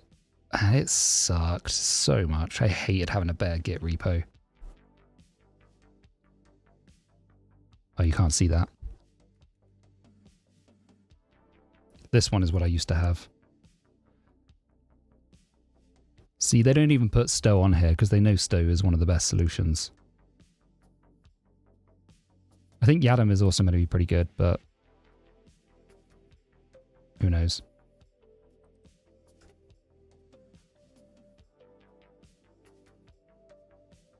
Yeah, I think that's what I do as well. NixOS, by the way. I also use Stow and Home Manager, so I kind of have best of both worlds, and I can dart between machines. The only thing is, it does sometimes diverge. Zerkapil, what was your first experience with Linux like? I don't know what my first experience was. I think I installed it like in 2006 on an old laptop. Here's a sparse example, including a non-flake repo and using files from it like I was talking about. Let me click that. Yeah, I agree. Shaymod, definitely. I mean, a lot of people love it though, but it does feel rather heavy.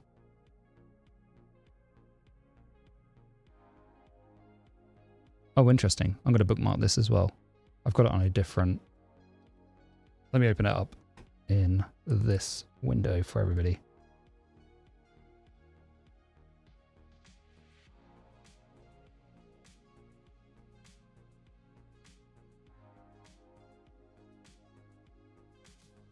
Sorry, it's not opening. Let me open it over here.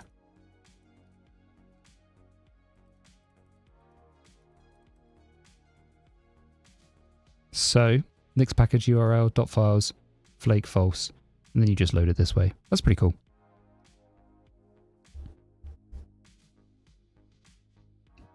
Let me bookmark that as well.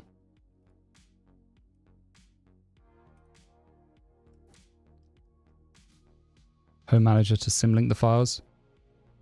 Yeah, that's one of the issues I have. Like, I have to kind of appeal to the broadest audience, and I feel like anybody using Home Manager could take a configuration and easily turn it into a Home Manager configuration, whereas the inverse just isn't going to be true. Like, yeah, it's just not going to happen.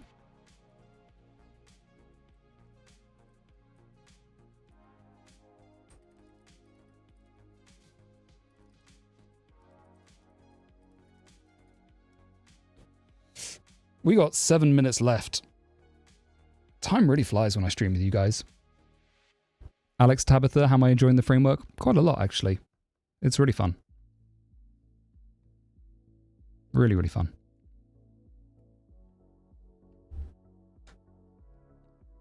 Oh, I didn't miss it. Yes, sorry, Sana. I did ask you for the .files.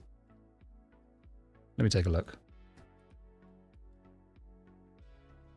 Yeah, I wanted to see your JQ. I won't open up on stream, but I want to see your JQ implementation. Set home files.sh. Is that it in your README? Yeah.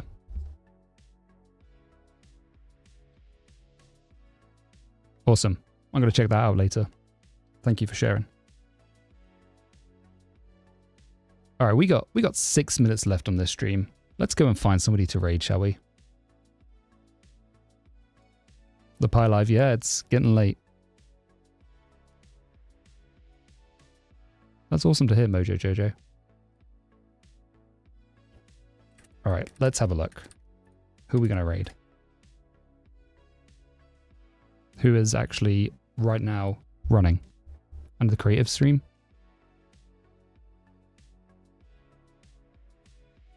That's awesome to hear. Dolphins to go. OF4, I raid OF4 so often. I do want to give maybe somebody smaller an opportunity. Although they are working with Nix, so maybe it is good to raid them. I just want to see if there's somebody else.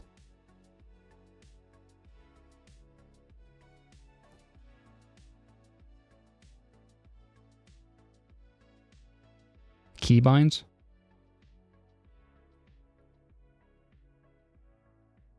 Let me take a look.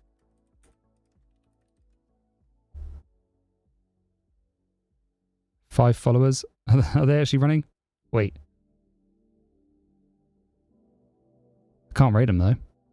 They're not live, right? Oh, they keybind underscore. Okay.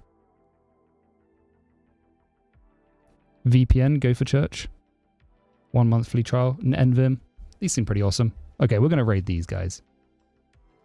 We're going to raid them. Although they got 3.6 followers, so they're not that small. But 38 views. We can do that. My stomach's going crazy as well because I'm hungry. I'm about to get some dinner. We're making homemade pizza tonight. All right. We're going to raid Keybind.